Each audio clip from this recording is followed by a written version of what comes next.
Let me begin by thanking you all for joining us today as we celebrate the International Day of Women and Girls in Science. This is a very important day set aside not only to celebrate women and girls in science, but most importantly, to consolidate our efforts in the quest to empower the future generation of women students. This is a special day because we have got several generations present. You can see the old, the middle-aged, the young ones, and then the crop that is just germinating. I will call it germinating. These young girls. Okay? So these are the products of some strong but friendly advocacy to show that it's possible to promote science in girls and women. Thank Dr. Mary Christine for her words of inspiration to get us all awake and awoke to the power and the importance of women in science. And the importance, I think, the important point she meant that it's important to have men who support, whether it's in the family, the institutions, in government, in the academy, in schools, that support the mission and the pedagogy of including women and not segregating or differentiating or discriminating, in the worst case, women whose aim it is to play a role in science, technology, math, or in any field for that matter. She's our star. She's our advisor. She's everywhere, wherever we want her. Marie Christine Gasingirwa.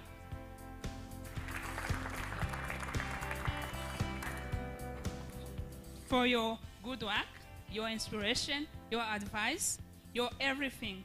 So we give you this award.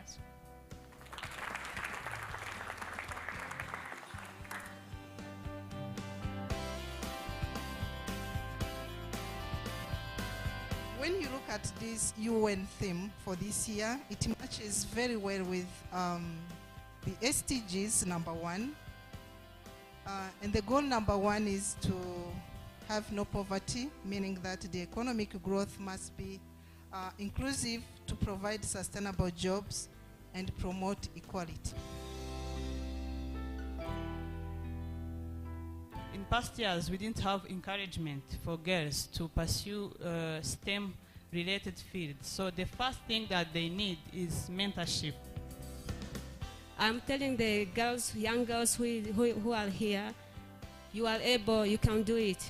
You can do it, you can be a good scientist. STEM, which is the present and the future of jobs, is an area where women are still lagging behind.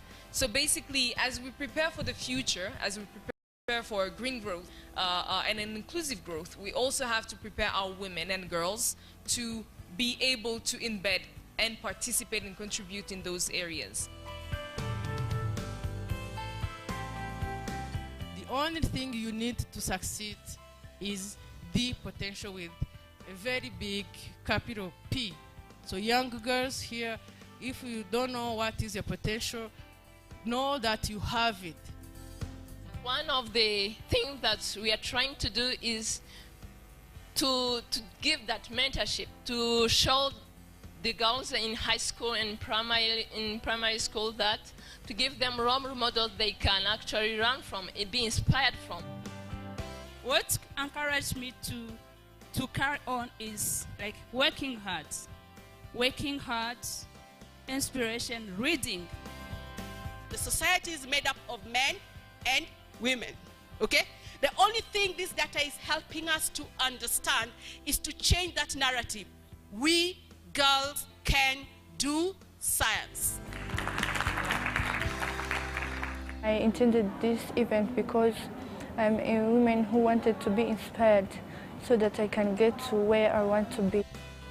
There is a saying in English that says that together we stand, divided we fall. So women, let's stand and work hard and help in the development of the country.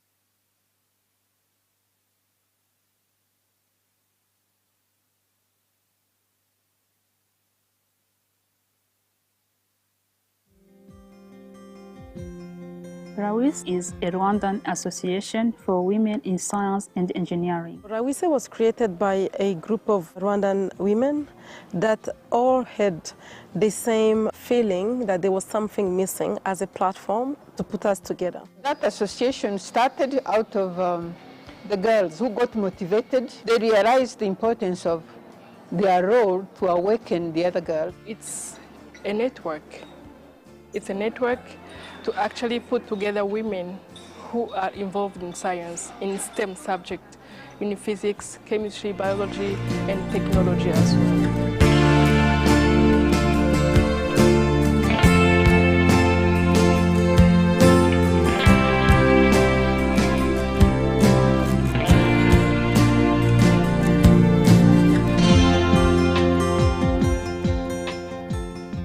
The obstacles we have normally are the stereotypes. Compared to men, girls or women, they have a higher number in the country. So leaving them out without involving them in science. It's a misconception that we have to change from young age. One of the policies of education policy in Rwanda is to promote girls and women in education. The main activities of RAWISE are mostly revolving around women empowerment, especially in terms of women being in science, technology, engineering, and mathematics. Part of the activities that we have done so far includes outreach activities. By that, we go to high school to meet undergraduate students. We need to mentor our young ladies to actually enter in STEM subjects, to present to them the benefit of doing it and how it is possible. This time they appreciated who they are and what contribution they can give to society by going back to give to community, awakening the girls, giving them direction, the career guiding and counseling which was lacking.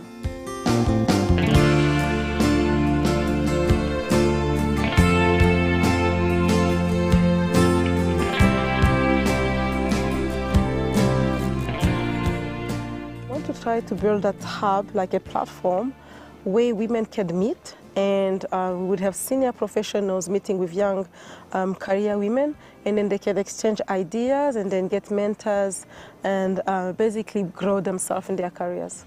They want to integrate science with reality, what's happening. So RAWISE has got this special approach to show science is life. It can be lived, it can be done, it can be enjoyable. We would like to see more women in science. We would like to see more women on the leadership level. There is always a message to girls and women in science. First thing is not to fear. Don't be shy. Don't make it alone.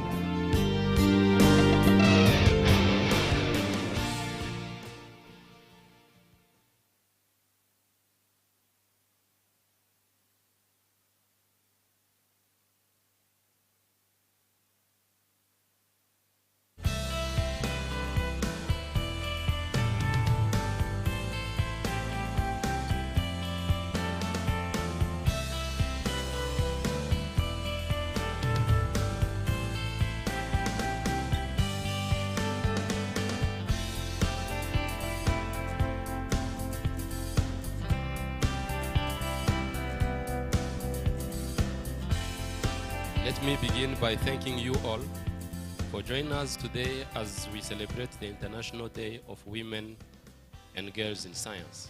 This is a very important day set aside not only to celebrate women and girls in science, but most importantly, to consolidate our efforts in the quest to empower the future generation of women students. This is a special day because we have got several generations present.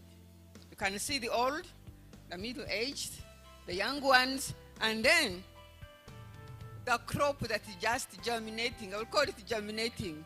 These young girls. Okay? So these are the products of some strong but friendly advocacy to show that it's possible to promote science in girls and women.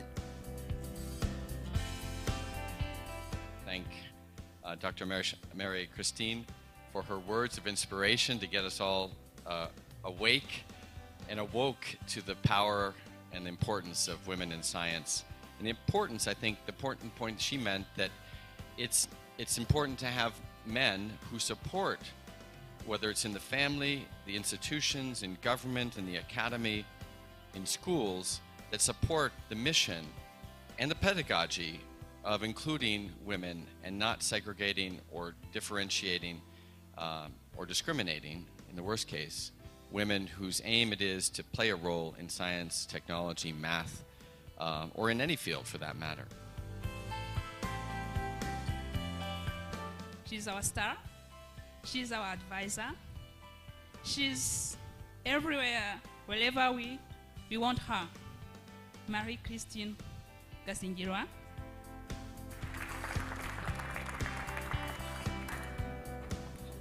For your good work, your inspiration, your advice, your everything. So we give you this award.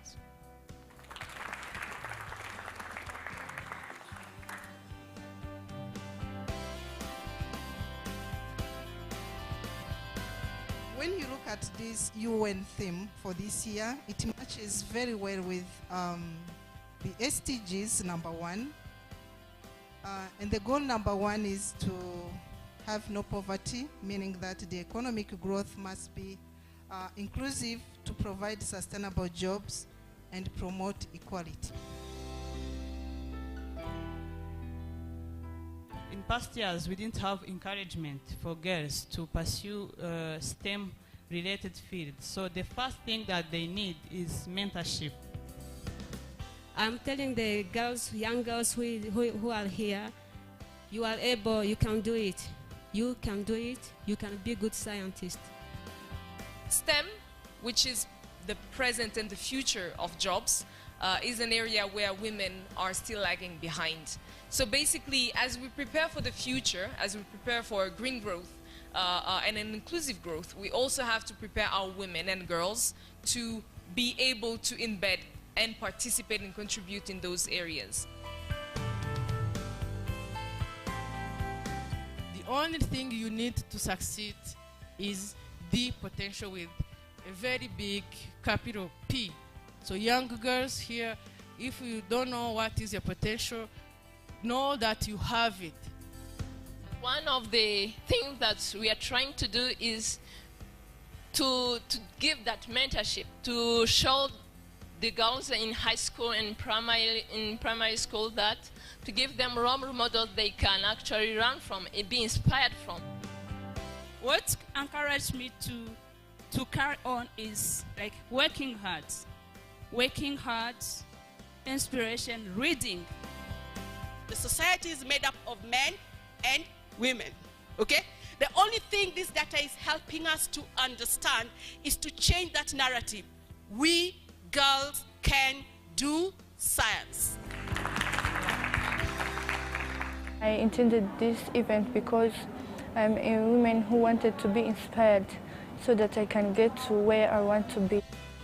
There is a saying in English that says that together we stand, divided we fall. So women, let's stand and work hard and help in the development of the country.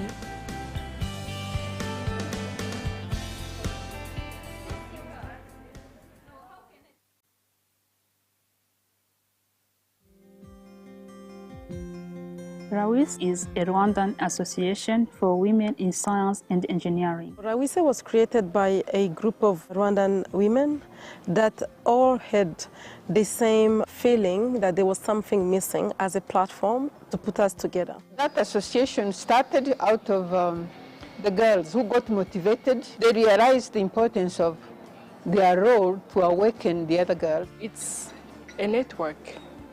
It's a network to actually put together women who are involved in science, in STEM subject, in physics, chemistry, biology, and technology as well.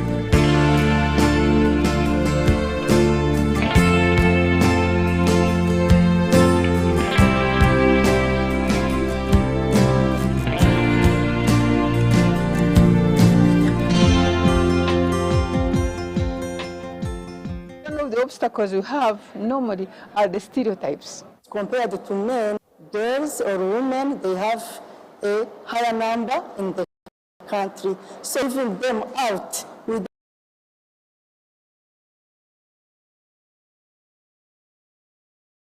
involving them in science. It's a misconception that we have to change from young age. One of the policies of educational policy in Rwanda is to promote girls and women in education. The main activities of RAWISE are mostly revolving around women empowerment, especially in terms of women being in science, technology, engineering, and mathematics.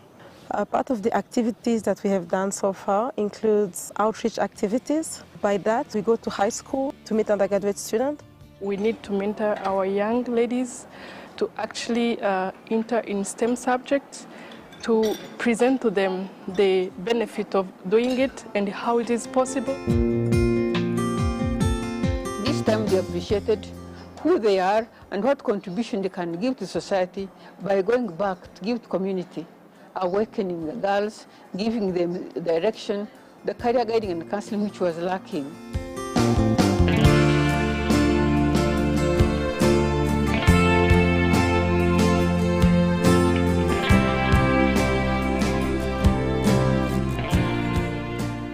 Try to build that hub, like a platform where women can meet, and we would have senior professionals meeting with young career women, and then they can exchange ideas and then get mentors and basically grow themselves in their careers. They want to integrate science with reality, what's happening. So RAWISE has got this special approach to show science is life. It can be lived, it can be done, it can be enjoyable. We would like to see more women in science. We would like to see more women on the leadership level. It is always a message to girls and women in science. First thing is not to fear. Don't be shy. Don't make it alone.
RAWISE is a Rwandan association for women in science and engineering. RAWISE was created by a group of Rwandan women that all had the same feeling that there was something missing as a platform to put us together. That association started out of the girls who got motivated. They realized the importance of their role to awaken the other girls. It's a network. It's a network to actually put together women who are involved in science, in STEM subjects, in physics, chemistry, biology, and technology as well.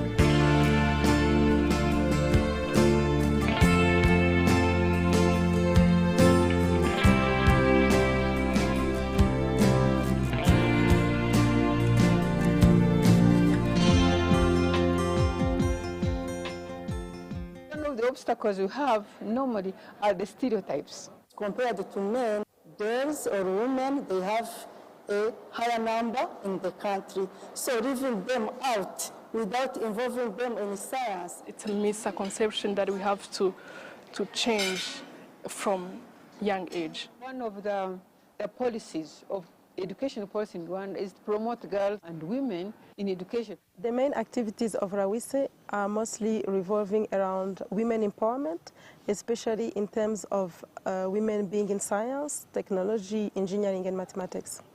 Part of the activities that we have done so far includes outreach activities. By that, we go to high school to meet undergraduate students. We need to mentor our young ladies to actually enter in STEM subjects, to present to them the benefit of doing it and how it is possible. This time they appreciated who they are and what contribution they can give to society by going back to give to community, awakening the girls, giving them direction, the career guiding and counseling which was lacking.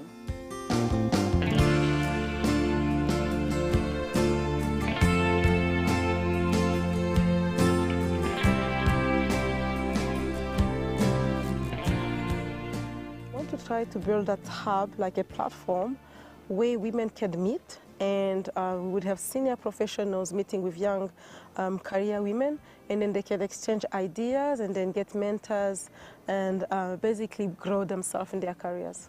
They want to integrate science with reality, what's happening. So RAWISE has got this special approach to show science is life. It can be lived, it can be done, it can be enjoyable. We would like to see more women in science. We would like to see more women on the leadership level. It is always a message to girls and women in science. First thing is not to fear. Don't be shy. Don't make it alone.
Good morning. I would like to welcome you to our RAWISE third symposium. Welcome to our guests and RAWISE members. Me speaking, I'm Henriette Niragire. I'm a RAWISE member as well as RAWISE secretary. So actually, sorry for being late. We have been waiting for people still coming, but I think we can kick off now. The theme of our symposium is STEM Women in Fourth Industrial Revolution in Rwanda. Actually, we wanted to put this theme of this symposium, in line with the current government initiative, as you all are aware that we actually focusing on fourth industrial revolution. The Rwanda has missed the previous ones, but now we would like to actually bring our ideas or data to provide our input as they are drafting policies, and we don't want our input to be missed, and we would like to provide our input since everything is based on data. So what RAWISE is doing what? It's a platform for women scientists. All of us, we involved in the research, and we're doing various jobs. We have various careers. So we thought we have so much to provide in terms of input to policymakers. So that's basically the big idea behind this theme when it was being selected. So without taking much, I would like to invite our president, Dr. Chantal, to actually start by introducing everything. Thank you very much.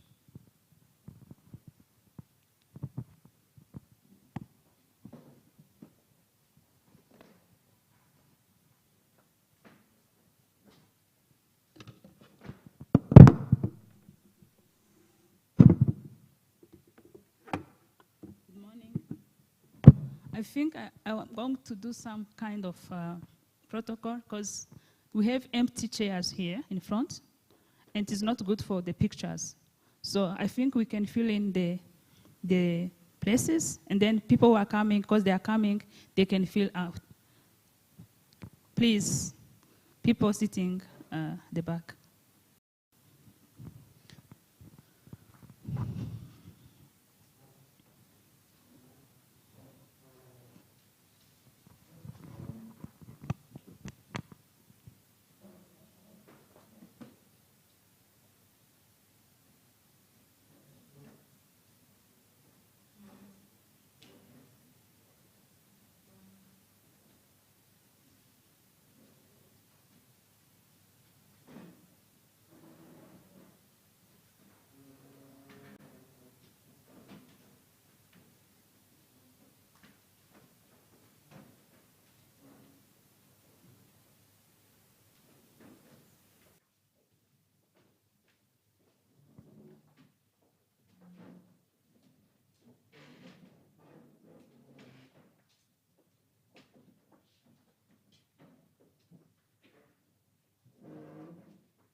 Thank you.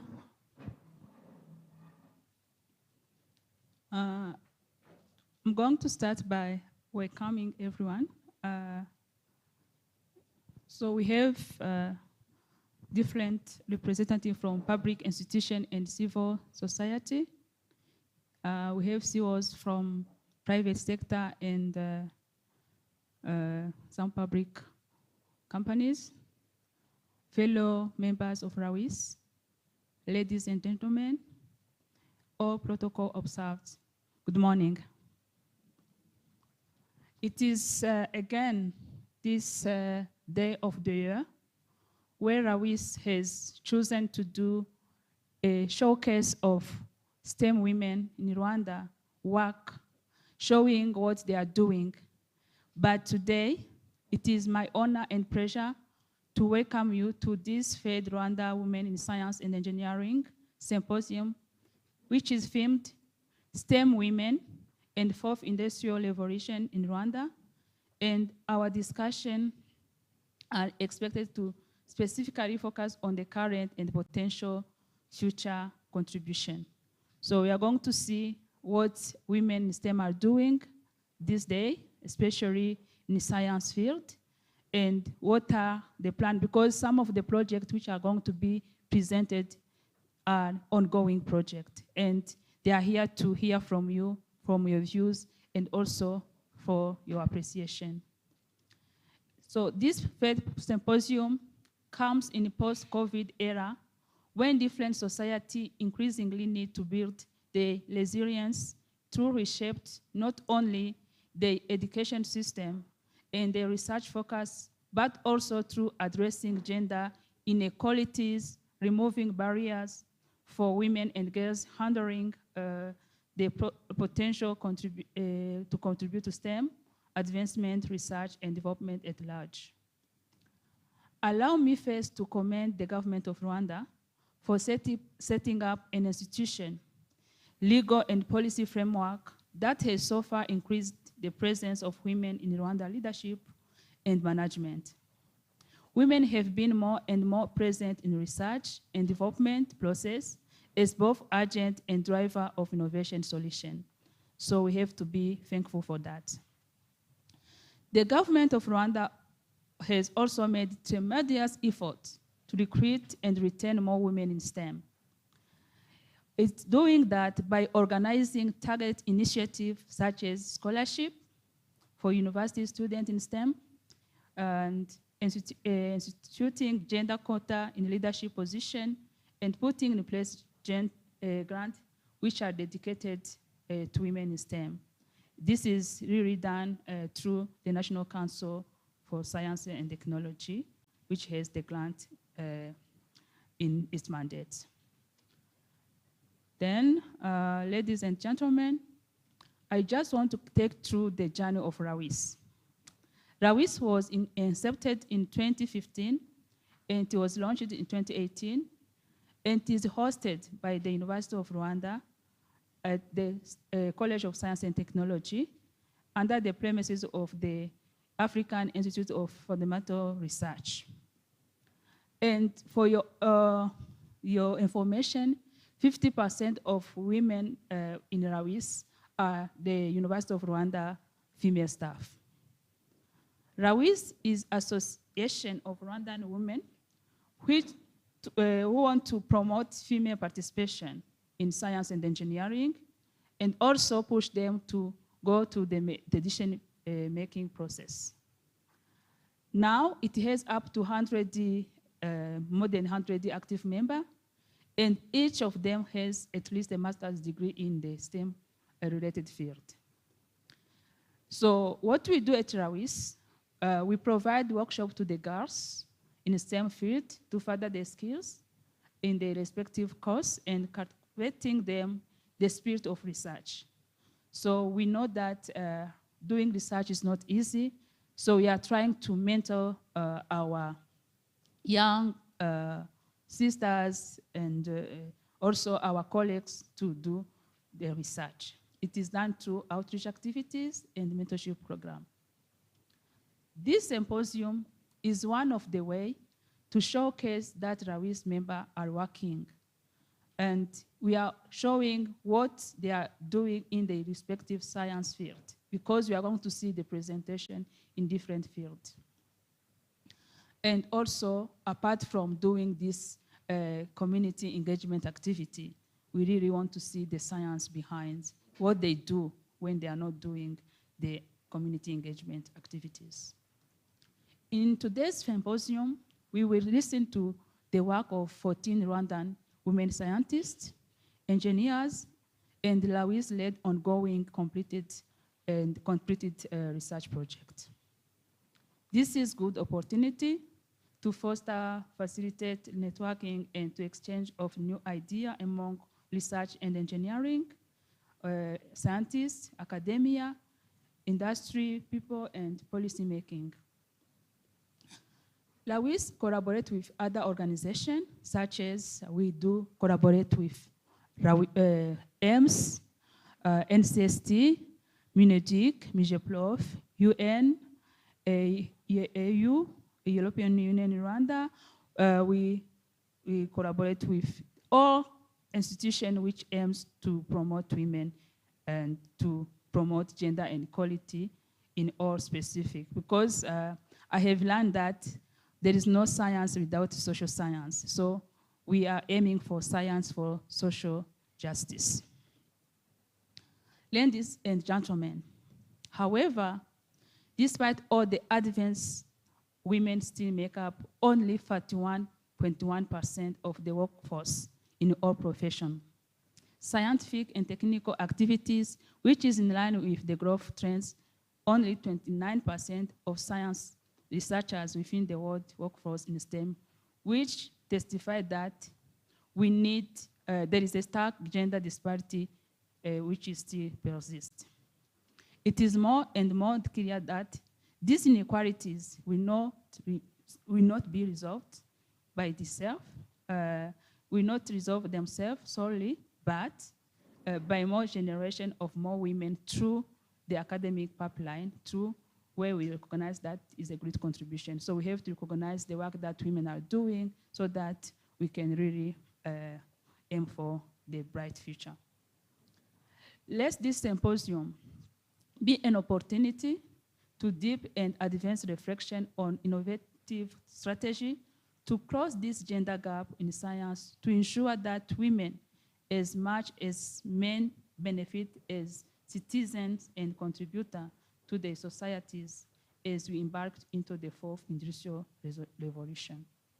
Indeed, as we are all aware, that is not naturally for women, the way we shape our environment, and it is a societal and gender expectation. There is more that can be done to ensure better results. Showcasing the work done by Rwandan female research in STEM-related fields with a focus on technological innovation is one of the pathways. We are ready to hear and understand the meaning of the fourth industrial revolution and why it is important nowadays in the use of technological innovation in all STEM fields. Let me conclude. So let's be committed to create a conducive environment that allows women and young girls in particular get interested in STEM by enhancing the capacity strengthening, networking, financing the research projects, as well as keeping inspiring girls and young women researchers. By joining hands, we will be able to scale up the innumerable initiative for ensuring no one is left behind, not only in STEM, but in all fields, so, and on the international level.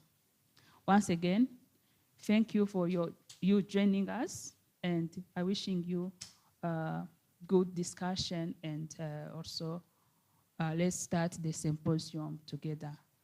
I would like to recognize that our host institution is here, and I would like the representative of the University of Rwanda, who is here to give something to us so that we can start the discussion.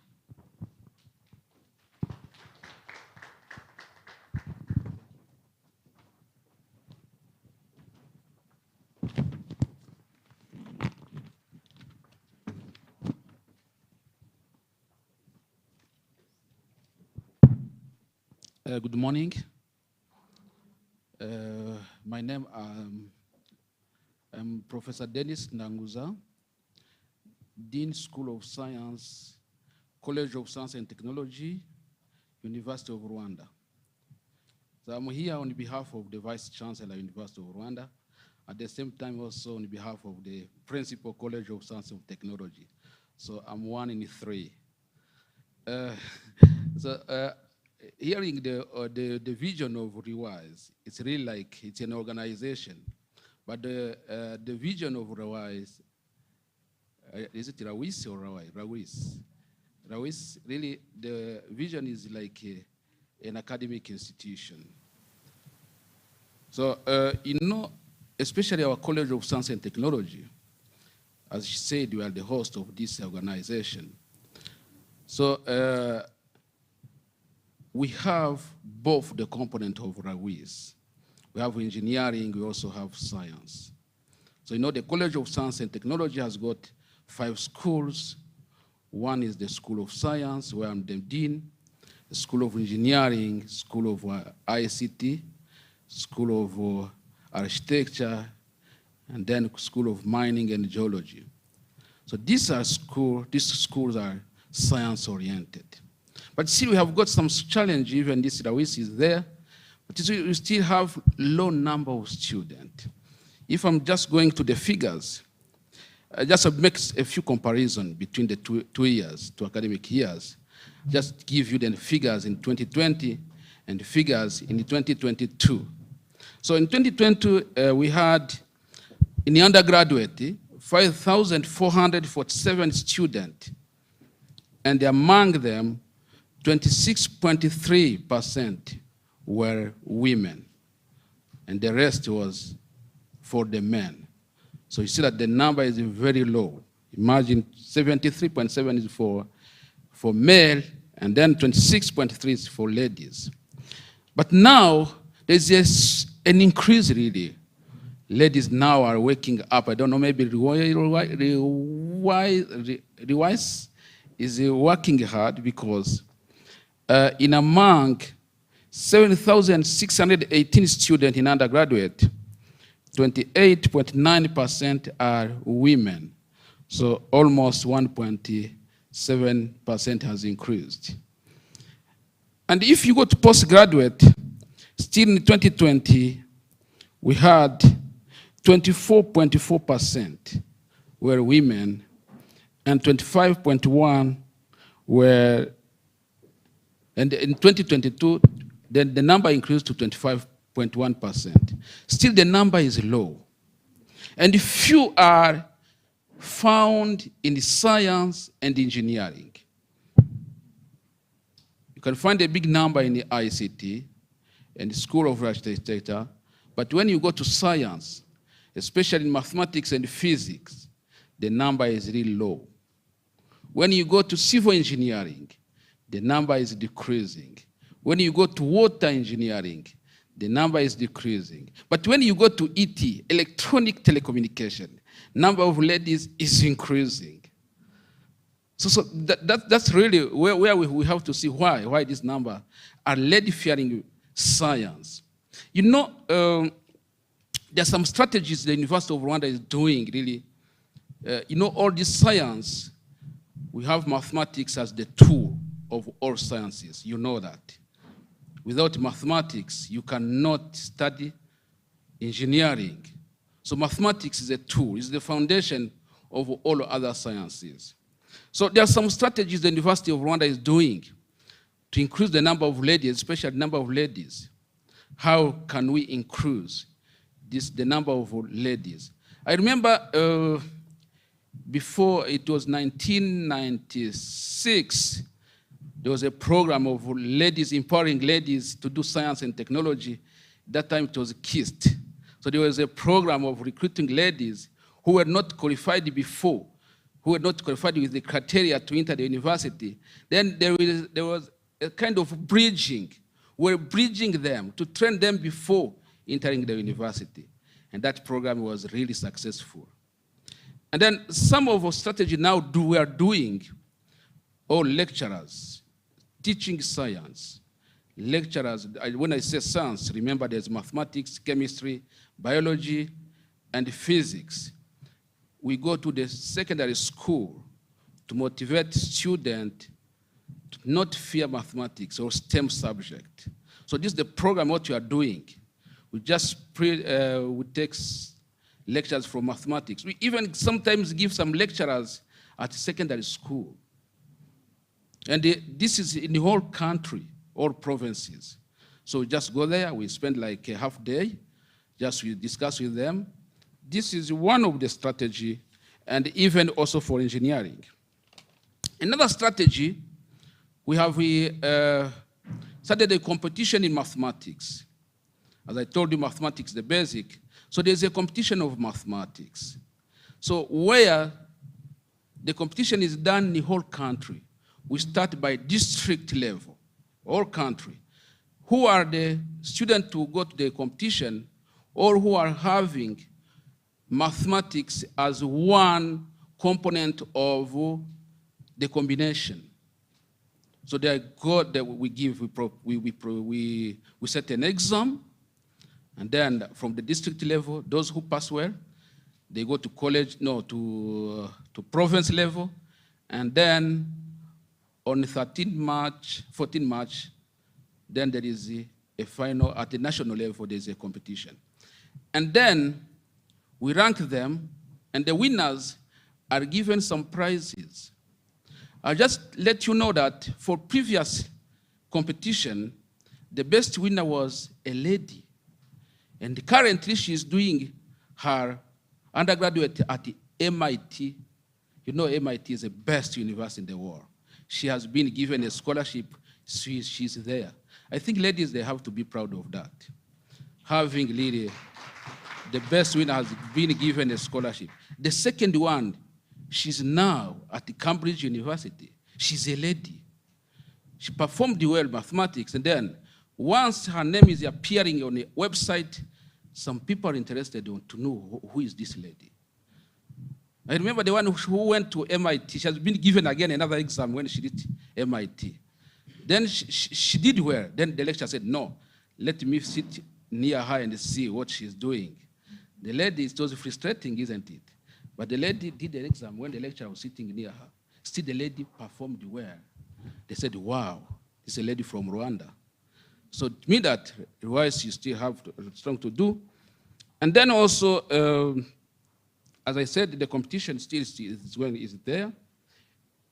The UR also award scholarship to 4 best performers. And among the 4 who won the scholarship, 2 are ladies. And then 2 are also men. This is not saying that we want to get 30%. No, it's based on the performance, really. Ladies are doing well. If they are encouraged, they can do well in mathematics, they can do well in physics, and so on. So we just want to work with the RAWISE. I'm going to say.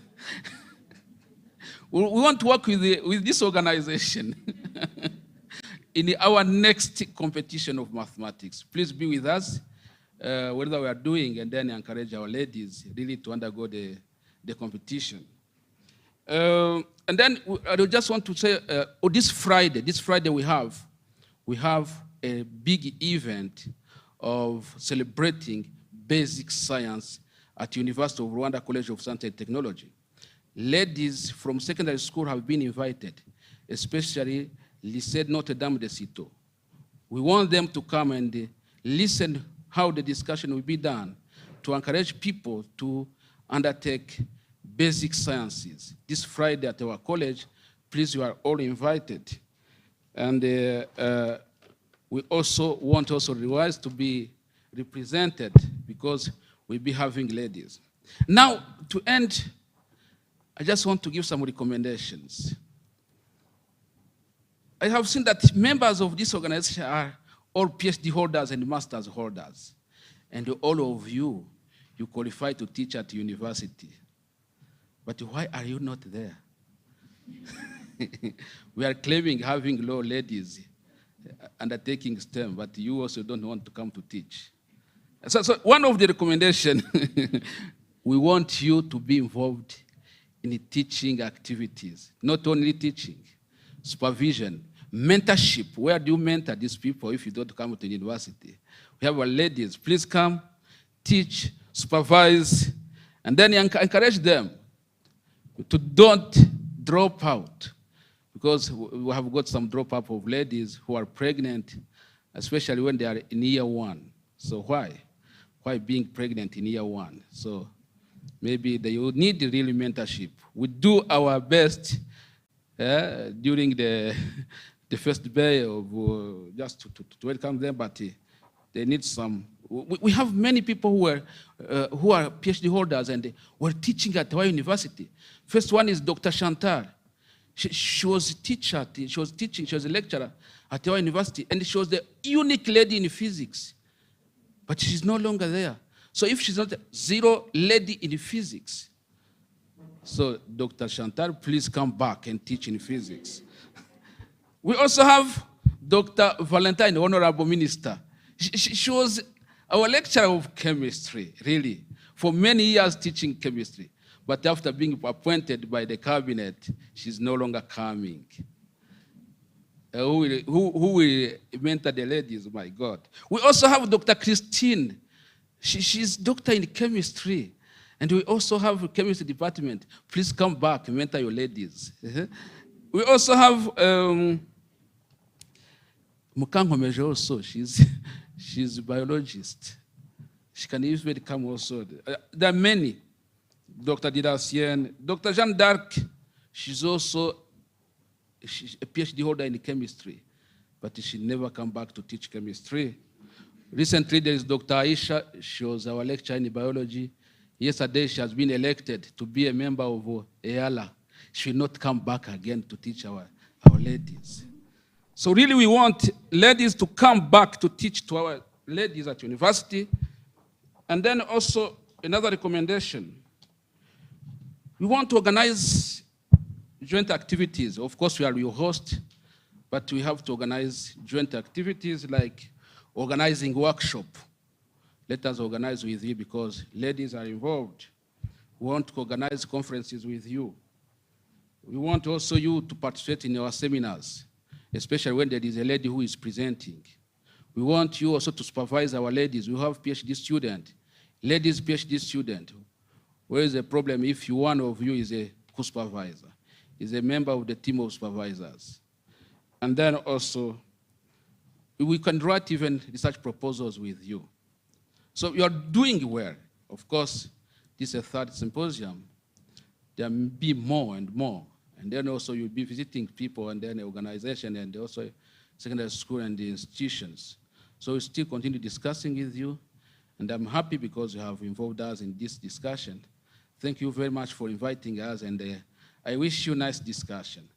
Thank you.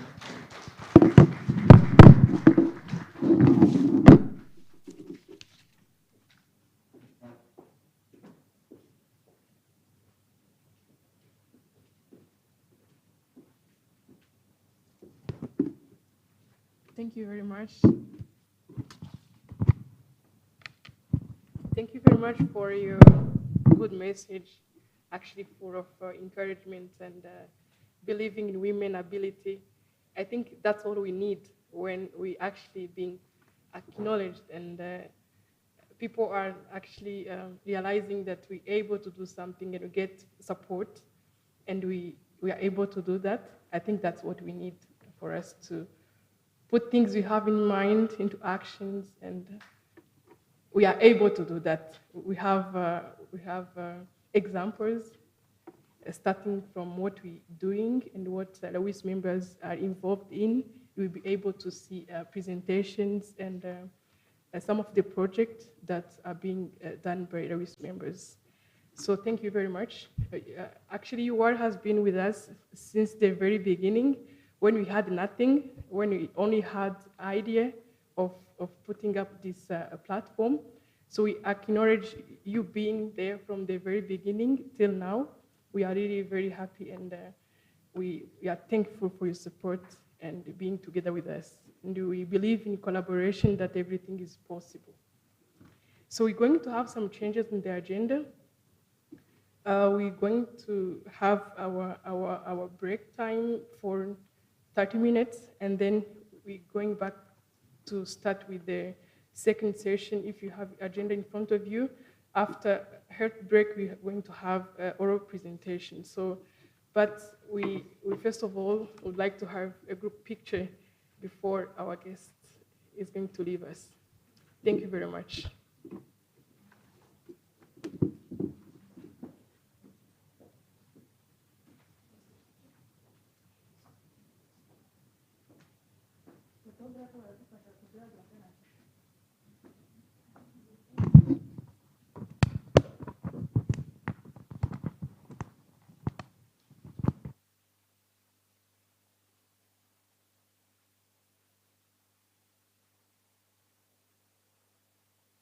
We are having our photo group here in front.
your screen.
I think we are all back in the room.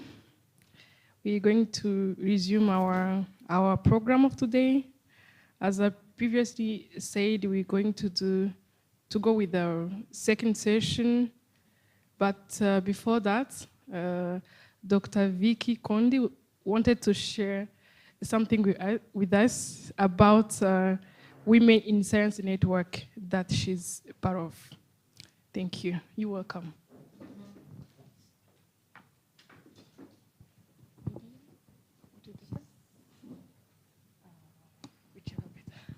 I think they both would be good. Oh, I forgot your name. Henriette. Okay. So, good morning, everyone. And thank you very much, Henriette, and then the RAWISE team for the invitation. So actually, I'm here with my colleague from AIMS. So I would let them, I'm Vicky Kondi. I'm a climate researcher, as you can see, at AIMS. And then I mostly work on climate and weather service for the energy industry, especially for the electricity demand modeling for our energy company and so on. So I'm from Togo, I'm a Togolese, and actually I'm a Rwandese. Thank you. So I will let my colleague introduce themselves before I will continue talking. Good morning, everyone. My name is Winnie Nachiyenje. I'm Ugandan, but currently based at AIMS in Rwanda. My research background is statistics. Thank you.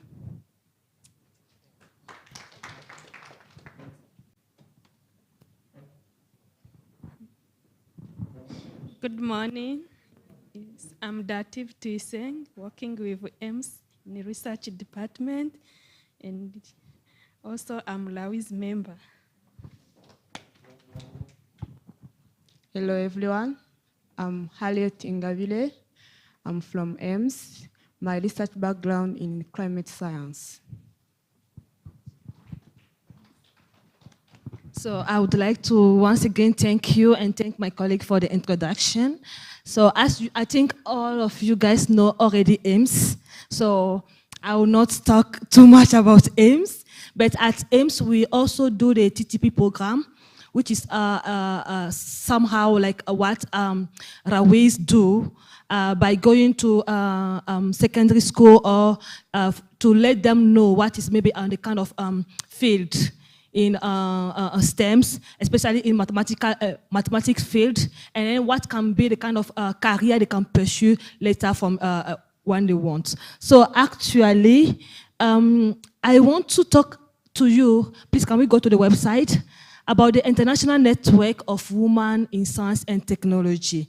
And then the name is INWES. So I'm part of the board member of INWES. And INWES is, I think the website is not coming. So it's an it's like an international network of many organizations of women in science and technology, and then it's part on the we have like the African network, we have the Asian network, we have the American network, the European network, and so on.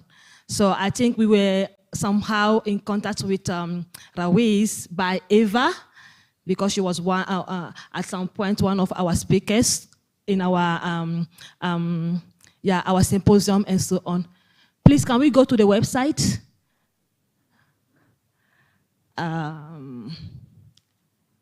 Please? Sorry. So I think when you just have time later, so as you can see, just type www.enwes.org, and you will find all the information you want about INWES. And we have our general members meeting on this coming Sunday at 1 p.m.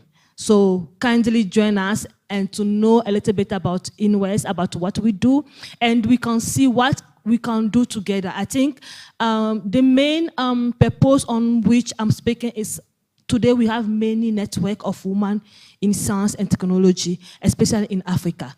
But how are we coming together for our voice to really reach the level we want it to reach? I think this is my main purpose of this talk I'm doing. I really want us to come together to see what we can do together, because there's many networks in Africa. If we join together our voices, I'm sure that we can reach the level we really want to reach. And then secondly, my second message is like, Marie Chantal said that when she was giving a talk, we need role models. And then I would like to acknowledge and ask all of you to really acknowledge RAWISE for the good job they are doing, bringing up all those good ladies who are doing good for the young people to see that they can also achieve attain the same level. So this is also one of the message I wanted to add, how we can also push some kind of role models in Africa to let the younger people see that they can also achieve the level they want to do. Even being a lady, it will not prevent them to reach the level they want to reach. So, by the way, I did my PhD in physics, and then the specialty is energy, climate, and environment. So, thank you very much. Yeah. Thank you very much, Dr. Vicky. She highlighted something very important, that we have to put together our voices to reach very far. Thank you very much. So I would like to invite the first presenter, Beatrice Murungwere, for her presentation on evaluation of level of naturally occurring radioactive material and associated radiological hazard from mining activities in Rwanda. You're welcome.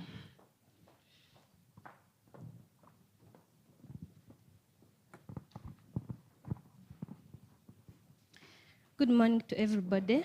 Thank you so much for your welcome. As she said, I'm Beatrice Murungwere. I did my master's in cosmology, and I have some publication in cosmology. But later on, I did postgraduate education course in radiation and the safety of radiation sources. And that's why I'm be talking about evaluation of the level of norm and associated radiological hazards from mining activities in Rwanda. The word norm, stands for natural occurring radioactive materials. And these are materials that contain radionuclide or unstable atoms that emit ionizing radiation when they are decaying or when they are trying to be stable. And these norms, we can find them in our environment.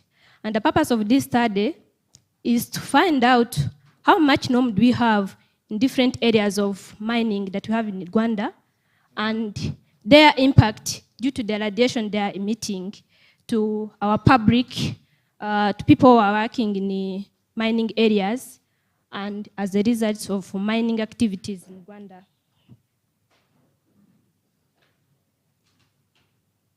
Oh, it's not working. Okay, these are my outline.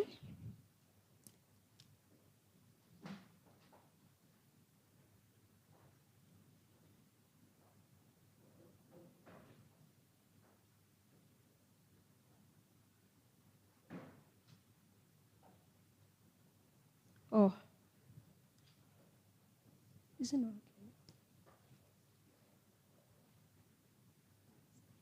Sorry.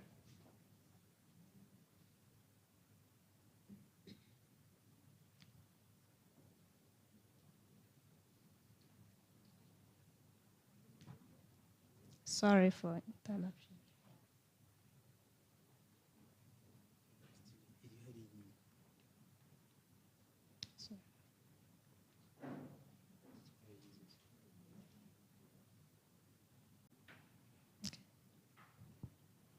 As I have said, NORM stands for natural occurring radioactive materials, and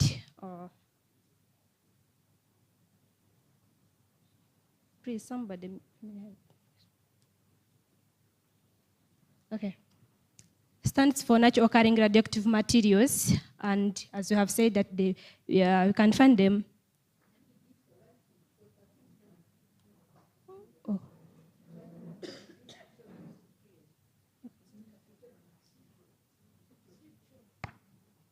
Switch off the lights, please.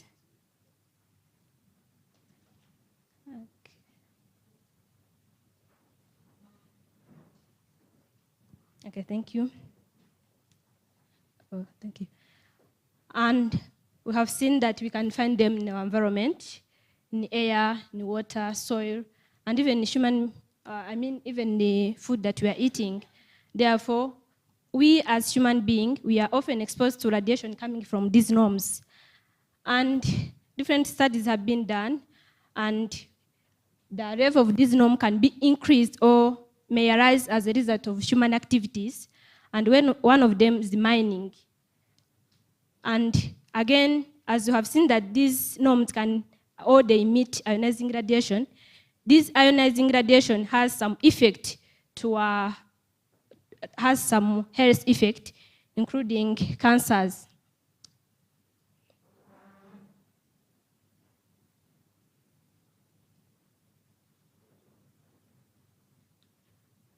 And this brings me to the problem statement. As we already know, we have different sites of mining in Rwanda, and we have already seen that mining is one way of increasing the level of norms in Rwanda or elsewhere.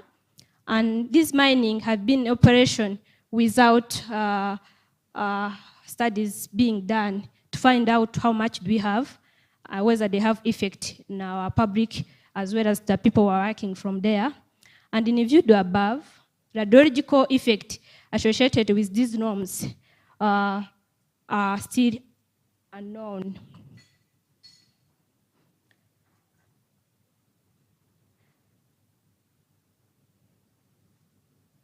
Again, the level of exposure from this ionizing radiation to people working from there is also unknown, and as well as to the public. Therefore, there is need to carry out this study. One, to provide reference data for future studies. Two, if we find out that this level of norm are high, then we'll propose some of the mitigation actions or actions for the protection of people who are working from there, as well as to environment, and again to the people or to the public. The aim of this study is to evaluate radiological and health impact to people and as well as to the environment as a result of ionizing radiation coming from these norms due to mining activities in Rwanda. And the objectives of this study will be to determine, one, the activity concentration of these norms. Mainly the norms here we are talking about, these are uranium, thorium, and potassium with their daughters. Two will be to calculate annual effective dose that are coming from this ionizing radiation. And effective dose, there's doses or total dose that are being absorbed due to internal or external, because we can be exposed to this ionizing radiation both internally and externally. And three will be to evaluate radiological hazard due to these norms by calculating radiological hazard indices. And the last one is to compare our data or our results with available data. So the reason why for carrying out this study is that so far, natural occurring radioactive materials from mining areas are not under satisfactory regulatory control since they are not yet known.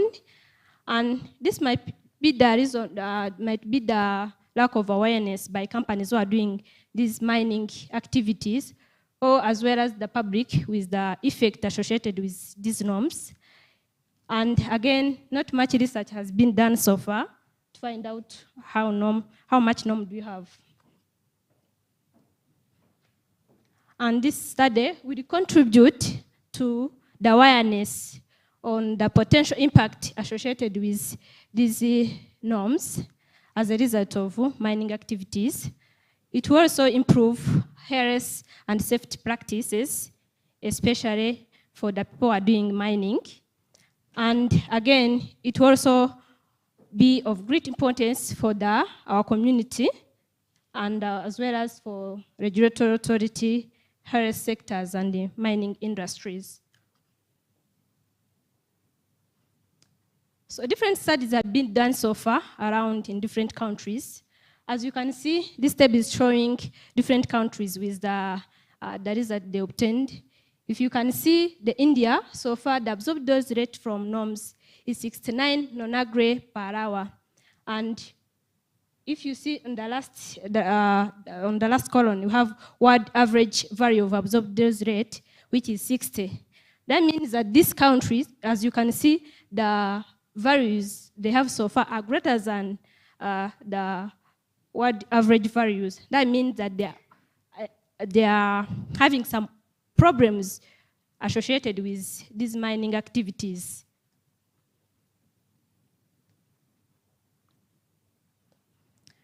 The methodology that will be used, samples will be collected in different mining areas, and here samples, it might be soil, water, and mainly in this study we use soil and water. And then after collecting them, we dry them on the sun, and then the third one is drying them in oven to 100 degrees Celsius with the purpose of removing all moisture or for having constant weight. And then the first one is grinding for harmonizing or for them to have the same size. Then another one is weighing. As you can see on the right side, you have some of the examples of the samples that have been collected. And then, which is the fifth point, then after weighing them, we pack them in the container and seal them. And the reason why is because we don't want to lose some of the gaseous radionuclide. And then the last one is being kept for 30 days for short radionuclide to be in equilibrium with long-lived radionuclide. Then the last one is for when they are being kept for 30 days, then they'll be ready for analysis. And that analysis is being done using high-pure germanium detector, as you can see in this. You can see in this figure. This is high-pure germanium detector that is associated with the Gene 2000 software that is being connected to this desktop. When the samples are being pressed in these detectors, we can immediately see the spectrum that's showing different radionuclides that are being detected in that samples with their corresponding activity concentration. Then, having known the activity concentration from the sample, from there then we can determine the external gamma dose rate that are being emitted from that samples. And this is done by using equation 1. This AU, ATA, and AK, these activity concentration that are being obtained from the samples that we measured using high pure germanium detectors. And these constant values, those are conversion factors. And these AK and Becker per kilogram. So these values are Becker nanogray per hour, then per Becker per kilogram. Then to find out the effective dose that people who are working from those areas of mining or to the general public are calculated using equation 2. And as you have seen, effective dose, those are total dose obtained either externally or internally, and we can be exposed to ionizing radiation internally through inhalation of the dust for the people working from mining area or for the public. Then it can be calculated using equation 2. And this D gamma is this external gamma dose rate obtained from equation 1. And then TXP is exposure time. If somebody is working in mining area for 8 hours per day, then from there we can determine exposure time per year. Then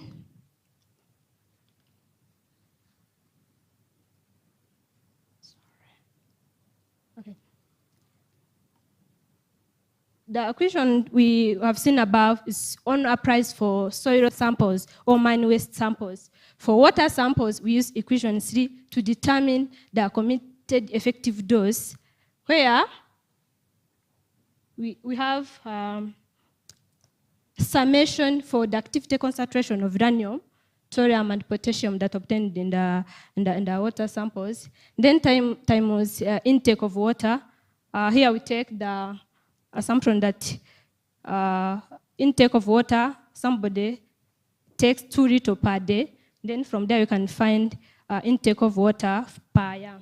Then time was dose conversion factor to put it in a civet. Then to determine the effect of these ionizing radiation that are coming from norms, we determine them using radiological hazard indices. And these are radium equivalent activity, internal index, external hazard index, and the gamma index.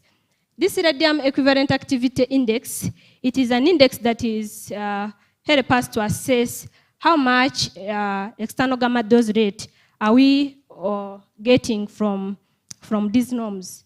And it is given by this equation. And to know that the samples or the people working in that area, they are not getting too much dose, this radium equivalent activity index should be less than 370 becquerel per kilogram. Then for internal index, as I've seen, we can be exposed to ionizing radiation both internally and externally.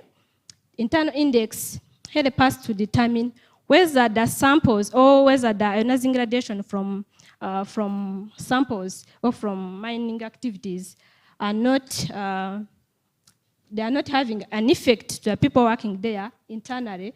And this internal index for the mining area to be not affecting the people, it should be less than 1 millisievert. And the same applies to external hazard index for it to be not affecting the people working from there. This index should be, again, less than 1 millisievert. And then gamma index, of course, is due to the gamma radiation that are being emitted by some of the radionuclide in the samples. And for it to be not being exposed to gamma radiation that are coming from them, this gamma index should be less than 1. These are references used.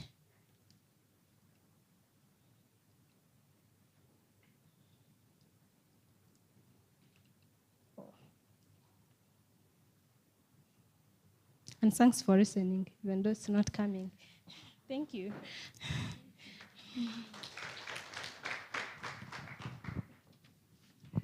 Thank you very much, Beatrice.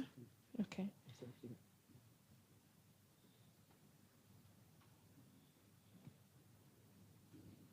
Thank you very much, Beatrice, for your nice presentation. I think we have 5 minutes for questions so that she can answer. Maybe I'll start. Do we have this machine in Rwanda? No, we don't have. So we have to take samples from the nearest country that has this kind of machine is Tanzania, and another one is Ghana. Those are the nearest one that we have so far. Thank you. Thank you very much.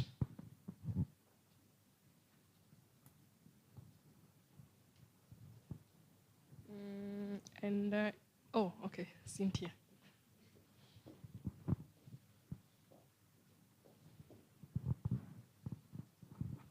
Thank you for the nice presentation. I would like to know if you have observed some potential radiative impact so far in Rwanda.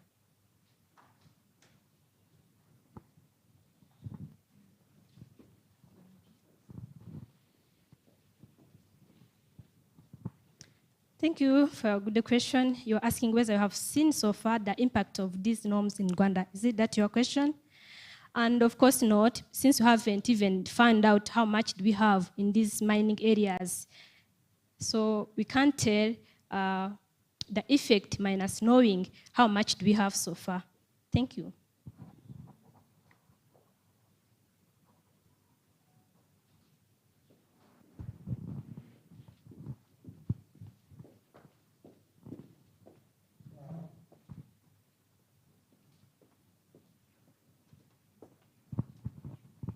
Thank you. Good morning, everybody.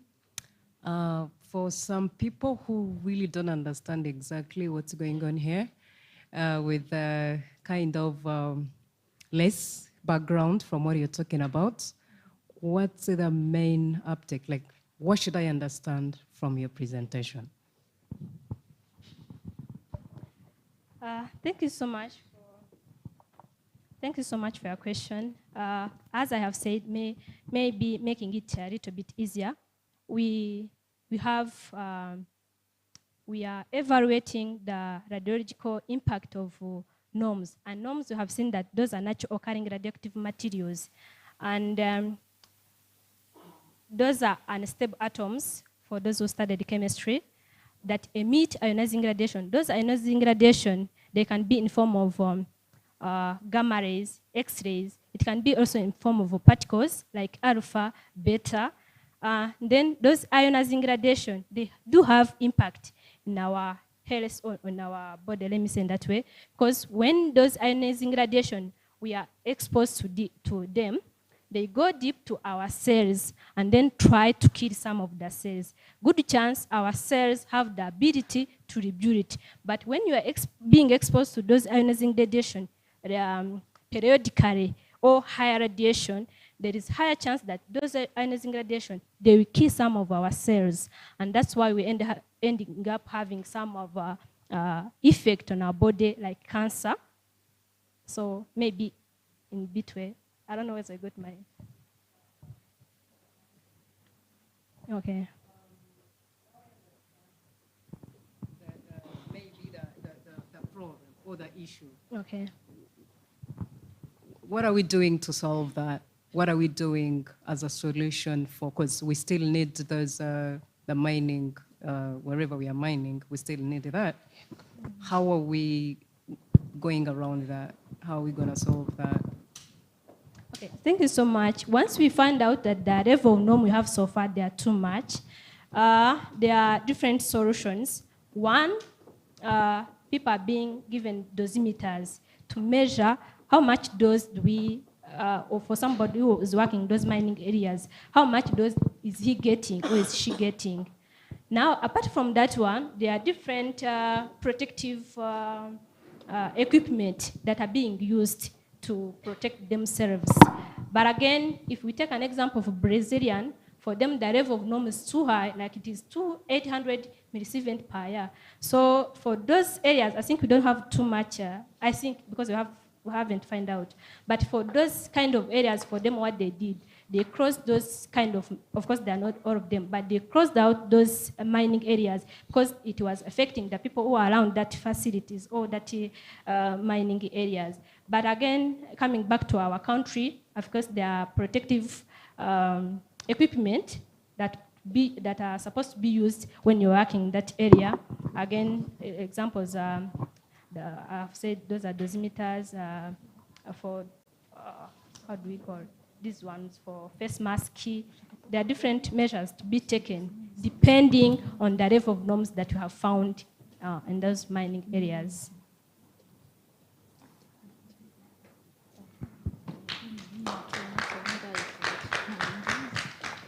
Maybe we take the last question.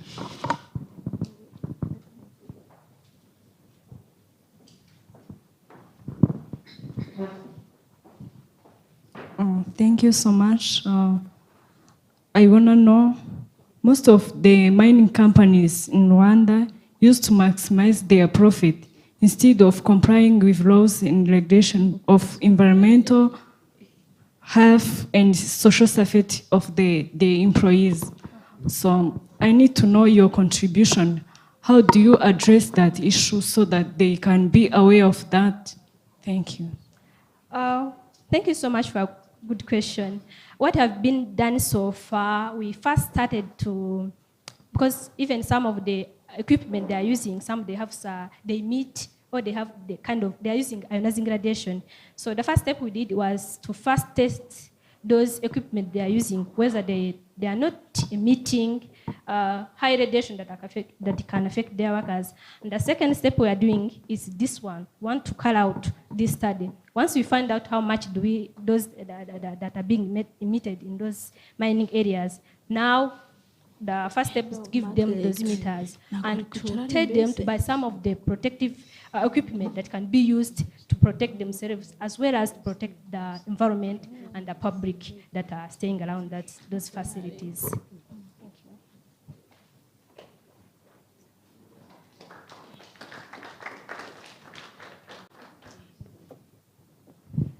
Thank you very much, Beatrice, for your good presentation. I would like to invite the following presenter. We're going to go with Henriette Manishimwe. She's going to present about exploring young girls' passion in relation to STEM careers in a Rwandan context.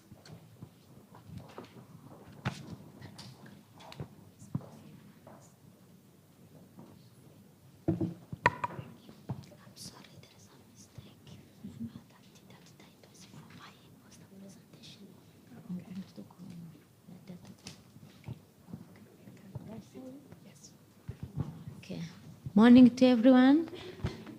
I'm Henriette Manishimwe. I'm a PhD student at University of Rwanda College of Education in one of the centers that are funded by World Bank. Yeah. I'm a PhD student in biology education. Sorry for the mistake. The title they said is on my poster presentation, so I'm going to talk about this topic. Yeah, the topic is the effect of inquiry-based learning on student attitude toward learning biology at upper secondary schools in Rwanda. Actually, I'm a teacher by profession, so I pursued my PhD in biology education, and I'm evaluating factors that can hinder effective teaching and learning of biology. Next.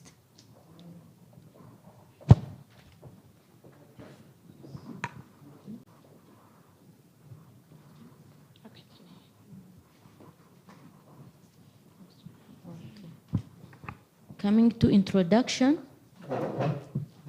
for effective teaching and learning, there has to be factors to influence to maximize the teaching and learning.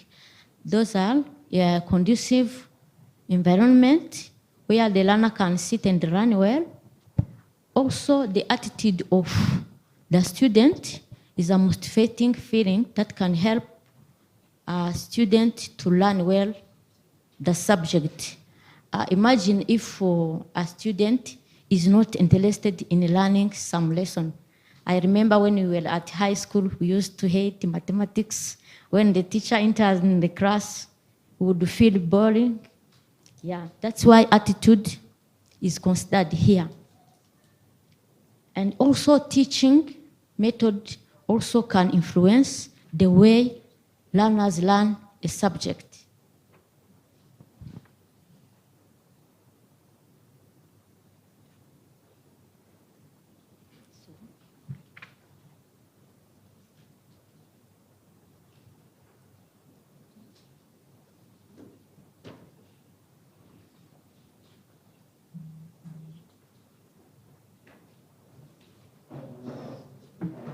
Yes.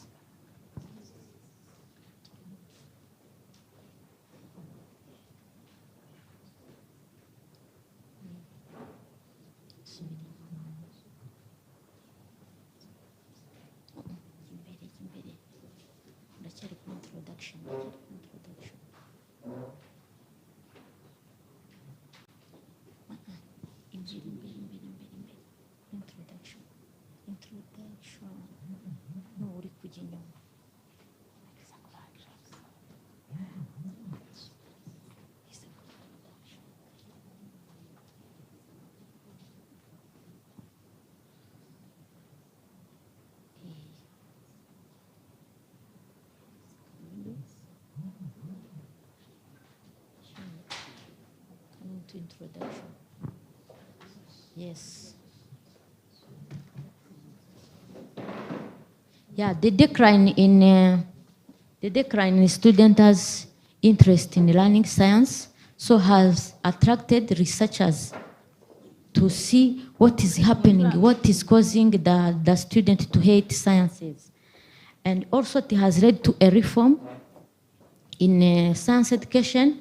They found that there are some factors which are affecting students to not being interested in learning sciences. So they call upon active running method so that students can still be interested in learning sciences. Inquiry-based learning is one of the teaching methods which can help to produce a participatory learning environment so that learners can participate in their knowledge construction. In inquiry-based learning is a teaching method whereby students are not just passive in their learning, they are active, they are provided with resources, they are provided with their teacher's guidance so that they collect information and evidences to find solution to the problem they are given. Here in my research, biology, the microbiology lesson was chosen because it has practicals. Yeah.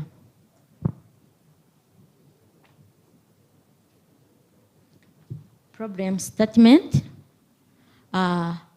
Numerous studies have revealed that there is decline in interest toward science subject, including biology. And also, low performance in biology was identified. And in all those cases, teachers' teaching style was found to be the core cause of that problems.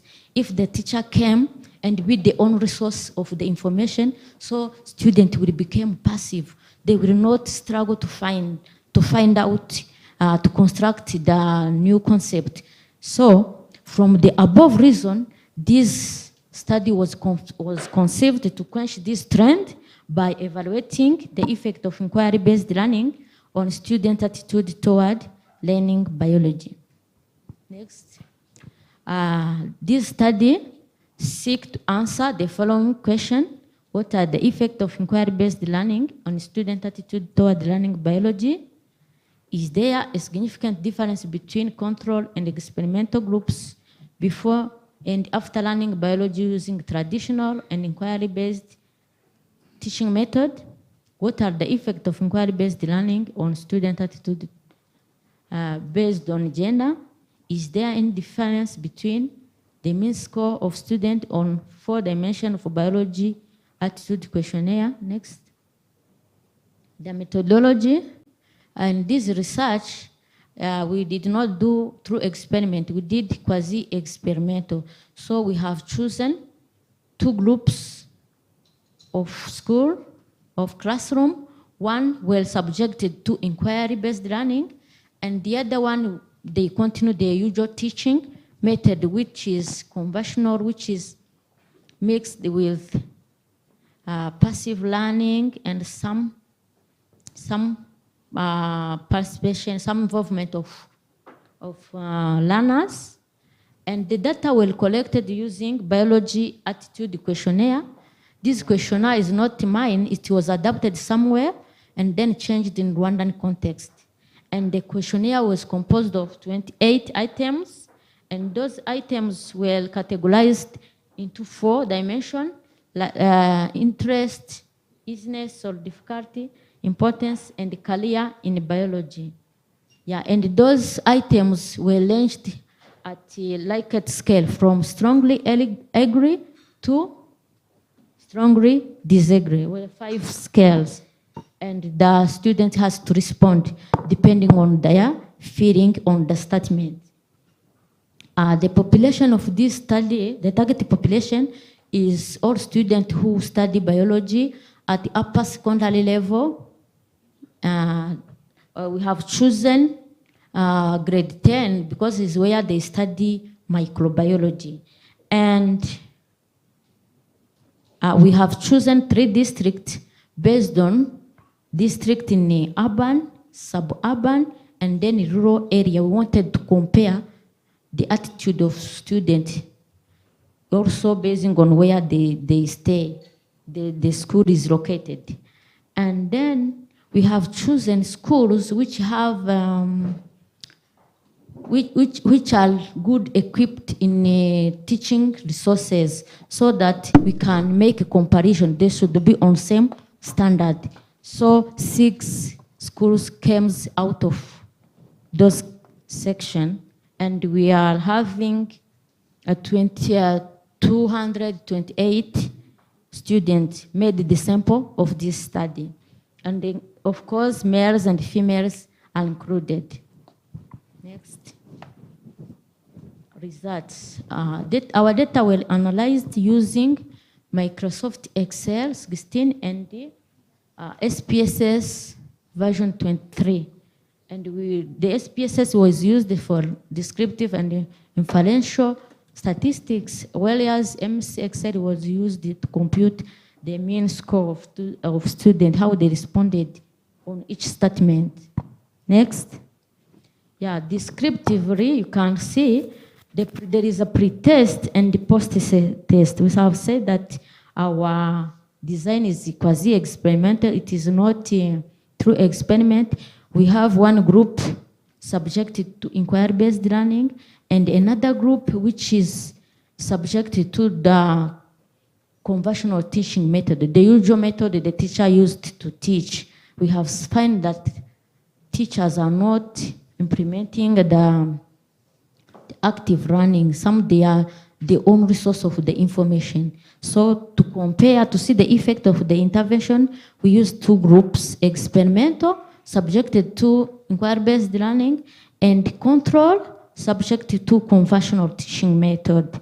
And before learning, they all responded to the questionnaire, what we call pre-test. You can see that before learning, they all are on the same level at a mean of 3.7. But post-test, after learning, you can see that there was a change, which is caused by the effect of the intervention. Next. Yeah, this is a repeated measure analysis of variance. This here has, this ANOVA was used to see if there is a significant difference between a student taught with inquiry-based learning and a student taught with conventional teaching method. Also, gender here was a factor. You can see on the first range test, you can see that the p-value is less than 0.001, which means that all the intervention, regardless the teaching style, has brought a change, a significant change in the attitude of student. But coming to the next range, you can see that the experimental group outperformed the student taught with conventional teaching method. On the last, you can see that the gender has not influenced the attitude change. You can see that the p-value is above 0.05. Next. Yeah, let's compare it. You can see that at access is number 1 is the pre-test. Before the learning, they all subjected to a test. We call it here in education pre-test. You can see that they were on the same level, but after intervention, you can see that the experimental group in green color outperformed the counterpart in the control group. This gap is the effect of the intervention, which is inquiry-based learning. During inquiry-based learning, students learn cooperatively. Everyone would participate. They use hands-on activities, so everyone is motivated, so the attitude improved. So because they are actively involved in the lesson. Next. Yeah, our instrument, which is the biology attitude questionnaire, is categorized into 4 dimensions called interest, easiness, importance, and careers. And those statements ranges there. And you can see our analysis of variance was used to see if there are statistical significance between the attitude change of student. You can see that at the degree of freedom 1 in all dimensions, the p-value is less than 0.05, which is standard. This means that in all dimensions, there is a significant difference between student taught with inquiry-based learning and student taught with conventional teaching method, whereby teacher is the only source of information. Once in a while, he would bring some group activity, but actually students are not involved. Those who are brilliant, they are the one to raise hands. Those one who are weak, they are not helped. Yeah, you can see that this inquiry-based learning has helped the learners to improve the attitude toward learning biology. Next. As I conclude, generally, this study has confirmed that the inquiry-based learning has an impact to improve students' interest and feelings toward learning biology. And statistics speaks, you can see the p-values we have seen. And it is worth saying that the poor teaching method did not facilitate students to improve their attitude toward learning biology. So we recommend education stakeholders and also educators to integrate inquiry-based learning while teaching biology and even other science subjects. Thank you. I have come to the end of my presentation. Thanks for your audience.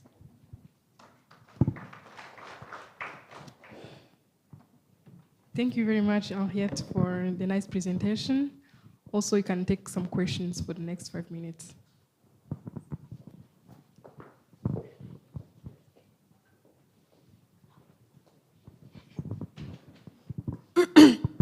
Thank you very much.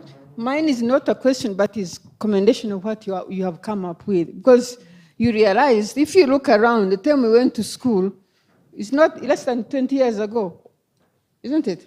But from some years back, things have been changing towards the teaching approach, where everything, those days, some of us went to university, or even not in university. You had the teacher using notes. They were taken on paper that was initially white, but they got oxidized until it became orange, regurgitating everything without any innovation, without any change of approach. In other words, learners were just passive.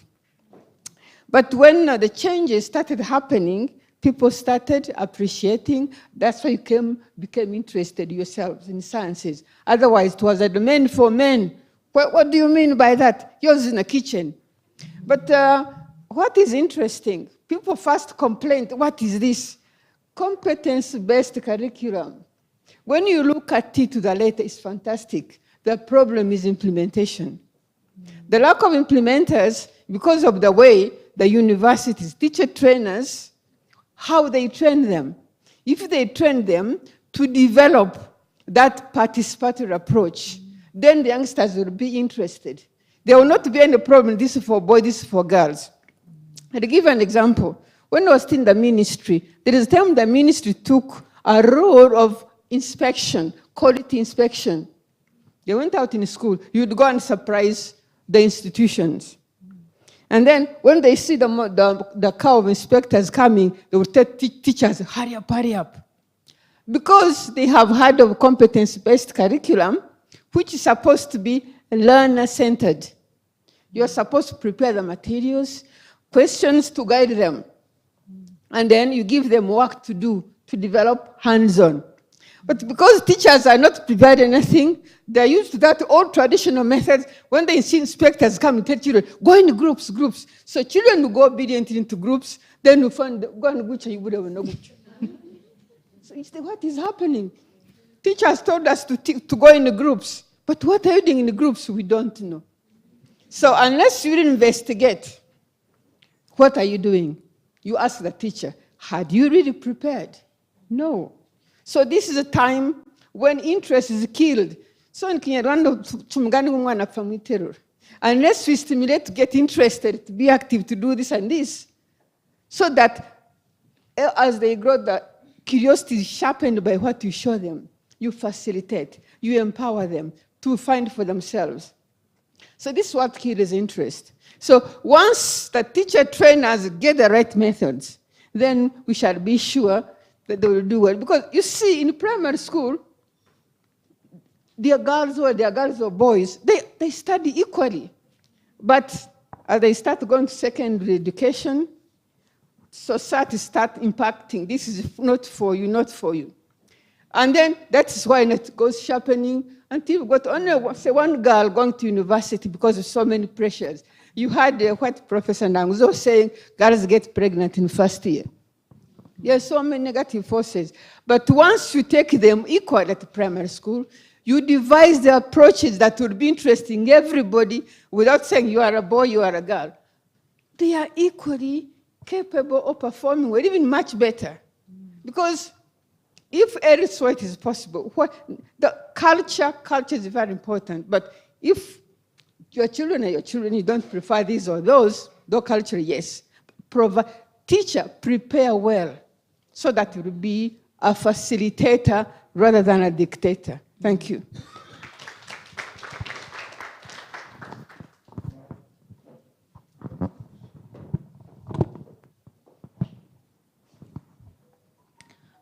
Thank you so much for your time and your presentation. I think it's a very fascinating concept. I have two questions. Firstly, on the basis that inquiry-based learning will obviously promote like asking a lot of questions and a lot of inquiring, how does that work with the time restriction and time management in terms of that, that platform to be availed? The second question is, sorry, I think I forgot the second question. The second question had to do with the preparations. What kind of like initiatives can you say we can use in order to have a strategic way to have a uniformity in understanding? Not a uniformity in answering, but a uniformity in understanding. Since there's a lot of inquiring and a lot of open-endedness, how do you make sure that the structure still has the right direction? Sorry, I did not get your question. The first one or the second? The second. The second one. How do you make sure there's a uniformity in understanding with the open-endedness of the environment? How do you still make sure that there is that structure of teaching a particular thing and making it make sure that it's understood in a particular way? Okay. Yeah. Yeah, thank you. Actually, this inquiry-based learning can take time, but the teacher has to control, should not bring a lot of activity so that he can meet the time allocated to this very lesson. So he has to prepare. Those who are educators, they know we have lesson plan. Each part has its units, each section. So the teacher also has to manage time and control that there would not be the disruptive behaviors. Yeah, thank you. Coming to the second question, before teachers implemented this inquiry-based learning. Before you proceed, sorry on that, in my understanding, I get like, if there is a specific timing of teaching a certain lesson, that means if I haven't understood and I'm a student, on what she's actually implying, it's like, if I haven't understood and you have a 1 hour to teach, what do? You just leave me there and then you just follow what you've been given? What do we do there? In education, you have what we call remedial activities. Those slow learners are helped in extra time. Yeah. Because we don't have same rate of running, so there are remedial activities for those slow learners. Thank you. Slow learners. Do we call them slow learners? Say slow. Do we call those students slow learners? And if we call them slow learners, how is that not affecting the attitude? Actually, we don't tell them they are slow, but we know those one who failed the test or what, they are helped in another way. Yeah. Maybe they don't know, but you know. You Yeah, call you them. know. Okay. Those ones with your who are lagging behind. Now with you you, provide extra with activities to them to help them. With the mind of a teacher, me, Barbara, a teacher who is going to teach a student, with a mind like this student is a slow learner, how is that not affecting the attitude of a student that you're actually telling us? Actually, those who failed, they are not... Why are they failing? Yeah, we don't all have same IQ, you know? We don't believe that. So from what some you need presented. extra help. Yeah. From what you presented, it's not, it's not actually reflecting like some are slow. Because you said at the beginning, they are all the same. Suddenly you start talking about the topic, and then some goes, others. Yeah, there is a strong correlation between attitude and performance. If a student is interested in a lesson, he will definitely score high marks. Yeah. Okay, maybe I just leave this. But Those who I are have to educators catch up with you. can assist us. Yeah. I think she's not talking about performance, and she's just talking about the attitude. And you know how we were behaving in the classroom. So you weren't behaving like me. You weren't understanding things like me. So I can say something, and then you can interpret it in the different way. You understand that? So that attitude. Okay, now you explain to me now when you say about attitude, what do you mean exactly? You mean my attitude towards the course? You mean how I behave in class? Because if it's how one behaves in class, it's totally different from someone's attitude on the course. So which attitude are we talking about? Yes, we are talking about the attitude toward those courses. Because she's talking about a particular course, that's biology. Yes, thank you. To me, I would be so glad if he showed us the role of a professor, a teacher, in the attitude of a student, actually, in the course. Next topic. Thank you. I have to respond to the second question. To ensure uniformity, before conducting this research, the teacher who implemented the inquiry-based learning will subject to trainings of 3 days so that they will have a common understanding on these approaches. So they participated for the construction of the preparation of the lesson plan using this approach. So they implemented what you can say, they implemented all the features of the inquiry-based learning, and I was there behind observing how they implemented this approach. Thank you. Thank you. Thank you, Harriet, for a good presentation. I have a question on your selection of samples. From my point of view, I understand that this attitude thing starts at an early age, from senior 1 up to whatever. Because when I was in high school, there are some students who used to say, "Me, I don't like math just for that," and he or she have never tried to solve maybe a problem. So I wanted to know why you chose these soon leaving high school female students, and you did not. Yeah, I can see from your abstract you say that your samples are the soon leaving high school female. Oh, this is another topic. Yeah, it's grade 10, senior 4. Yeah. No, but I have still, 2 topics. Yeah. Actually, I have 2 topics. Okay. This was implemented in senior 4. Mm-hmm. In mathematics, chemistry, and biology combination. Yes. But still, why didn't you include the lower secondary level students? Because depending on the fund, you cannot implement you cannot conduct research in many areas. So the limitation was the funds. So I chose those ones who have chosen biology as a major subject. Yeah. Okay. I think the topic that Harriet is presenting now is on page 22. That is where the abstract is. So sorry for the confusion because she had two topics. One is on the poster presentation, another one is for oral presentation. But the presentation that she did now is on 22.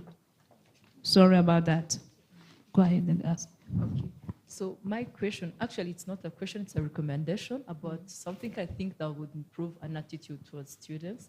So most of the time, even though we are passionate about biology or any other course, we are demotivated by the fact that we are only learning it, but we don't know where to apply it afterwards, mostly in science lessons. So I would advise, like, if you include module clinics, rather than before just teaching them biology, you have to clarify, tell them, if you study biology, you'll be doing this and you are different from this person. I think the module clinics is something that is more impactful to the attitude that the students will be having towards their modules or any other lesson they are going to have. So that was my recommendation to you. Okay, thank you. And again, I would say that this is a published paper. It can be accessed on Google Scholar. Thank you.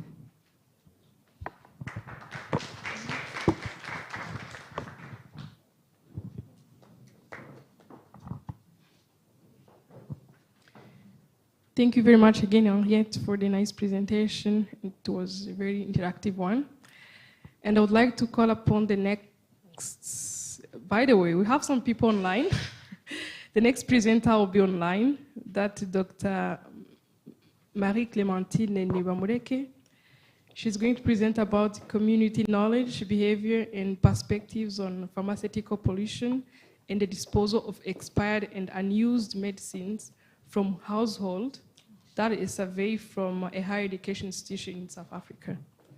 So we organize presentations of Clementine online.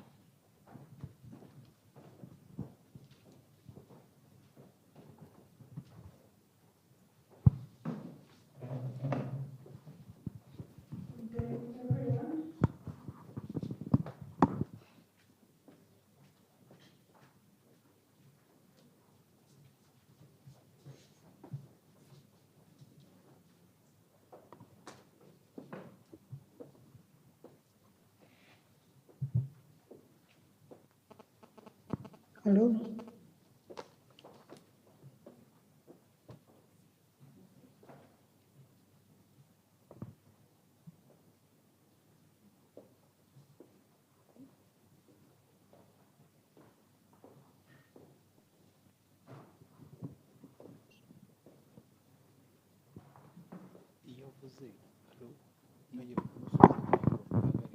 Hello. Hello, can you see my screen? Yes, can see.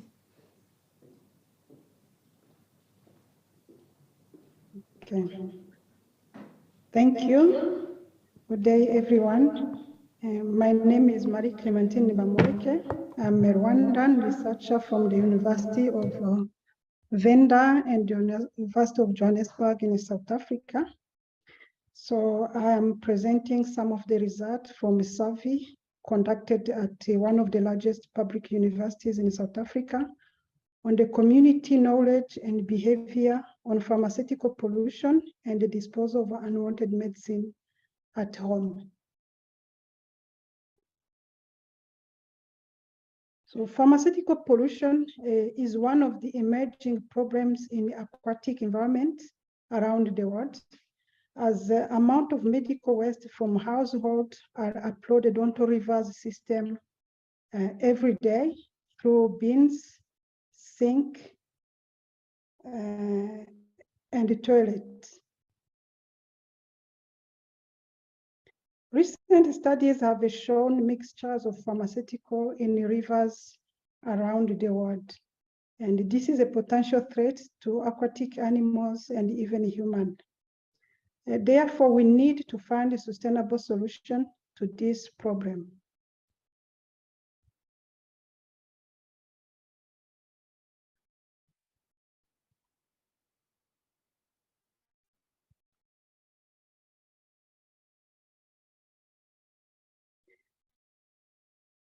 Pharmaceutical in aquatic environments can have a negative effect on aquatic animals, also on human, and even on plant. As you can see, those are different published studies on the effect of pharmaceutical in aquatic environment. For example, you can, on the second publication, you can see that fish exposed to some type of pharmaceutical such as antiretroviral and antibiotics have shown physiological and histological change in the organs such as the reproductive organs.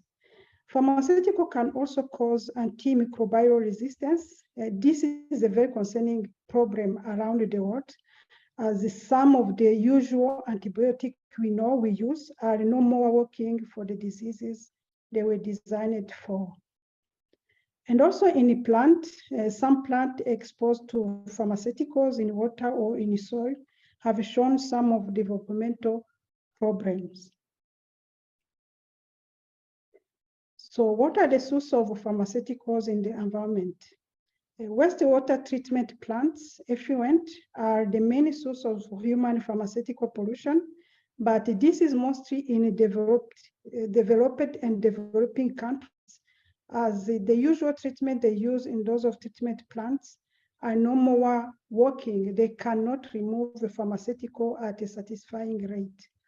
However, when we go to most of the African countries where there are no wastewater treatment plants, pharmaceuticals are disposed in normal garbage bin and waste dumping site. If you reflect on what you do at home when you have unused medicine or expired medicine, the first thing we do, we throw them into the toilet or into the garbage bins. So this pharmaceutical will reach water system sometimes through landfill reach it.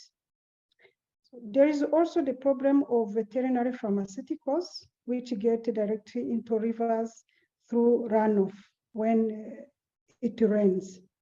So in addition to that, pharmaceuticals are misused and overused by humans and in the agriculture sector, which also contribute to antimicrobial resistance. So in the agriculture, they use different medicine, mostly antibiotics, to improve production.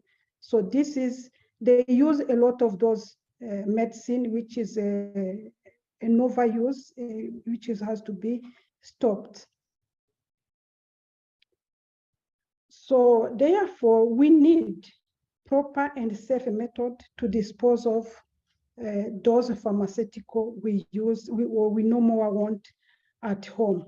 So this safe disposal policy is needed simply because it is going to help reduce pharmaceutical pollution in aquatic environment. So if you look to that picture on your right, you can see that there is a safe disposal bin for unwanted medicine. This is in a clinic in one of country in Europe.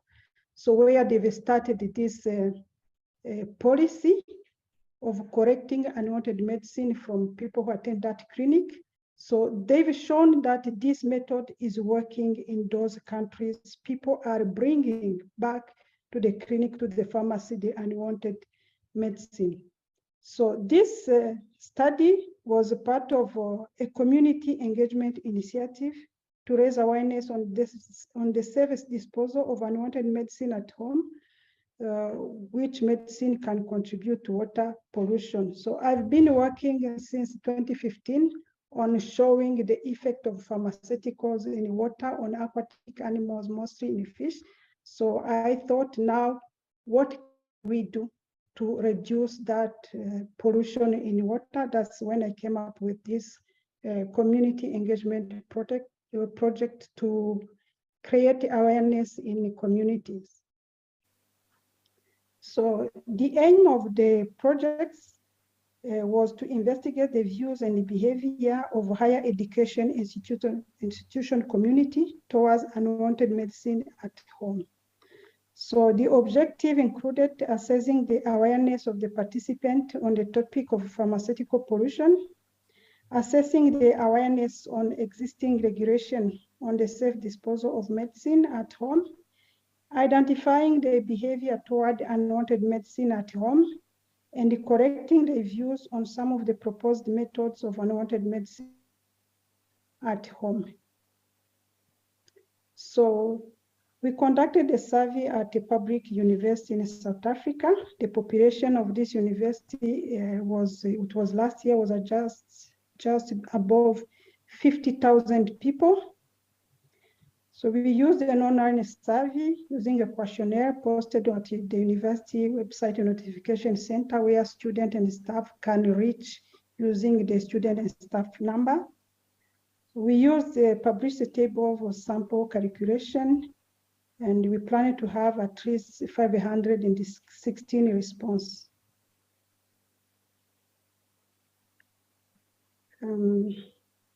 So before continuing, I also want to emphasize that the survey was completely anonymous and the participation was voluntary for each person.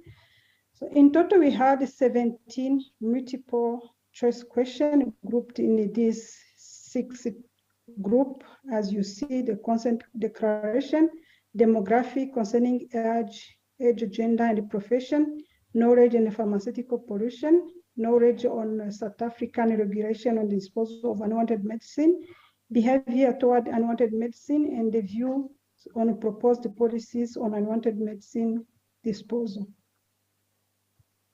So for the result, we received in total 543 people responses, and 93% of them were students, with the 75% of them being undergraduate student, which is not surprising because more than half of the students at that university were undergraduates.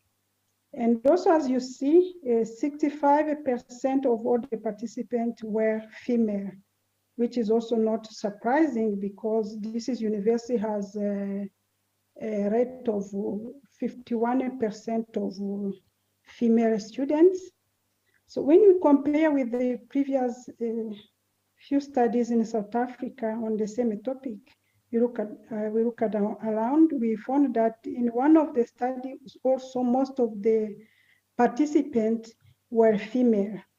However, in other studies, we saw that a few of the participants in those studies have had a university education.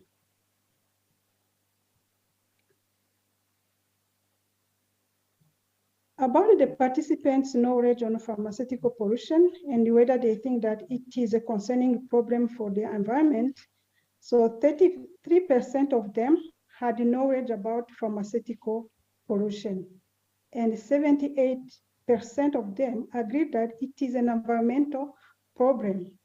So we also asked whether they knew about South African regulation on unwanted medicine, and only 28% of the participants said that they knew about this regulation. So when we compare also with the other studies done in South Africa, in the general population and also with the HIV patients, also we found that a small percentage of the participants knew about this regulation, while more than 87% agreed that pharmaceutical may be harmful to the environment. So about the, so I've asked if they had unwanted medicine at home. So the participant 50% agreed that they had expired medicine at home, while 26% said they had unused medicine. On whether they are told what to do with this unwanted medicine, we found that only 6% were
I think we are having a technical issue. Are we?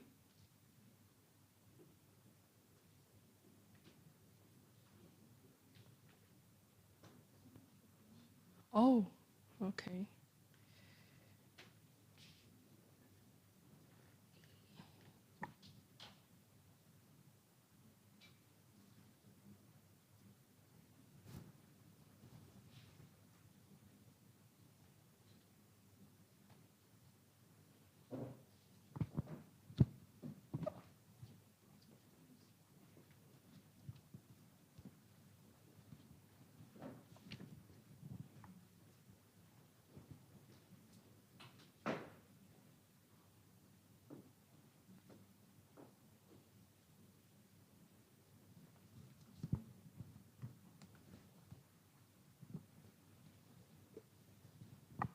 So as I previously said, we had to arrange the plan as per actually changes occurred in between.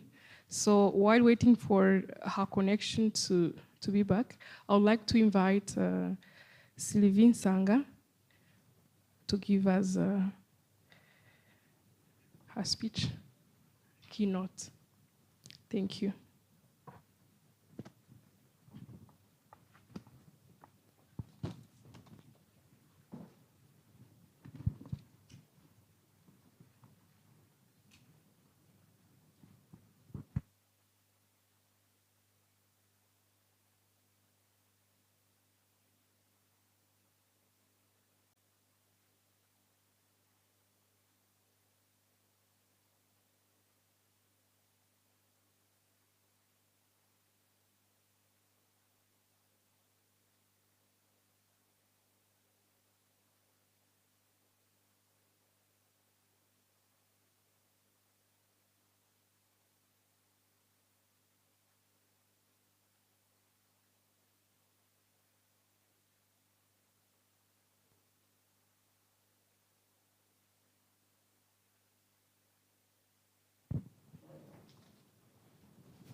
And in fact, Sylvie Sanga is not going to give a speech.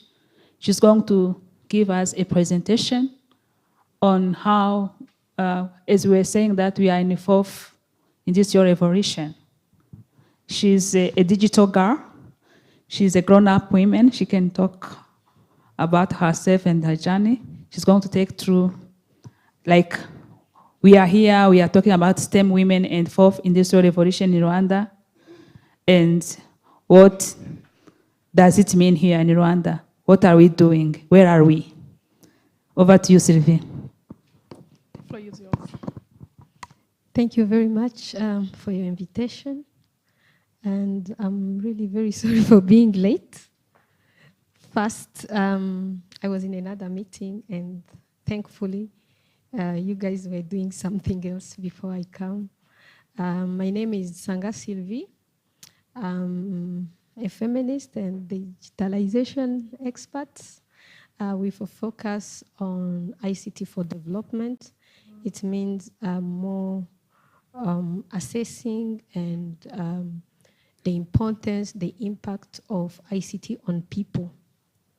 I've been working in the government for the last 17 years, and for the last 2 months, I'm home, eating, sleeping, babysitting, and yeah, continuing doing what I like most.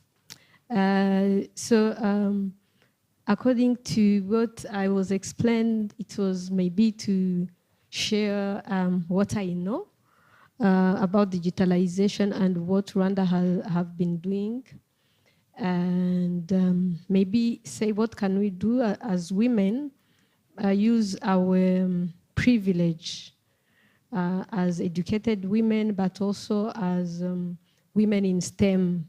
I know you are in different fields. I'm sure if I miss something, my aunt and friend is there, Dr. Marie-Christine. She will compliment me because we have been together in this. So Please, can you continue? I really know you don't need the definition as researchers and women into science doing research every day. But really technology or digital technology, it's at the center of everything. And even in other fields you are working in, which are not necessarily digital, but the impact and the multi-effect of technology can really amplify everything we are doing, being in health, in agriculture, in environment. Really, the power of technology is that it can amplify everything everyone is doing. So my role with the government has been really to work with institutions to make sure that they are digitalizing their processes. And why are they even doing that? Remember I said ICT for development, it's about people. It means making sure that government institutions were becoming efficient. They were changing their ways of working in delivering services for citizens. So if you do some research, you will again see that 2 decades ago when Rwanda decided to become a digital economy, it was about centering the people. So everything you are doing, how do you improve it for the benefit of people? Considering the education sector, for example, no, I'm fine. The education sector, for example, it's really to make sure that, I sat a lot, I'm fine. It's to make sure that they're improving the quality of education, the teaching, the learning, and all the stakeholders in that sector. So basically what Rwanda have been doing, though the presentation will go in detail, it was to transform and to disrupt the way things have been done for the benefit of citizens, considering with a big vision to say, how can we become cashless? It means we make sure that people don't move with money. I think we saw what happened in COVID. Just imagine COVID without Momo, what could happen. And especially as women, I remember doing everything, send me this, I pay. So if you can imagine your life without digital technology, you can really now see why should the government invest in that. In health, the same. Of course, the vision is that how can we have a health sector where centered to the patient, where a patient goes with all the data. It means if I am from Gisenyi, but I'm in Kigali, I go to see or I have an accident, I arrive at CHK, if they put my ID, normally they should see, oh, this person maybe is predisposed for diabetes, we shouldn't give this. So technology is really there also to predict the healthcare and everything. By definition, I think as professors and doctors, I know you are best than me in this. It's the use of digital technology to automate and improve processes and service delivery for impactful changes.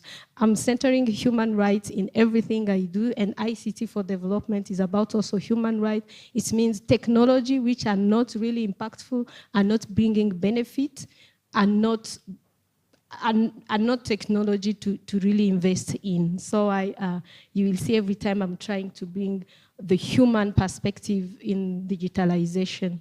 No? So specifically, what Rwanda has been doing since 2000 was to dream big, to say, we really want to make this country zero trip. How can a citizen have the service where that citizen is? We want to make this country paperless. How can I do everything without moving to go to my bank and I pay and I finish? And zero paper. Making sure that we are also contributing to the protection of environment by using less paper, by making sure that I don't need to bring a document to Mineduc for the minister to see it, but how can I send it? So everything which has been done really is summarized in those 3 points to make sure that everything become cashless, paperless, and zero trip. People don't move to go to look for things. So the journey started in 2000, where first was to sit and understand what is this, And the first thing was to make sure that the policy were clear, outlining the country vision, the country objective, and really how are we going to reach there. And the vision were really divided in phases, and every phase, as we'll see, was really taking like 5 years to make sure that even if the 5 years finish, but you haven't finished, to try to carry over some of the projects which weren't really finished. So the first phase really focused on policy making, establishing the institutions, because you can have a policy, but if you don't have the right people, the right institutions in place to make sure it's move forward, nothing can be done. And really, it wasn't the ICT sector only, it was everything. I know you are many in the education sector. If you don't produce the mass of people who are going to manage those infrastructure, we are going to see, who are going to produce those systems the country needs. It means everything you do it in collaboration with other people. And Mineduc, the ICT sector, really had a very big contribution, not only to make sure that they are using systems in schools, but they are producing the engineers, many of us are, to make sure that they are really carrying that vision. So the second phase, and we used to call them NICI, is the abbreviation. It was the National Infrastructure and Communication. So information, so it was really like a Bible for Rwanda to start moving toward a digital economy. So the second phase focused on infrastructure building. Really, you could go in some places, you find citizens saying, why are they doing that? You remember when they were like putting the fiber all over the country. Of course, some people couldn't know why they are doing that, but it was to prepare the country for this innovation we are experiencing today, establishing the national data center, making sure that all government institutions, and sensitizing the private sector also, that is becoming ready to embrace and to be part of the journey. So the third phase, which was each phase in abbreviation, it was like NICI 1, NICI 2, NICI 3. So it was easy for everyone to go. Even when I was a student at KIST by then in computer science, we knew those NICI plans because we used to have people who were coming to explain us that we are waiting for you as students who are studying to come and make an impact in the society. So the third one, because we had the right policies in place, we had the infrastructure, was really to focus now on service development. At this phase is where the idea of Irembo came, for example, to make sure that we have any government platform where government institutions are going to put different services so that you don't move in all offices. I think the young generation may not know how it was really tiresome to go to queue in district. You arrive at district, they say, no, go where you were born, go where you could just spend money and time in service. It doesn't mean now we are not spending money, but at least you are saving time. Because we will see also digitalization come with a cost, of course, some negative also, which as women in science we can contribute to mitigate. It's when different institutions, even bank, actually when the government was doing this, they didn't do it alone, they were embarking also the private sector to start telling them, you are not giving them money, you are not going to impose them, but you need to put the right environment for them to feel that they can also embark on that. It was really more bringing them on board. I remember at this stage, we started things like technical working group focusing on different sector and cluster where you meet the education sector and their development partners and the civil society in that sector. You are kind of preaching for them to adhere to that big vision. I remember the first project I worked on was the 1 laptop per child. Myself as a human rights activist, I remember saying, how can I give a child a laptop when I don't know if that child ate the morning? I was feeling at the same time pushing the government policy on that and the project as one of the managers, but you go back, you say that, but at the end you realize that development, it's so many things together. So you can't say, let me do this when that will finish. You do your best to make sure that you are bringing, while there is other institutions really working on children nutrition, bringing food in schools, and you also, you put I think your researchers, there is one paper I read, like for the one laptop per child in Latin America, how the one laptop per child given to family transformed almost their livelihoods by the parents who were doing small business, they used that computer. So if everything is embedded and the programs are really simplified for a common citizen to understand, one thing can just help to amplify other. Yes, I remember they even used it to put a reminder for immunization. I used to forget the day of bringing my children to the immunization date. So it's just bringing a tool and try to add everything which the family need, but also which can develop them. Because sometimes communities, they will see benefit in one angle, but when you apply a human rights-based approach in what you are doing to give them services, themselves actually they will adhere without you hurting their feelings. So the journey was long and worth it. Currently, if I can say, Rwanda is working on its 5th digitalization blueprint, but the 4th one, the name was very catchy. It was Smart Rwanda Master Plan. So it's what we have been implementing.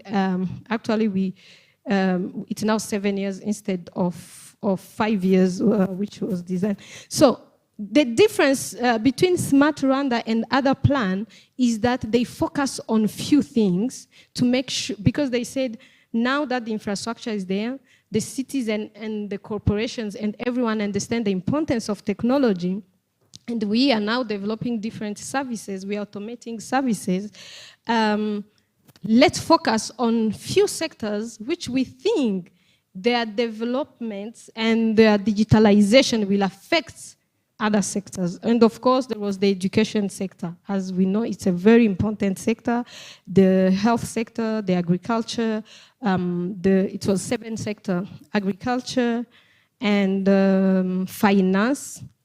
As I told you, really, finance inclusion is something important for any country development. There was the social sector, but also a sector which was every time embedded in others. It was women and youth, because we used to take women and youth like cross-cutting issues everywhere, and at the end of the day you find there is no one accountable for that. So they also try to put it as a pillar. So the Smart Rwanda Master Plan focused on those sectors, and it was really about innovation. How do we really disrupt what is going on? How do we create partnership? How do we do this? So the 4th plan really was focusing on innovation, and to call it Smart Rwanda Master Plan, it was because it had now to benefit from the other investments. Move on. Yeah, so many of those stakeholders in that sector are the stakeholders we know, and I believe women researchers like you interested in this topic should know where to go, where to find information on anything related to digitalization. Of course, there is the Ministry of Education, which at policy level is guiding us toward this big vision of being cashless, paper-free, and really not move to get things. So they work with, as I told you, they don't do work as government only because you can't reach anywhere if you are not with other. They are investing a lot in private sector for 2 reasons. One, private sector, they can innovate because they are not sometimes tied to so many laws, but also they can contribute because many of them have money. They are big corporations who can say, okay, not only we are digitalizing our processes and service internally, but also we are supporting the government, because there are different projects which have been supported by like MTN and other companies, just because they feel they need also to contribute. Development partners, they are the people who give developmental aids. And I think many of them support also you and the Ministry of Education. I was seeing some centers which are funded by the World Bank, like by USAID, development banks, and other. So we have also a regulator, Rwanda Utility Authority. If you go on Rura website, you will see so many reports, because they give quarterly reports actually on the usage of ICT, there is usage, affordability, they give the pricing, so they are there to regulate the sector. But also there is the Rwanda Information Society Authority, where I used to work. They are the one with the mandate to do the ICT implementation and to coordinate the implementation. There are special institutions which started, some of them like projects, and ended up being institutions, like the National Identification Agency. It was a project long time ago in Rita, now it's an institution. They are the one in charge of the ID system and everything around that. The Kigali Innovation City, I don't know if you are aware, it's in the economic zone in Masoro. So it's just, it was a space where the government encouraged different investments to come there, like the Carnegie Mellon and the African Leadership Institution. There is also other center of excellence there, where they want really the government to be there to play just the catalytic role, to let the private sector come, the education sector come, and innovate. Because if you see like Silicon Valley, the way they are, it's really innovation and practice, and that you can see it in the private sector. If the private sector, the government, and the academia work together.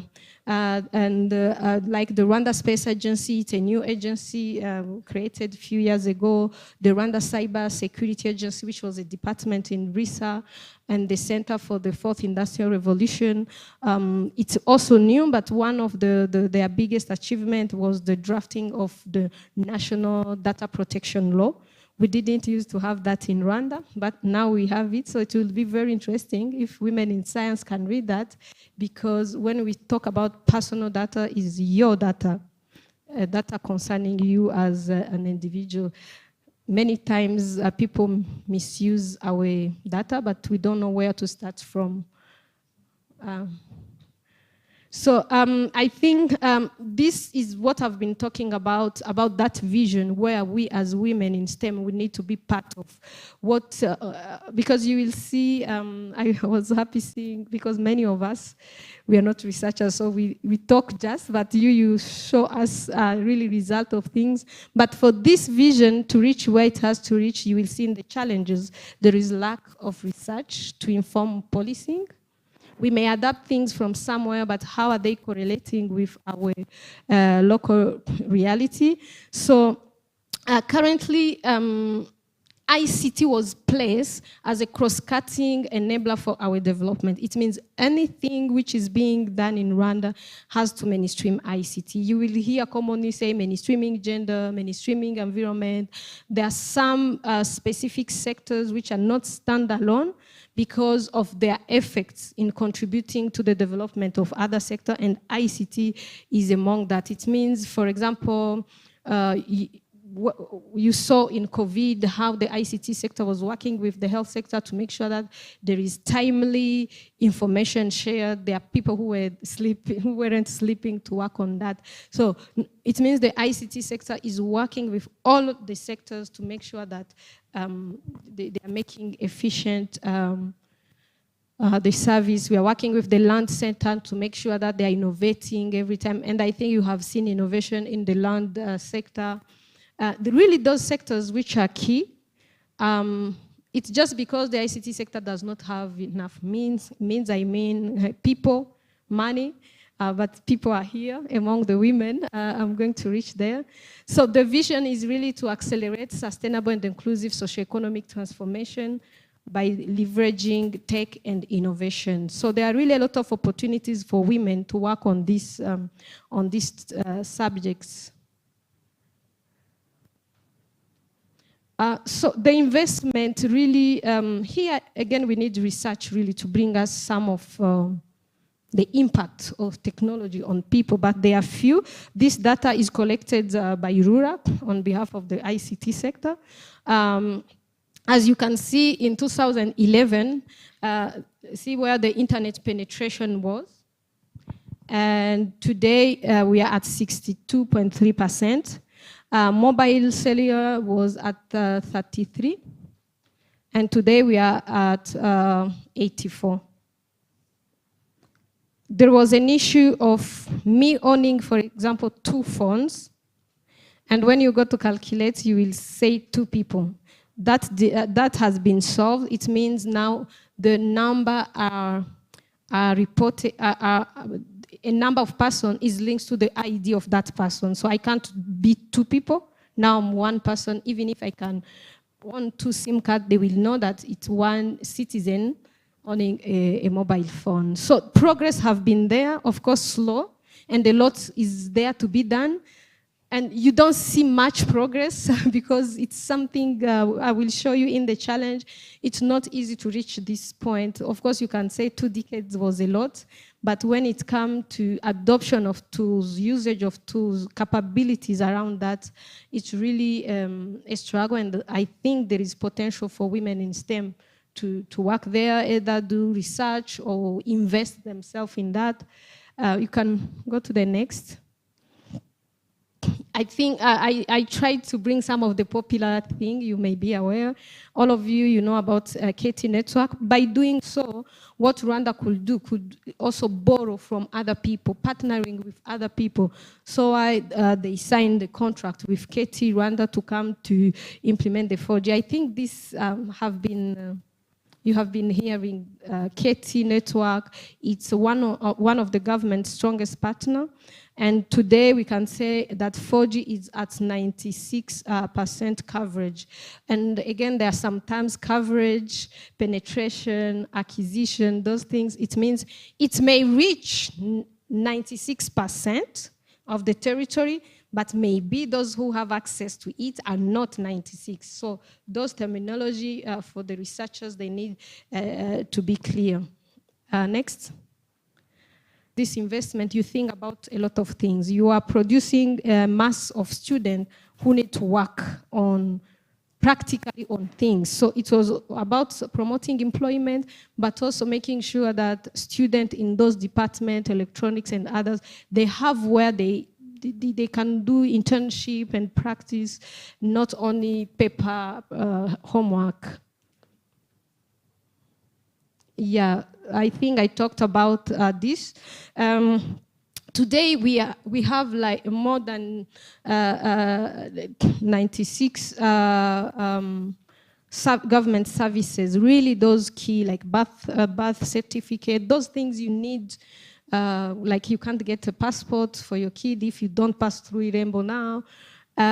We have one way, as you are going to see in the challenge, was the lack of digital skills. So to bridge that, we adopted a system. By then, I'm saying the government of Rwanda adopted the agent system. You can get agent of Irembo. I'm just giving Irembo as an example because it's more popular. But agents were there to bridge the gap between us, the government, which is providing the service, and me, the citizen, doing that. Next. And another thing was to focus on digital financial inclusion, really working. I think you saw like during COVID how the government subsidized, worked with telco to make sure that the cost of sending to Momo decreased. Sometimes the government really invests in those things to make sure that the citizens are having access to those services. So financial inclusion comes by really people making sure that they have first the device, but also there is business accepting to use, because some of them are afraid to use the digital means because they think Rwanda Revenue will monitor them, they will know what they are using. So this is an opportunity again for us women, educated women, to make sure that people understand that there is a level of privacy. It means if Rwanda Revenue does not have access in Irembo, because it's so protected by other institutions, to make sure that me, the business person, I'm doing my transaction and the citizen is doing his transaction. Then at the end of the year, if I do business, I'm going to report to Rwanda Revenue, but not, those are some of the challenges you find in acquisition of digital service, because a citizen is not sure of who is accessing this data, who will follow up on this data. So the government is really investing a lot in e-commerce platform. Whoever has an e-commerce platform really gets support. From my time when I was still there, from the government, there is even a national technical working group from Minicom. There was fund during COVID. I think you saw even the publication of few existing platforms which were there for citizens to use during COVID. Minicom and Mini-ICT published a list of e-commerce platforms. There were few because many people are not investing in them. Those are some of the really focus the government is on. So why I brought the financial inclusion one, because I know there is even fund for that. If you have research or anything related to this topic, few people are really venturing in it. Next. Another area was cybersecurity. I told you that we had the policy, a cybersecurity policy, and the department was in other institutions. So to really focus on it very well, there is a standalone institution in charge of following on it every day. I think if you do business, you know you have to go to get the key for you to bid through the national procurement system. Our national infrastructure need to be protected, and there is an institution doing that, but there is really no research in this field. I think RAWISE and the member, I would encourage them to invest in really cybersecurity capabilities and the field itself. Next. Another big monster really is skills. I know you guys being in education sector, skills are at different level. There is skills for citizen, what we call mass skills, but also there is producing the right expert for this vision. And there is even a digital talent policy. You can see it on the website of the Ministry of ICT, which categorize the type of needs, of skills we need to really reach this big vision. Part of them is under the responsibility of the Ministry of Education and the Center of Excellences and the university to produce the researchers, the right programmers, the people who really can drive it and develop the solutions. Then we have in between to make sure that professionals like us who are working either in private sector, in government, we have the right digital skills to do our everyday business, like women themselves, how to manage different agenda and program using your smartphone or a computer. That is the skills we need from professional, and the skills we need from the mass is really knowing how to use technology, being confident on how to use it. So you can see on the bottom, the general population, that is the mass skills vision we really need in the government, and the professional, it's in the middle, and the experts can come from university, the different center of excellence we do fit there, accelerators, incubators, and people who can sit and develop a system, for example. We call them experts. Me, who need technology in my work, we have categorized them in professions. And my mom, my aunt, and everyone who consume technology. So this is the big vision. No research in this field. No innovations are coming to develop the system, but I mean building digital citizen, the citizen with the right skills. So this is really a focus for the government of Rwanda. Personally, as a human rights activist, this is core for citizens. Because if you don't do this, you are amplifying digital exclusion, digital injustice. So why you see the government has those policies in place, but you will see it's as if the private sector, the civil society has left the technology business to the government. And it shouldn't be like that, because the government is normally at policy level and other people now need to take it over. Next. Yeah. So to try to fill the gap, the government is doing many things, of course, with partners. Like this is a project of Mineduc and the ICT sector. The Coding Academy was an idea. How can we make sure that in few years, we have the right technical skills the government need? Because some may have PhDs, be in research, but they are not producing the tools which are needed immediately. Like the system of Mexico recently, it was developed by a student from there. They didn't even finish high school. Yeah. Okay, next. This is the investments government is putting in. NOSCAN is here as a private investment, but the government has facilitated it in everything from identifying land and all those things, reducing. Actually, there is they don't charge some tax to digital investment. There is Fab Lab. I think maybe we will share the full list of those innovation centers where they are. So that because they have fast free space, I think NOSCAN you pay some, but like Fab Lab, K-Lab, DigiCenter and others, because government has injected in different investments, but you will not see many women and especially researchers like you benefit from those investments around. Next. Remember, I said we are in the current phase of innovation. So the government has really invested our taxes in this thing, so we need to benefit from it. There is the Rwanda Innovation Fund. I think there is a very big technical working group, and I think the National Science Commission is part of that.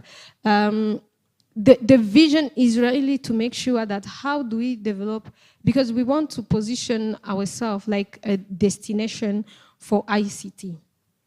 As you may be aware, a country develops itself from different things. You may be landlocked, but you benefit from other things you can have. So the Rwanda Innovation Fund was designed to promote innovation and human capital development in Africa. We really don't want to limit ourselves to Rwanda, because by having other people, Africans, come here, we give, but also we get from them. So the whole ecosystem is there to make sure that they support ideas. So there is a specific department actually in RISA, which is focusing on innovation and research. I think we can see how RAWISE can really be the arm to involve women because sometimes fund comes, you have like a deadline of 1 month or 2, and you don't see people, or you just say, okay, because we don't have time, let's use the people we are used to use. And you find women generally are missing, because sometimes the planning which didn't go properly does not allow you to go where women are. Next. There are different companies which government have facilitated. I think you know Babil, which when they came, they said, oh, we have this application and we can really reduce the death rates by making sure we give fast, quick information to a citizen before that person reach the hospital. Then we say, okay, bring your proof, bring just your concept, and we give you a free space to try and see how things can be. So there are things they do. Initially, they started in UK, but there are things they do here. They didn't know that they could work, but because the government gave them free space of facilitated them to try things. If they fail, they fail. But if we succeed, we all succeed.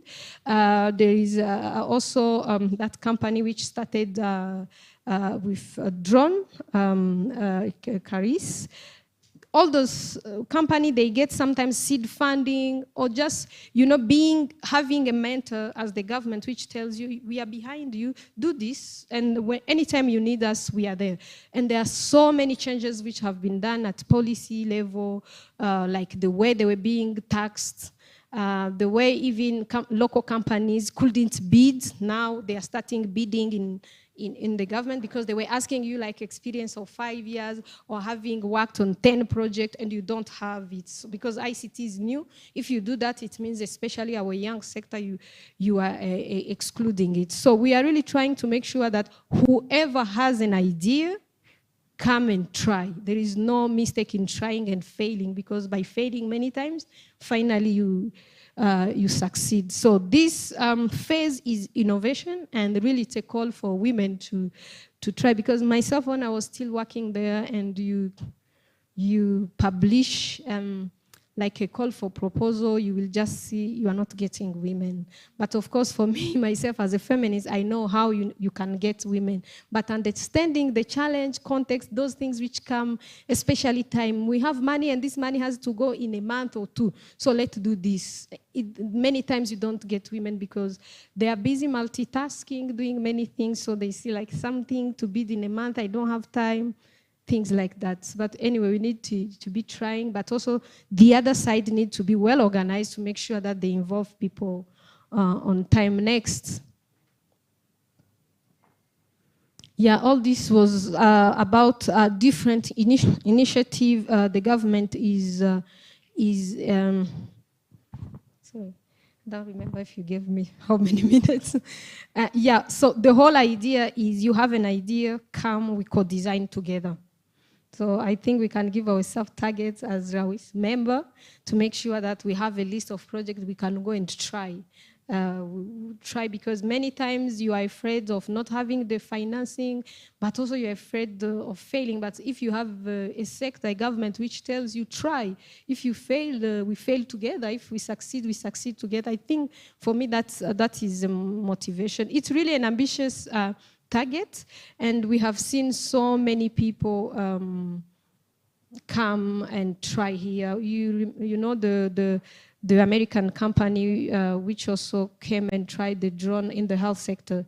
It was the first time them doing it. Now they're in Ghana, and now they're in the US. Being a proof of concept, it really helps in promoting science and research. Next. So there is a lot of opportunities in smart city projects, and a lot of funding now from the government. Really, many companies coming in, they are really getting a big support from development partners and from the government. Those are few which I know the government has really invested in for them to survive. There is was again. We remember the MOVE application.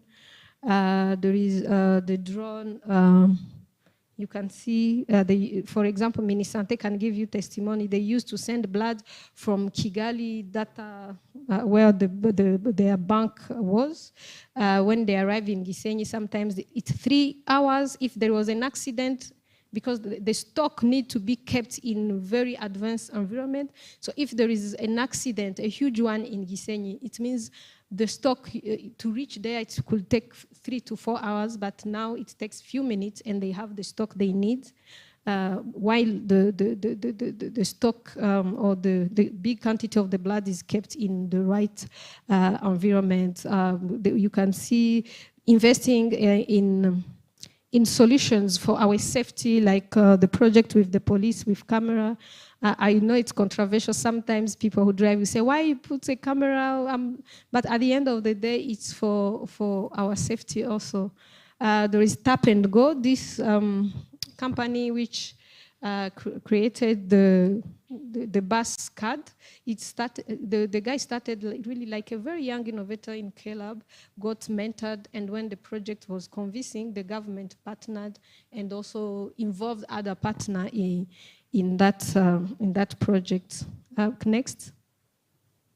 So with my experience and with some documentation, there is really challenges the ICT sector is really showing to different partners. You can see the red one, those I think personally. No one, I haven't had anyone to, I didn't read it anywhere. But definitely we have a low digital literacy rates. When we mean by digital literacy, it's just the capability for me to transact using digital mean. If I'm going somewhere and they are asking me to book in the system, am I capable or I need another person? Every time I used to tell my uncles, see the number of this person and give me. And later I came to realize that I'm forgetting that he's not educated. Yes, he's not educated. So I had to do a chat for him. You know, the phone is like this. You touch here and here and here and here, now you call. So it means there are means we can use, we can innovate to make sure that even those who are illiterate use technology. So low literacy is a big challenge. It means we are going to put the infrastructure in place and the solutions, but few people will use it. But I can say it's something which will finish with time, because we are now creating a generation of educated Rwandan. It means every child needs to be in school. It means in the next 20 years, when that child becomes really mature, doing everything themselves, because they are digital, they are literate, it will be easy maybe to be digital literate. But you will see also, even educated people are sometimes digital illiterate, if you can say that. Of course, budget is a constraint, because if you have a lot of money, you can do things in limited, in few time. Another thing is content. It means you are telling me to own a smartphone, but what is in it? For me to use only Momo, you need to create content which are contextualized to the people. It means if I'm into the age of bearing kid, can I have different information about how to, my nutrition as a pregnant mother, so that I affect positively my baby? It means we need to create content. And that content, the government tries as much to create the content needed. They are every time in emergency. But as now women in science, how can we say we are taking the women in the environment sector, for example? We come up with the right content for that sector, in agriculture, in this and this. So there is really lack of content. Many of the systems are there, but they don't have the content. When I mean content, is content contextualized. The content people need. And remember, people are not homogeneous. They have different needs. Per consequent, they need different, to consume different content. At my age, the content I need is different. So if my mom in her 80s, maybe she needs to know well how to manage menopause and other things, which is different from the application I may need. So you don't just bring content for everyone and think everyone use it. So there is, of course, low penetration of digital device. I think recently you had that Beka, MTN, and the ICT sector brought, we didn't used to have loan to have a device many times. So you can now get a mobile phone and you are going to pay in installment. Those are few strategies the government can try to put in place, but there is really investment here. If 100 women in STEM can put themselves together, put a fund together, and do that business. You just think and innovate around the risk. You can also do that. You say, we are going to solve the penetration issue. Maybe we are going to give it to teachers in primary, because you can't solve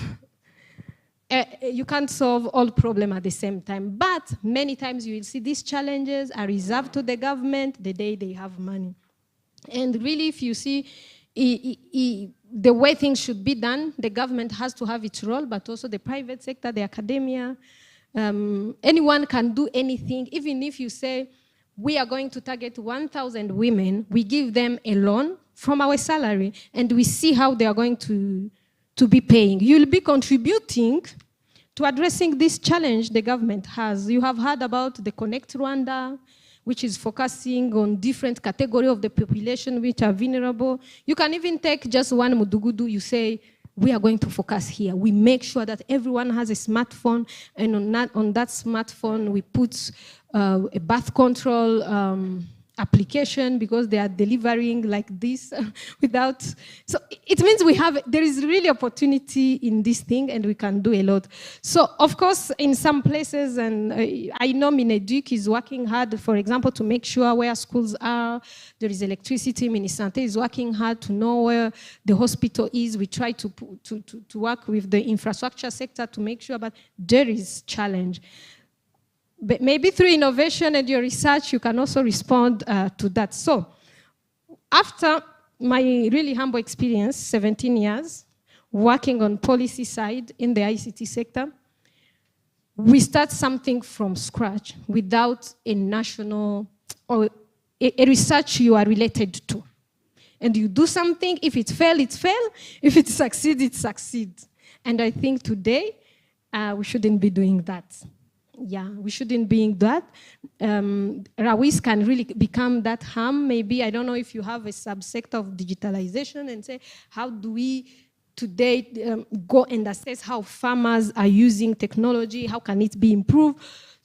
For me, I really believe research is important. Every time I used to back myself with whatever I'm doing with researchers from other places, knowing really very well, I'm just trying to show that in other places it didn't work, but what didn't work maybe in Paris can work in Rwanda, and we have seen success stories. I think research is very important. How should we do it? Maybe the Minister of Education, should we do it as project in school, or should we, like privileged women like ourselves, invest our money and make sure that someone pays to access? I don't know. But this thing is really needed. It's an opportunity. Another thing which is really acknowledged by the government is the digital exclusion.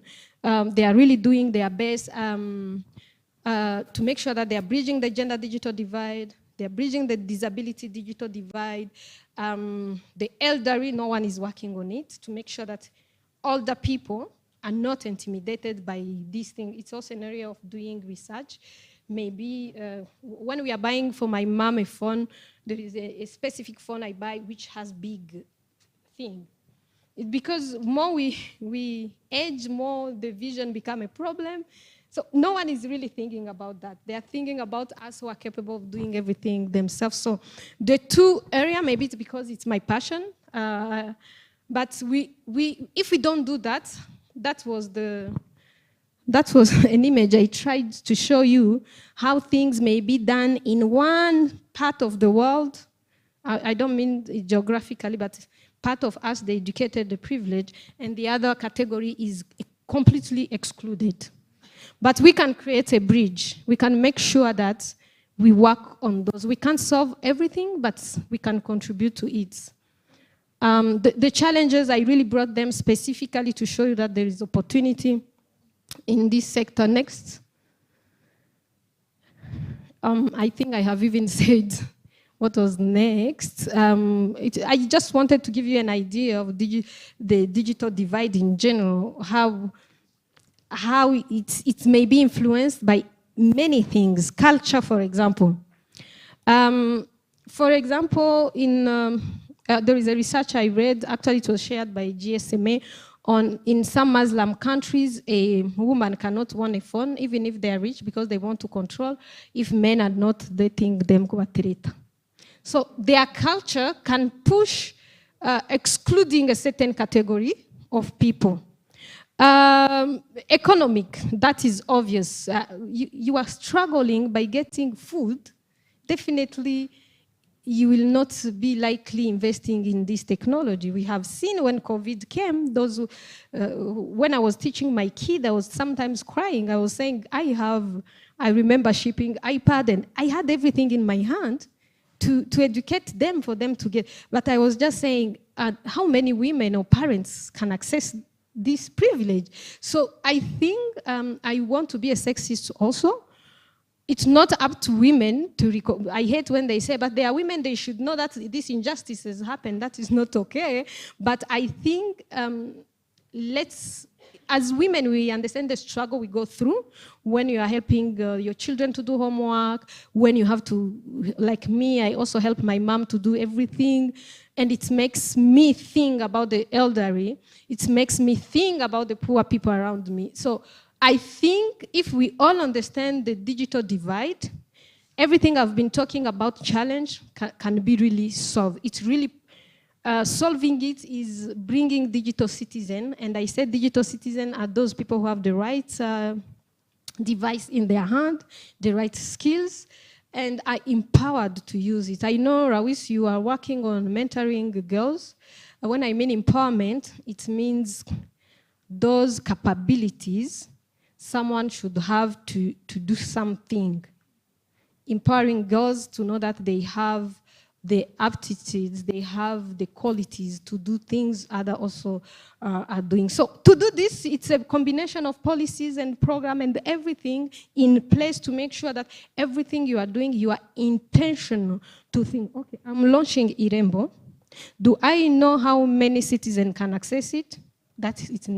It's a research finding. Okay, if it's only 10% of the population, I'm misusing the data, who will access it. Did I think on the other category of the population? Because remember, the agent thing really came late. And the agent have the right, digital right skills to know that if I shared with them my password, they're going to keep it or delete it. Remember, they remain with all our data. So those are the few things we need to embed, because maybe as women who understand exclusion, who understand inequality, we may address this. I feel I don't want to say because we are women, but I think when you have gone through a level of inequality, you should be enough honest to say, I'm now committed to fight it.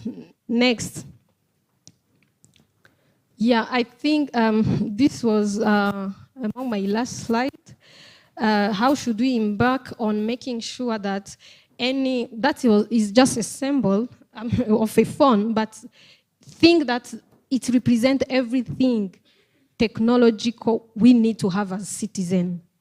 And how can everyone in their diversity access it?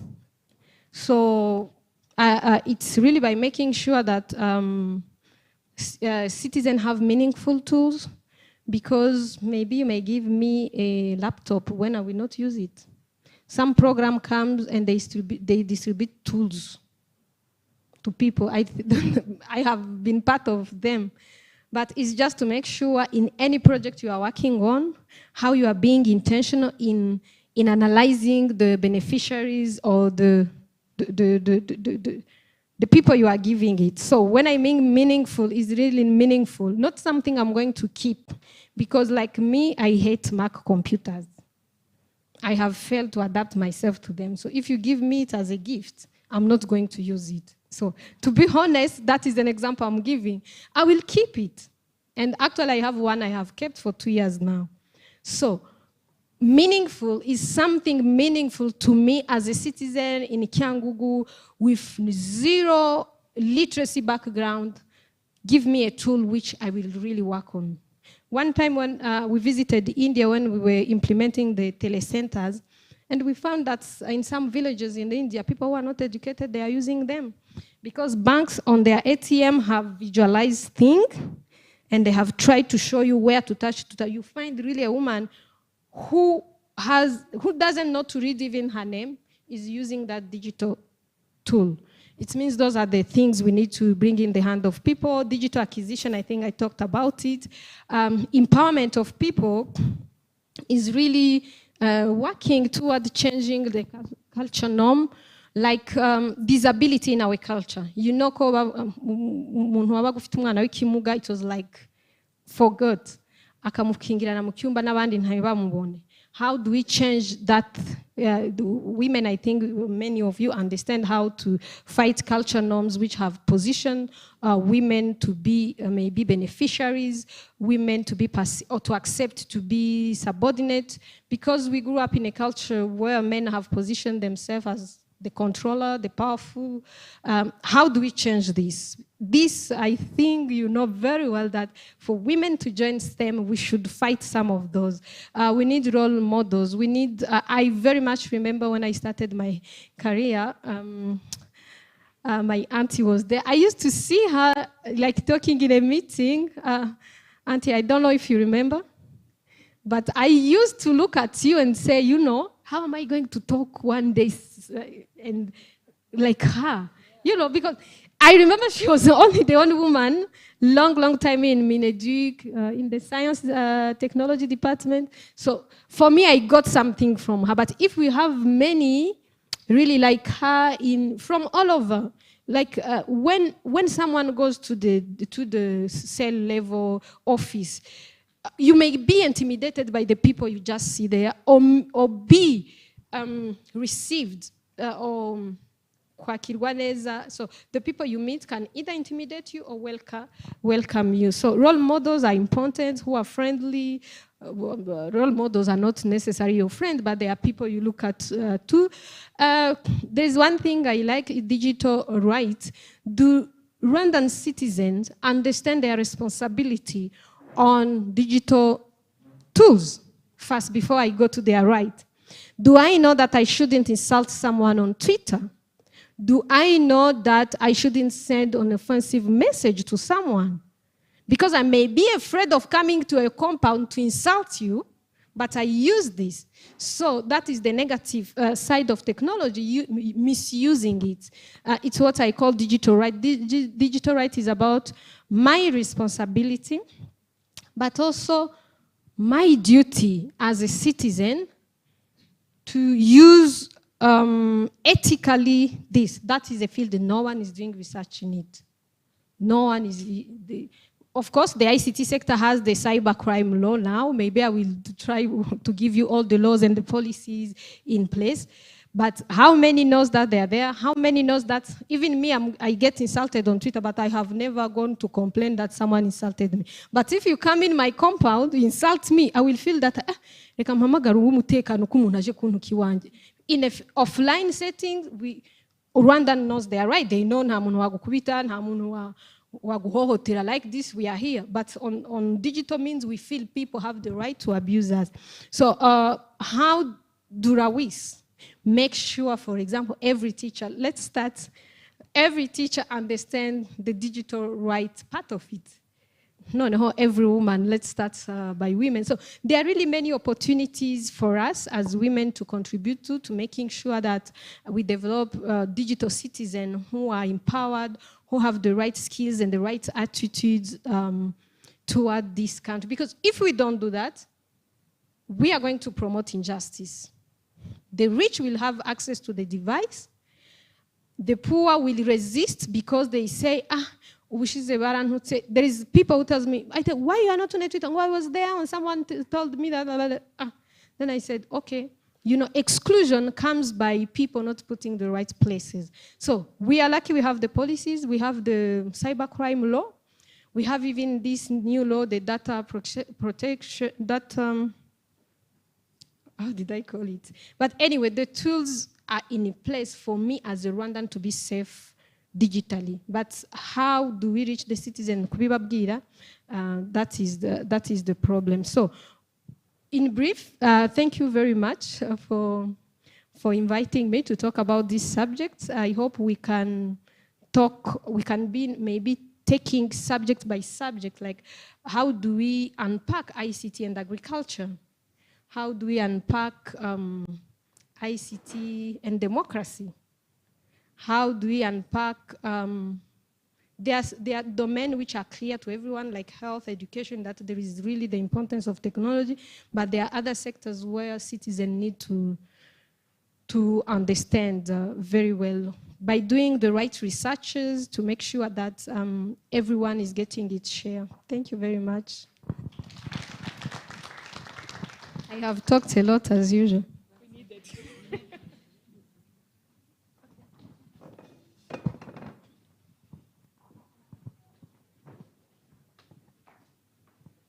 Thank you very much for the nice talk. that myself I've enjoyed, and I guess for the rest of you.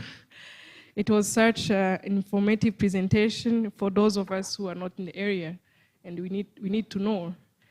So you highlighted some of the solutions that we basically benefit on a daily basis, and some of them they are resulting from government programs. So it was such an informative presentation. Thank you very much. And also you highlighted some area that need our contributions for those who are in the area. So I think it was such informative as RAWISE members and as we into research. So I would like to invite some of the questions, maybe, okay. Maybe also it's good that maybe someone who is going to ask can give a brief introduction of yourself. I think I missed that one. Thank you so much. My name is Winnie Nachienji. I am a STEMist, but I'm still interested in science diplomacy. And you mentioned something about, you said within your 17 years of experience, you've realized that policies are made without research. And you're encouraging maybe members of RAWISE to carry out that research to inform the policies that are made. But one thing I've realized is, as academicians, we do this research, but fail to articulate it to the people who make the policies. So how can we solve that disconnect between the research that's done by the scientists and the actuality of policy making? Thank you.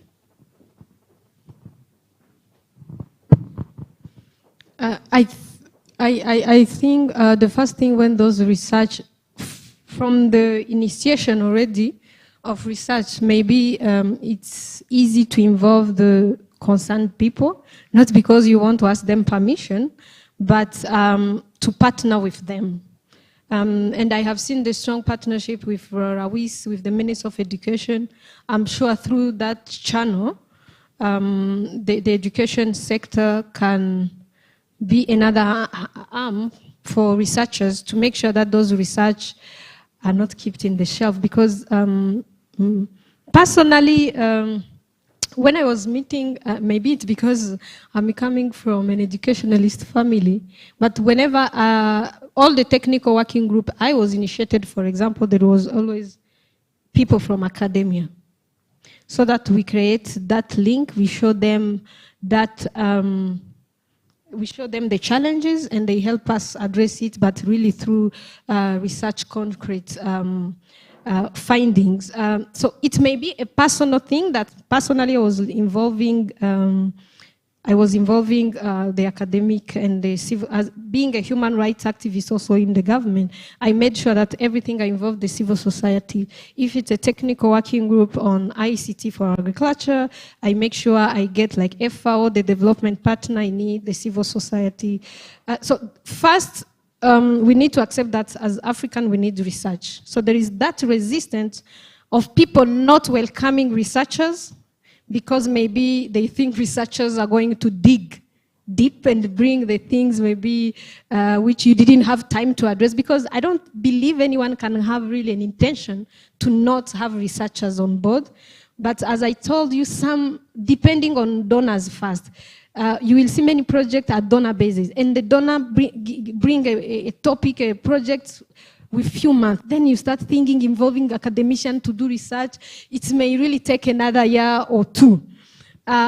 Because we are in a country which really is fast-tracking everything. First, you are seeing someone is hungry and you want someone to do a research to tell you that that person is hungry. Because as we are seeing the problem, but it's good they get backed by research.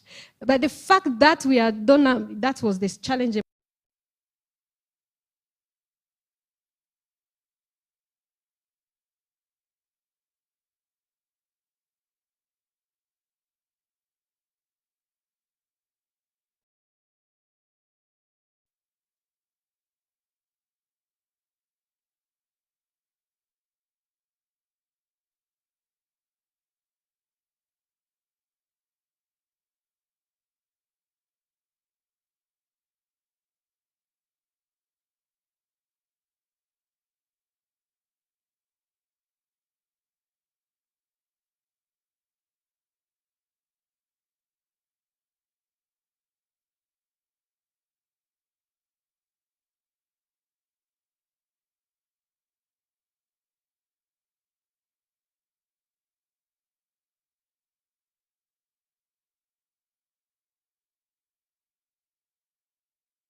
times you publish the research so that we also see those research and we use them.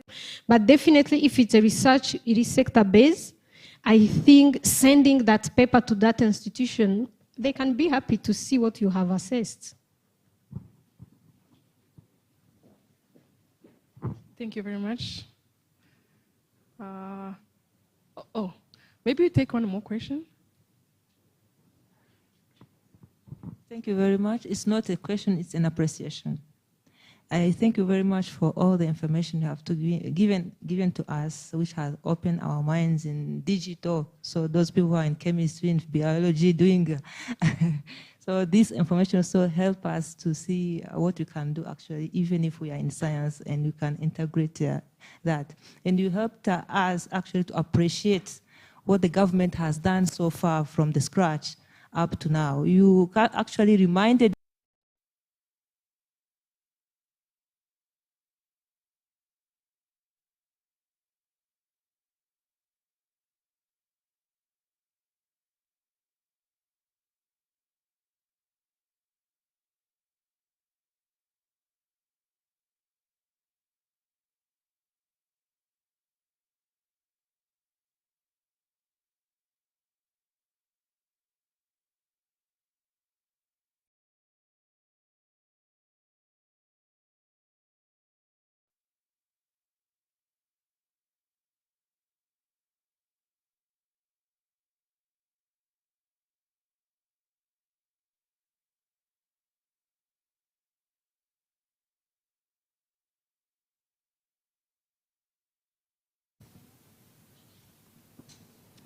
Thank you so much.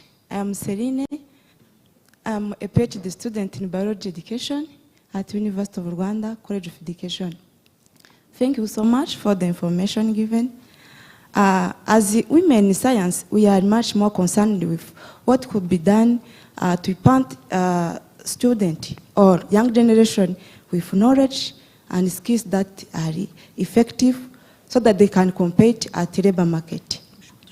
So particularly in STEM, we are interested to what could be done to improve the positive or to develop positive attitude of young generation or student to STEM, therefore to careers in STEM.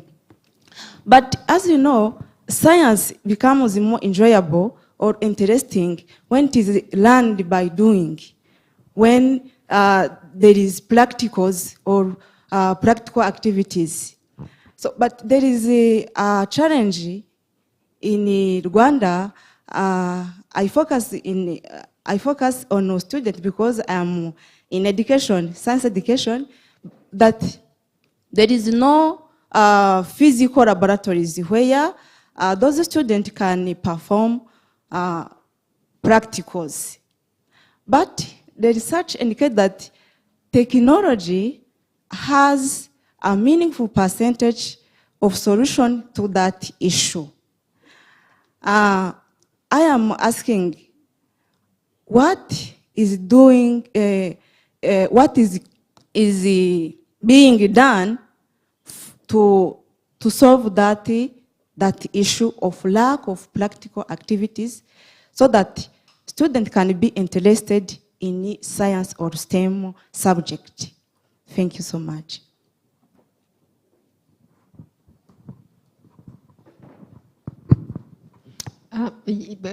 Personally, when it comes to that topic, I also sometimes feel maybe I was being cheated as a student because I could learn things theoretically, but I don't go to practice at that.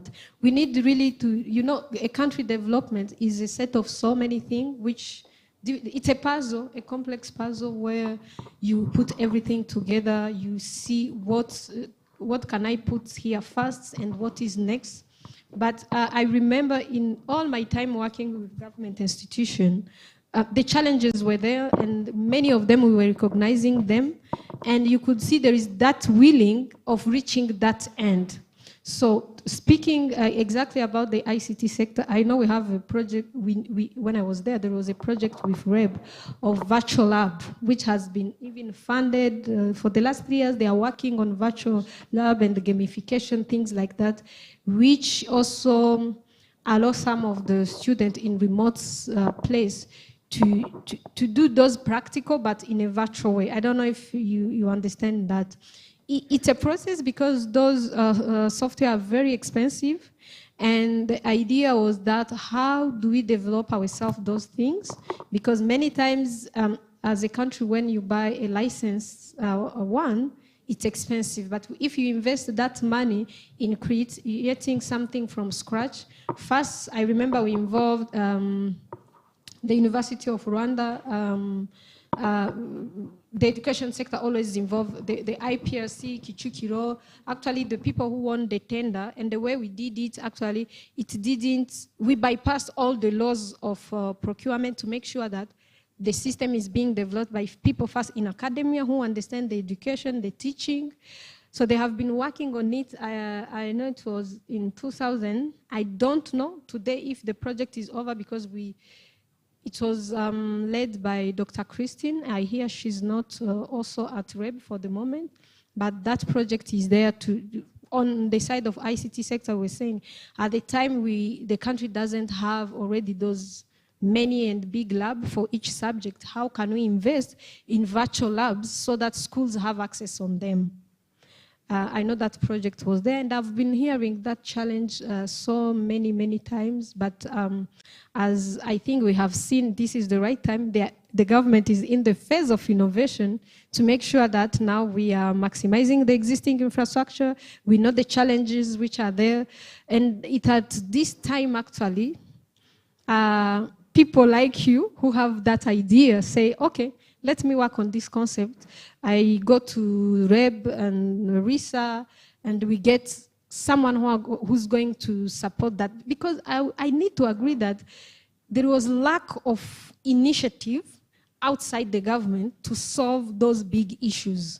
I would think a teacher maybe who's seeing that would be inspired by seeing a challenge and finding it. I know resources is a problem, money is a problem, but what I heard just before leaving the ICT sector is that the ICT sector is working with banks so that when you have that idea, you bank it. So to arrive at the point to get loan or loan with no interest for your idea. I know in some countries that was being done, but how can a bank give you a loan on an idea if that idea fails? So it's just about bank understanding those risks and saying, I have my share. If this project goes well in the next 10 years, maybe I will get this percentage. So I think any idea worth exploring, it's what I can say on my side today, not being a policy maker again.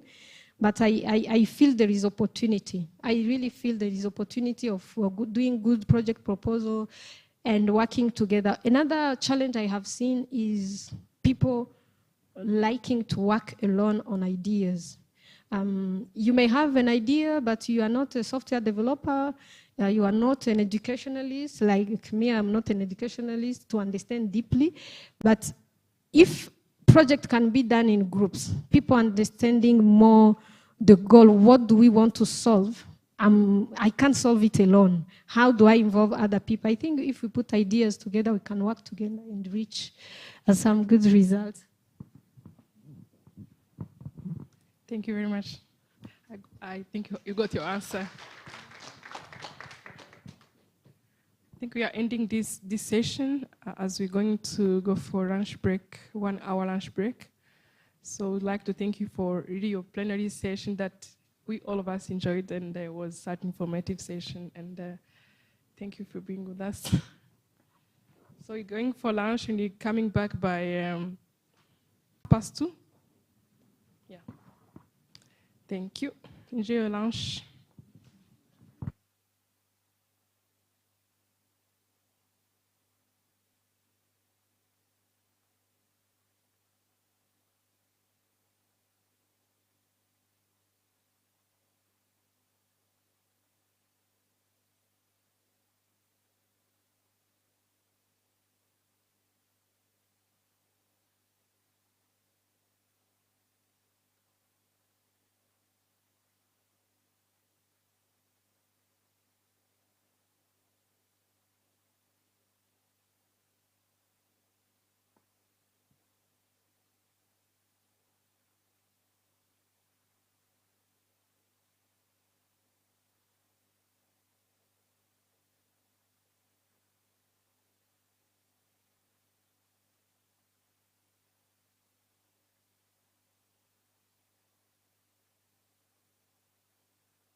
RAWISE is a Rwandan association for women in science and engineering. RAWISE was created by a group of Rwandan women that all had the same feeling that there was something missing as a platform to put us together. That association started out of the girls who got motivated. They realized the importance of their role to awaken the other girls. It's a network.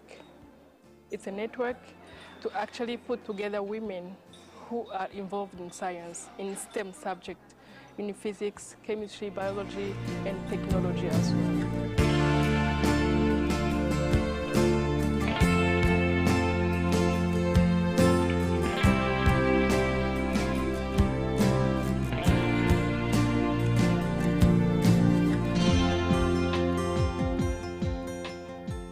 One of the obstacles we have normally are the stereotypes. Compared to men, girls or women, they have a higher number in the country. So leaving them out without involving them in science. It's a misconception that we have to change from young age. One of the policies of education policy in Rwanda is to promote girls and women in education. The main activities of RAWISE are mostly revolving around women empowerment, especially in terms of women being in science, technology, engineering, and mathematics.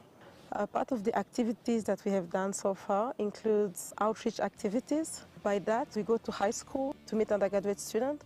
We need to mentor our young ladies to actually enter in STEM subjects, to present to them the benefit of doing it and how it is possible. This time they appreciated who they are and what contribution they can give to society by going back to give to community, awakening the girls, giving them direction, the career guiding and counseling which was lacking.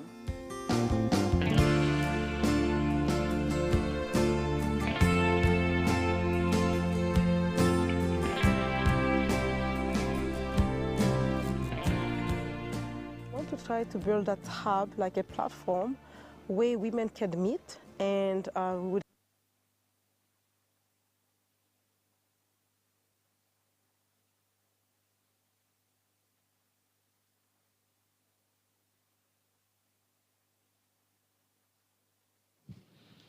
Good afternoon again.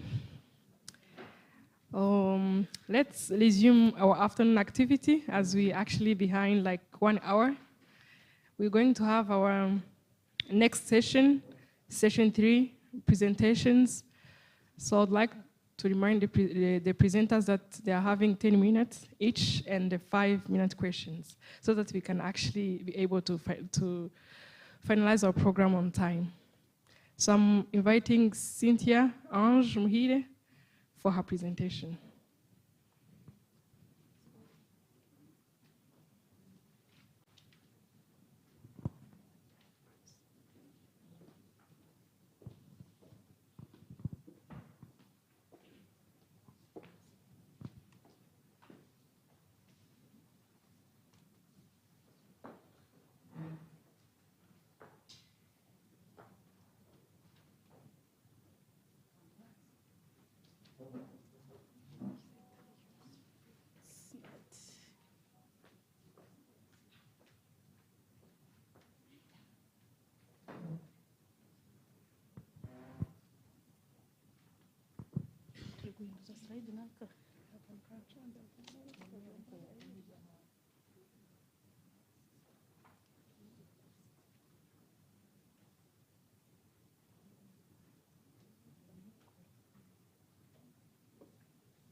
Maybe while waiting, can ask Cynthia for her brief introduction. She recently received a fantastic award. Thank you very much. I'm Cynthia Umuhir, PhD candidate at the University of Rwanda, Physics Department.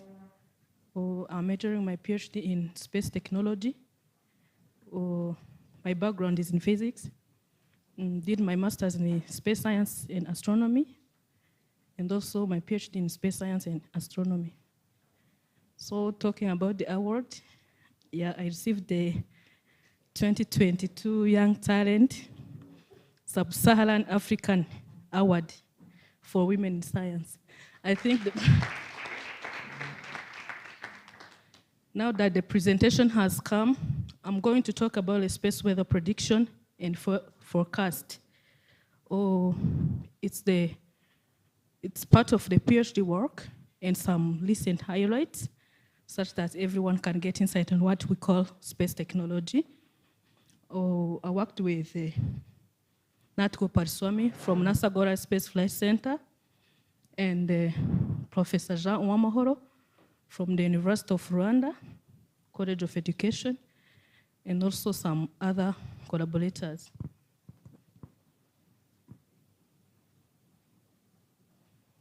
So this is my outline. I'll be giving a short introduction or the highlights on space weather impact, data sources, methods, results and analysis, the societal risk and mitigation, and then I will give a brief conclusions.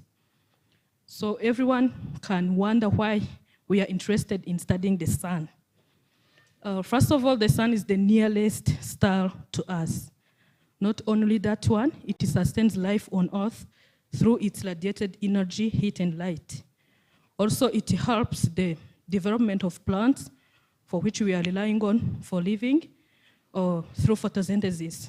Also, the sun is the main source for just driving the weather patterns and climate. That's why we are mostly interested in studying the sun. Coming to the first slide, at the top, first of all, we have to know that the sun has two cyclic of period of activity, each which is having 11 years. We have 11 years of high activity and 11 years of low activity.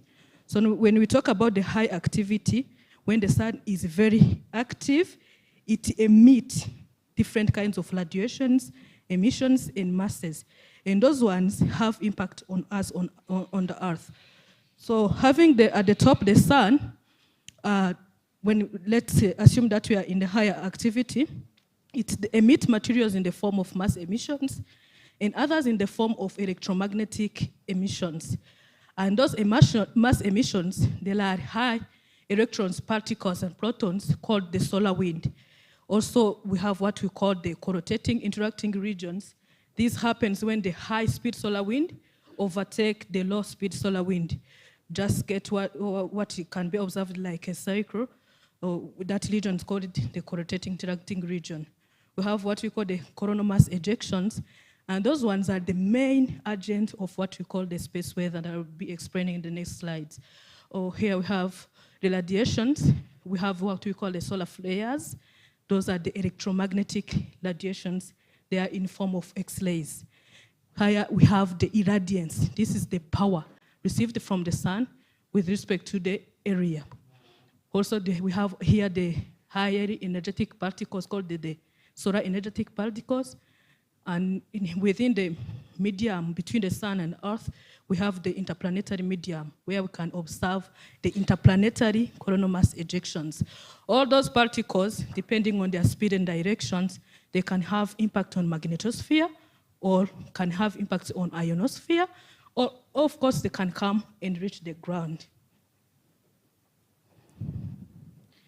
Here the following image is, the first image is showing us the Earth. This is the sun.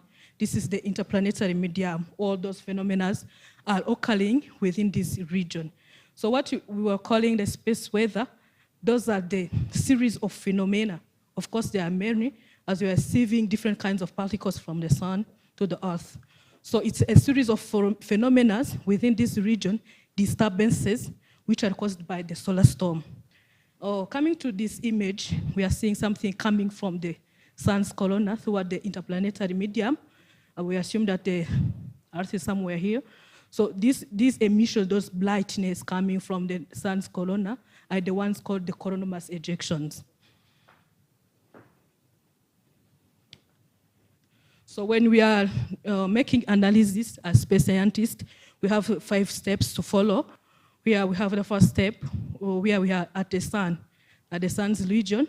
And when the emissions come, they first pass through the interplanetary medium, where we are observed the main agents, the coronal mass ejections. We go to the third step. Here we have the disturbance on the magnetosphere. And here we have the ionosphere, which is the 4th stage. Also, you have to make analysis from the ionosphere. Then you go on to the ground level at the Earth's surface to just analyze the impact on the Earth.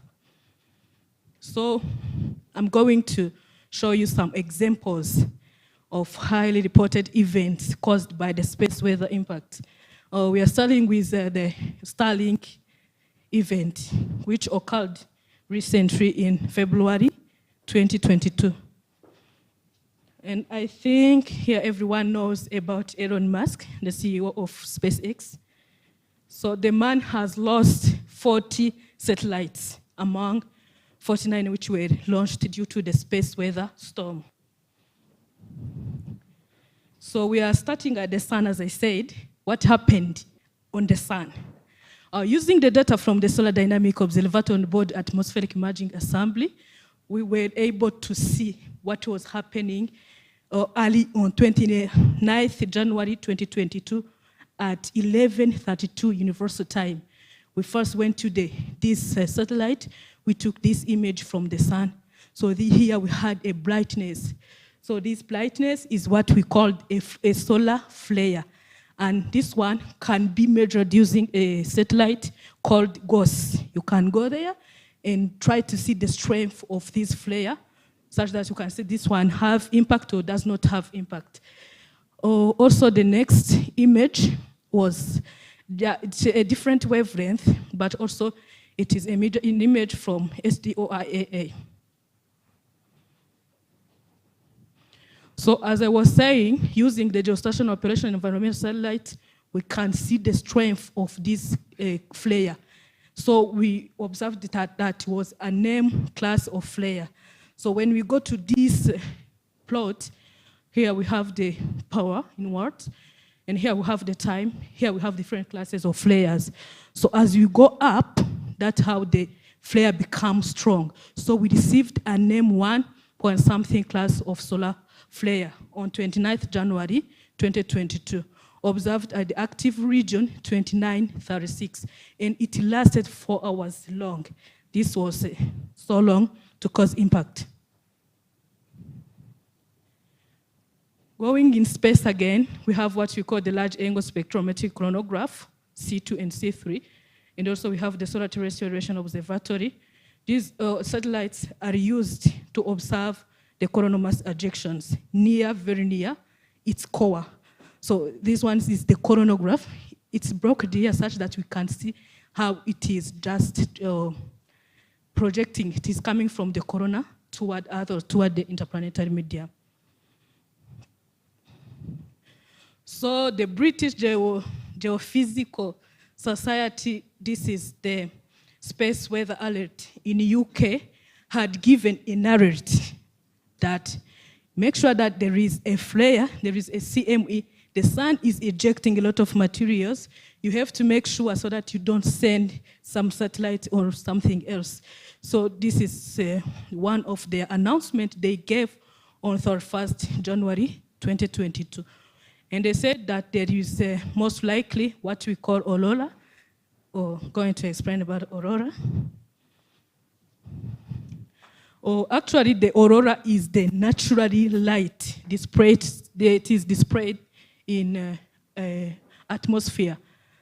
For example, those people are seeing the aurora. These ones are mostly observed when the storm occurs, and there are some charged particles they come along the magnetic field lines toward us on the Earth, and they manifest as a natural ray in space. Yeah. So people most probably in the North and South Pole are most likely to be affected or to observe this phenomena of aurora. This picture was taken in Japan. So coming to the magnetosphere, at the same day, they have taken some stations, one called Kyoka, Honolulu, San Juan, so that they can see what happened on the magnetosphere. They just measured the index that we call the disturbed storm time to see how is the strength of that flare that occurred at that time. So they found around a minus 81.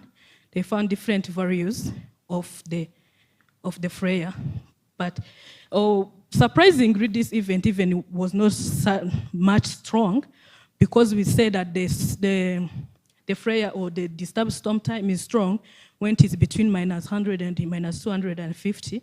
But as we can see, this one is around minus 81.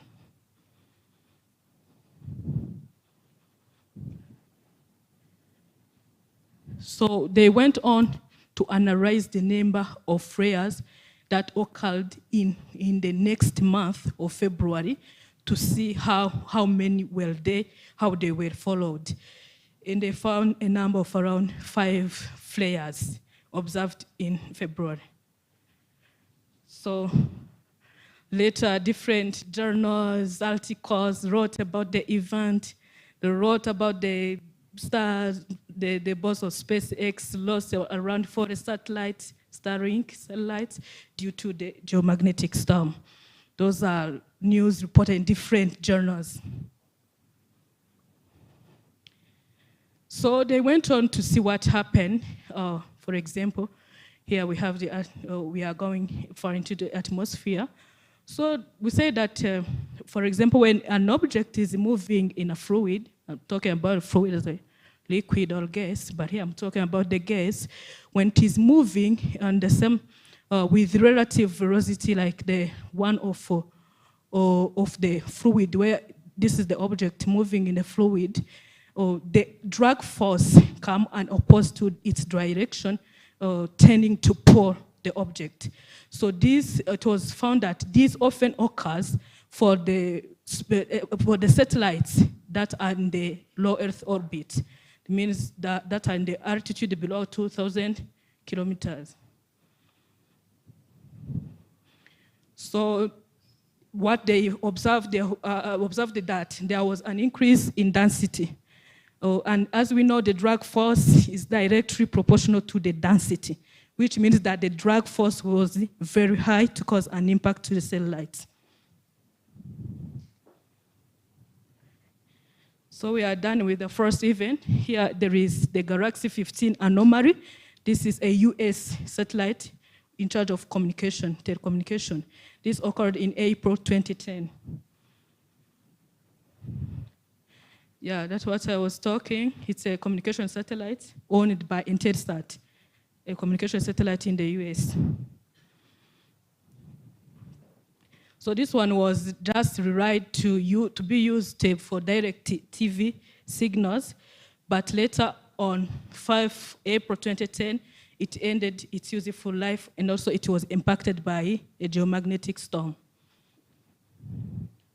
So for it, what caused the malfunction for it? It was launched and arrived in the area called FS Van Allen radiation belt.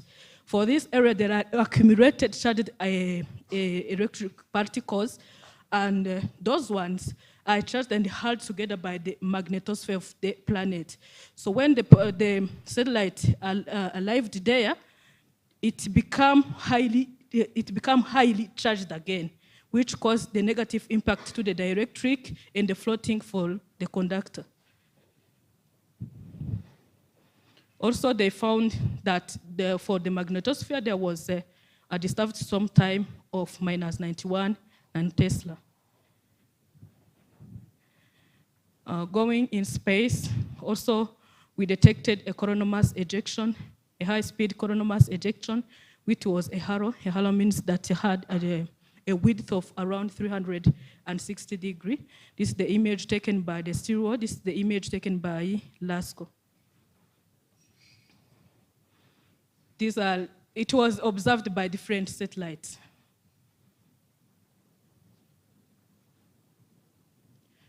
Also, one can see it was not associated with a strong flare. This is a B7.0, as was reported by the GOES satellite.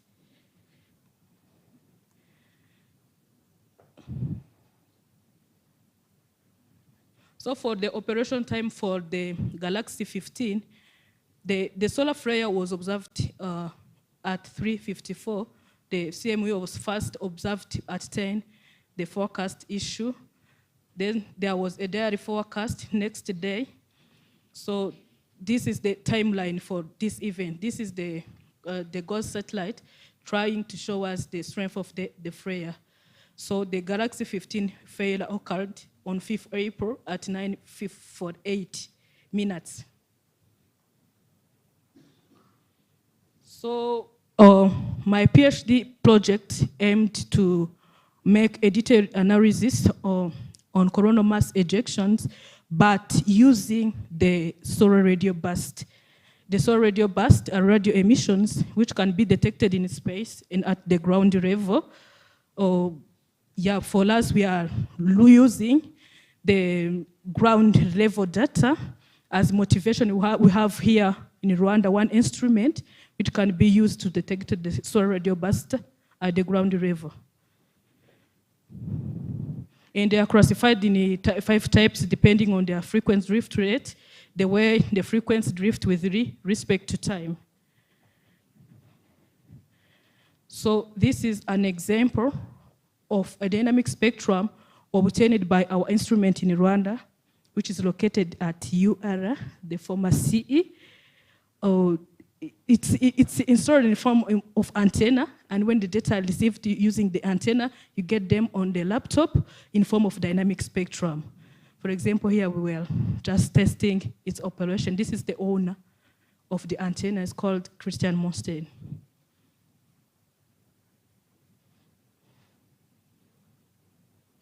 Also, these are this is a ground spectrometer also used to see the solar radio burst. This one is used to see them from space.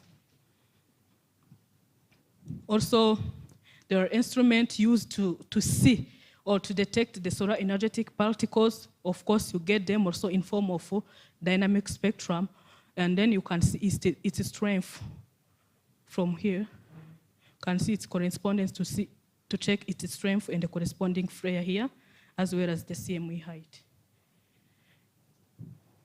So the data used or tried to cover the whole atmosphere from the sun up to the Earth using different satellite data. You can see the emissions from the sun. And depending on the satellite you're using, that's when you are closer to the center surface. Can you choose to use STILO, you can choose to use SOHO, LASCO, SDO, or just to get enough data for analysis. These are some of my results. These ones I was just trying to compare the starting frequency of those emissions detected at the ground level and with the respect to the CMEs ejected from the space. It's maybe for more information, it's in the paper published in 2021, Solar Physics. Also, this data, we wanted to see how efficient our instrument here in Rwanda is. So we did a paper to see and compare with other ground-based spectrometers in different countries.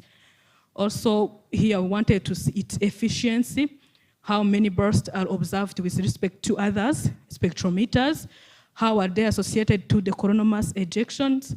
Here also we made analysis to see the solar flares associated with them, and then we tried to see the locations of those flares, because also the location from the sun affect the impact to the Earth. Also, for more information, this is another article. Also, for this one, I wanted to see in the interplanetary medium to detect those emissions from the sun, how those ones having a counterpart in the interplanetary medium, their difference with the one which are not having those counterparts. Also, for more information, there is a paper in 2022.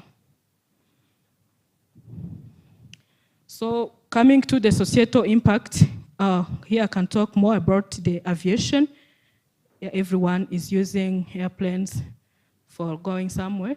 Also, those emissions have impact on airplanes. The airplanes are flying in between the stratosphere and the troposphere, so that they are most likely to be affected by those emissions from the sun. So when they are affected, most probably there is a problem with communication. It's not easy for a pilot to communicate with someone on the ground when there is a miscommunication in between. Also, there are GPSs which are in the airplanes, such that one can know the position. So also those those particles affect satellites which are giving the GPS data. Also, there are strong radiations or power outages. The strong geomagnetic storm can cause the blackout on the Earth. Then also there will be the problem with communication. So as mitigation, we need accurate nowcasting predictions for the potential impact, or there must be the alternate communication method such that when one fails, another one can work. Also, there are flight diversions such that when you know that sky is not clean, it's likely to be having particles accumulated. Maybe they can diverse flights and fly from the other atmosphere. There is also backup power. There must be a backup power such that the ones that they are using when they are affected, they can immediately rely on the others. So as conclusion, we are currently in the 25th cycle, and we are expecting more storm than before. So we need the necessary monitoring of space weather. Also, we need to improve the knowledge on space weather. Also, we need to improve understanding of space weather in different communities.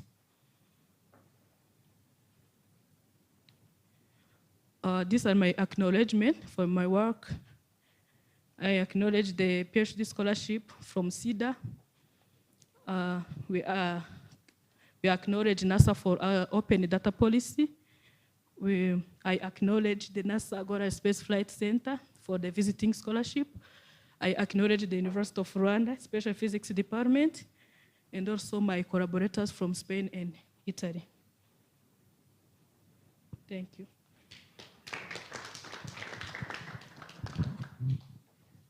Thank you very much for your presentation. And for the last the last slide is the famous one. Okay, we continue with the questions. If you have some questions, just for 5 minutes.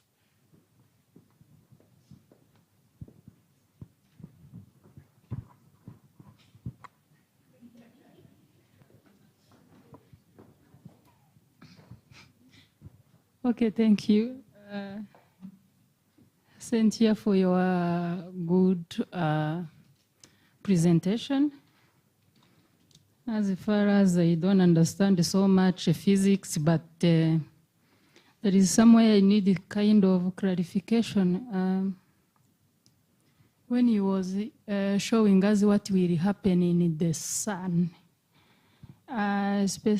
especially on that figure, was predicting, because I saw so many years down, was predicting or already with your indicator used, it must happen. So this is what I want to ask. I didn't get well about the figure you're talking about. You know, at the beginning, when you was presenting what happen in the sun. That figure, if you can reverse quickly, I saw so many years.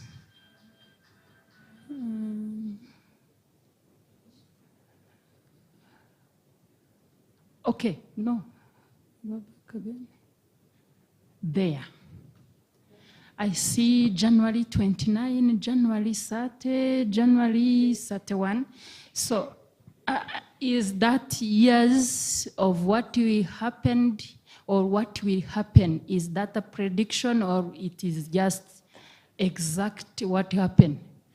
Okay, thank you so much. This one was an example of what occurred in January 2022. So maybe the dates are somehow challenging, but normally when the emissions come from the sun, we expect the effect within 2 or 3 days. That's why we have to do analysis within 4 days or 5 days. So this one was an example of what happened.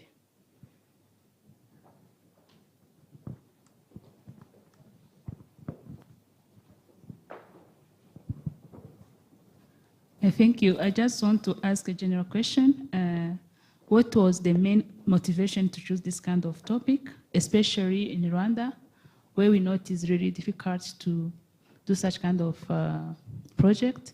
And what were your challenges and the contribution to the society for this project? Thank you. Normally the field is somehow new in Rwanda. Even me, I didn't know about it by the time I finished my undergraduate. But as you know, there are always open scholarships. We apply. But for me, even I didn't apply. They just told us that for those who are finishing physics department, there is a new area, there is a new field.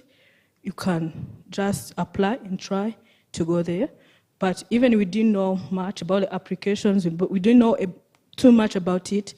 And it was even talking about something different. It was talking about the source and the universe and cosmology, which don't have immediate applications on population. But of course, the opportunity came. We had to apply and do, and then try to see if we can succeed.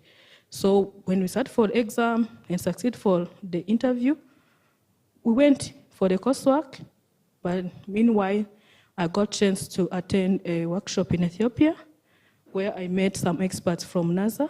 They were talking about the sun and different things. So for me, I just said, no, I'm not majoring in those stars in the universe. Instead, I'm going to do the solar system. Because I was seeing that they had different impact on the population.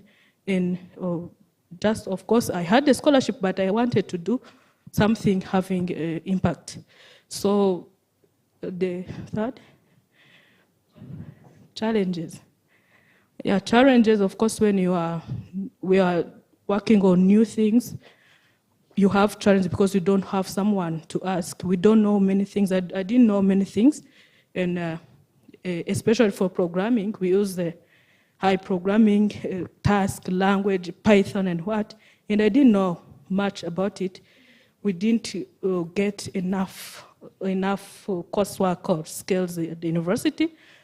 Of course, I had challenges because I didn't know where to start with the programming. How can I start a script such that it can learn and give me the result at least? Even if I can't interpret the results, but at least to get the results using the Python code. So that one was a challenge. But having some, when you get an opportunity to attend a meeting or a workshop, so what you have to do is to increase the network, at least such that you can, when you fail something, you can send someone an email. Can you help me with this? Can you assist me with this? Then you try to progress. I was asking because there are some undergraduates, some finishing, who are failing to do such hard subjects. So you can see that it is possible.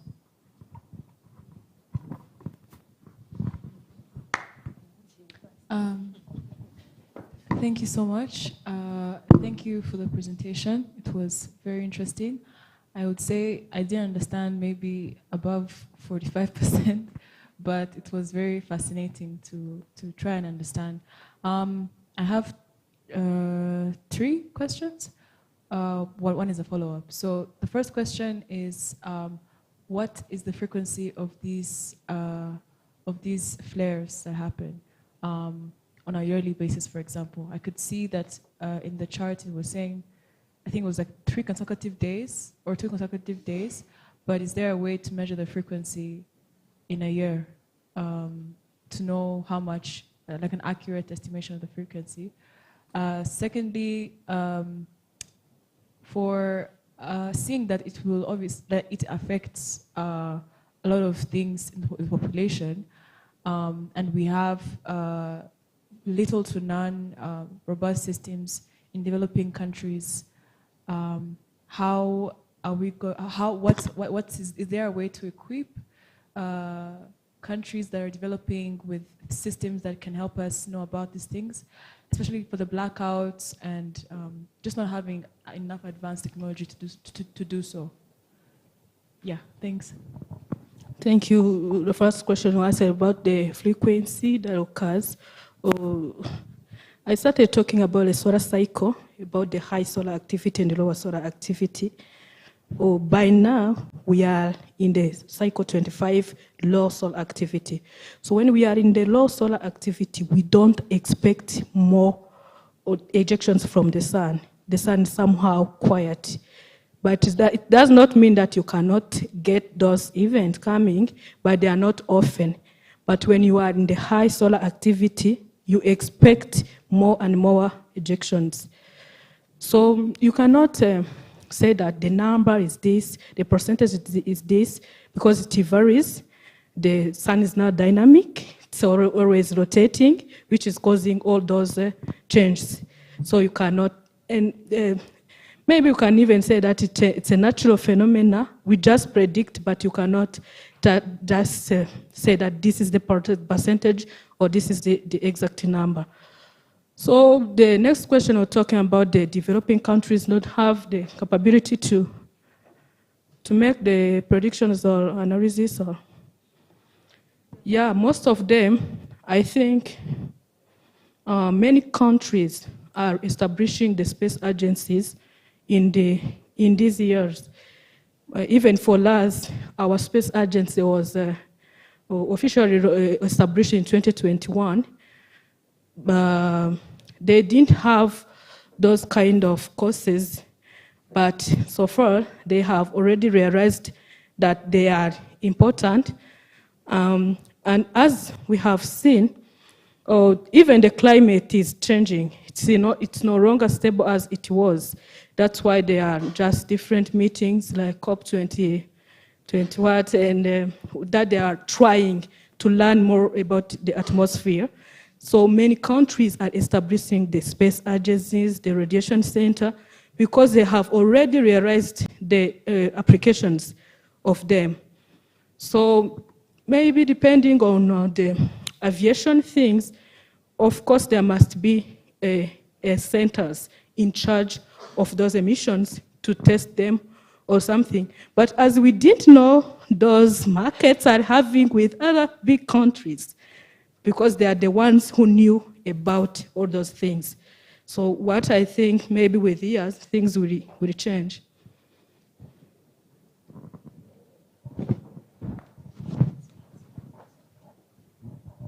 Thank you. My question goes about, I'm going to ask you a question about the effects of solar radiation variability on climate. So I've seen you've been concentrating on the sun. So my research was about the effects of solar radiation variability on climate in Rwanda. And I've seen like they are changing and we're receiving actually a high intensity compared to the one that we used to have. So as you are like specializing in such area, what do you recommend about like those people who are using solar panels, everything? Because most of the time we are not like, maybe they are just constructing those energy powers, but without putting into consideration. So what's your part in doing that? Second, also, there are some areas like maybe in Gisagara specifically, they have, like during the research from the data that we downloaded from different websites, satellites, we recognize that they are receiving a high amount of solar radiation. So what do you think is the reason, if you have like maybe an idea of what's causing it? Because like it's, like in geographical location doesn't, like it's not eligible to be having such intensity compared to be having it in the eastern part. So what's the reason behind? I really want to understand. And also, sorry for the many questions, it's my opportunity now. And also I want to ask about, you see the concept of saying like the earth used to be having a nice everything. So there is this theory that people don't easily understand, like the same intensity was there, but nowadays, like actually the frequency or the time bit or the scale that it has increased, it's not that much significant to totally say like this ice is evaporating. So behind your philosophy of those sun flares or even having dark spots on the sun, what's the logic behind? I want to understand mostly about that. Thank you. Thank you so much. I think many people from developing countries are trying to correlate space, science, and climate change. But for us, what we have seen so far, the climate change is highly impacted by the man-made things, not from the sun. So most of the times when people are just burning things, they are just saying, oh, the industrialized cities are mostly the one polluting the atmosphere more than what sun can more than how the sun can impact the climate change. So yeah, people are just trying still to see if there is a connection such that they can maybe work together or so what. So every time when we go somewhere, they ask us to link the climate change and space weather and what, but it does not have the direct impact on the climate change.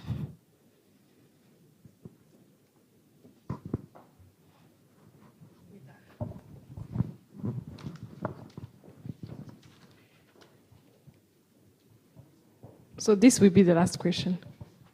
I'll try to be brief. Thank you so much. Maybe it's not a question, it's like a compliment to what Center has said. As I talked about natural occurring radioactive material, this solar radiation you have talked about is also natural occurring radioactive material. We do have two types. That's one from extra terrestrial and terrestrial. So this one is coming from cosmogenic, which is extra terrestrial. As she said, this solar radiation, they don't have impact on individual on an individual because they are they have low dose compared to human activities, as she said.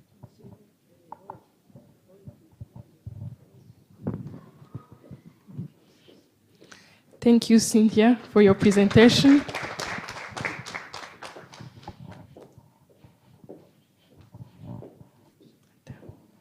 We're going to go with the second presenter, Roy Kanwanzi.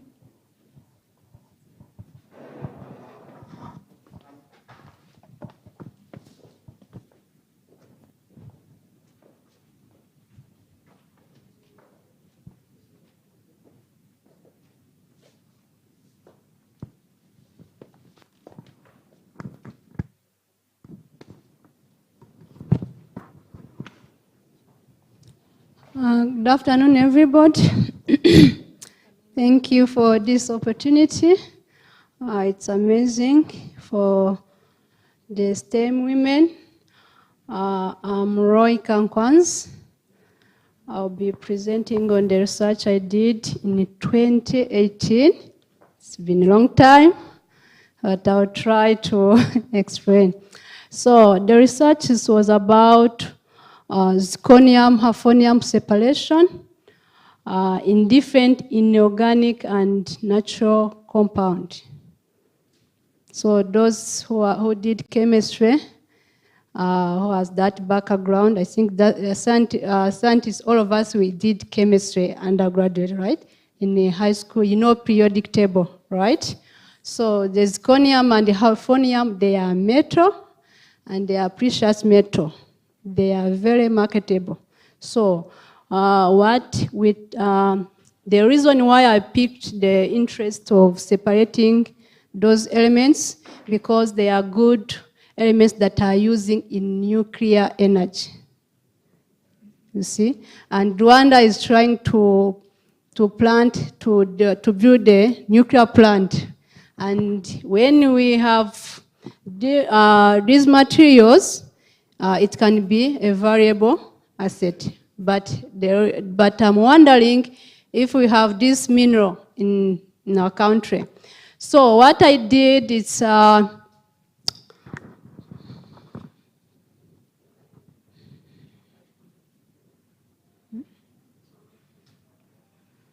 is it working? Okay. On the topic, you can see the organic salt. It's when I took the zirconium oxide and hafnium oxide and I mixed both material so that I can develop the separation so that I can apply on natural compound. And the natural compound, the mineral I used, it's a PDZ. So the aim of the study, it was about to investigate the possible separation of zirconium and hafnium in organic salt, which is zirconium mixed with hafnium oxide. And after I applied the optimum separation condition to separate the zirconium and hafnium. This is the belief. The zirconium and HF is the hafnium. So the reason the plasma dissociation is zircon. It's a mineral that was developed by the South African, the nuclear industry. They call it South African Nuclear Energy Corporation, where they tried to develop the method for conversion of natural zircon, which is resistant to chemical attack, into the plasma dissociation, which is easier to be dissolved or can be attacked by the acid used.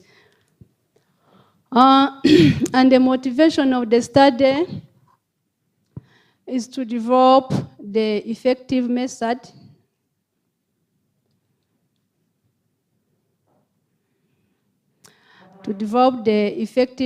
for separation of hafnium and zirconium that will increase the level, create more jobs, develop the downstream industry in the country.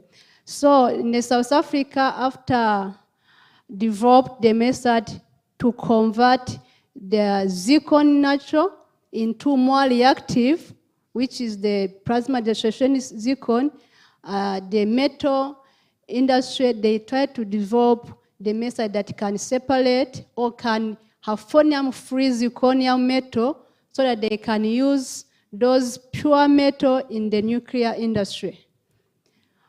The reason why they are interested in those elements, the hafnium and zirconium, because these two elements, they are high resistance to heat, and also they are also anti-corrosion, so they can be applied in the nuclear industry. So the objectives, first of all, I did the quantitative determination of zirconium, hafnium, concentration in different sample matrix. The sample matrix is the samples I used, which is the oxide, the inorganic material, and also the minerals. So I tried to dissolve the minerals or the samples, and then I did quantitative determination. So after that, after doing the dissolution, in chemistry, remember we have to get the total dissolution to be able to continue with the other process. So I developed the procedure separation of those two elements, and then after getting the optimum separation condition to separate zirconium and hafnium, I applied on on PDZ. After that, in the chemistry, you have to perform the method validation to be able to see if your techniques you have used, they are very accurate and can give us the reliable results. On the introduction of zirconium and euphonium, you might ask yourself, you ask me that why is it zirconium and euphonium? The zirconium and euphonium, they are coexist in zircon mineral. And zirconium compound always contain a small amount of euphonium, which ranging in 1 to 3%. And also the physical and the chemical properties of zirconium and euphonium, they are almost identical. So the separation is notoriously difficult. It involved the multi-stage separation and time consuming. Because it was not the first time, or it was not the first person to do the separation. There are many researchers who did separation, but it always involved the multi-stage separation. So the aim or the major objective, it was to see how can I cut the steps of separating those two elements so that it can be more effective. The cost effective, so that's what I was focusing on. And the last one, the method that I used, it's ion exchange, chromatograph, solvent extraction, fraction recrystallization techniques have been used based on the chemistry found in dissolution sample. So based on the chemistry that in those solution, it is recommended to use these different techniques, but people have been trying, but getting the separation or getting the pure metals, zirconium and euphonium, it was not easy. All right, there is the world major production of zircon. I told you South Africa, they are very interested on beneficiating this mineral because, as you see here, there is Australia, which is the first country that are mining zircon. The second one is South Africa. So you can imagine mining a mineral and you're exporting as raw materials instead of beneficiating it, you're losing a lot of money. Because exporting raw materials and also exporting pure metal, the one with the pure metal is the one that can earn a lot of money. So South Africa, they are also trying to see how can we beneficiate these minerals so we can be able even to use in the nuclear industries. So the natural currents of zirconium and euphonium, we have the bandelite. The bandelite is also a mineral that also occurring the zirconium and euphonium, but this mineral they normally found in the Russia. And zircon is also a mineral that is also occurring zirconium and euphonium, but it's, as I told you, it's only occurring in South Africa. So South Africa, they're interested in zircon. So here you might ask me that, don't we have it here in the country? Because also we have minerals in our country, but based on the research, based on the research, we haven't got the data that is indicating that we have that zircon mineral. So these are the pure metals, zirconium and euphonium. So the application of zirconium chemicals, it is applied in different industries, as in the ceramics, you can use that chemical in electronic device, refractories. So for me, I was interested, how can I have the pure zircon that can be used in a nuclear reactor? Because the zircon is the pure zirconium, they are the one that they can be used in the nuclear industry. So the hafnium, the applications are not that many because we haven't got the pure hafnium, so it's only used in the super alloys, refractory metal alloys, and also in the nuclear application. So what I did as I'm rushing, this is the schematic presentation I did. I got the minerals I have, I dissolve it using the flux fusion, and then after I do separation by using ion exchange chromatograph and solvent extraction. After that, I do the quantitative analysis to see the concentration of zirconium and hafnium, also how it is separated, and also I did the characterization by using the infrared, and the separation is through acid leaching, the filtrate and the precipitate, also the method de validation.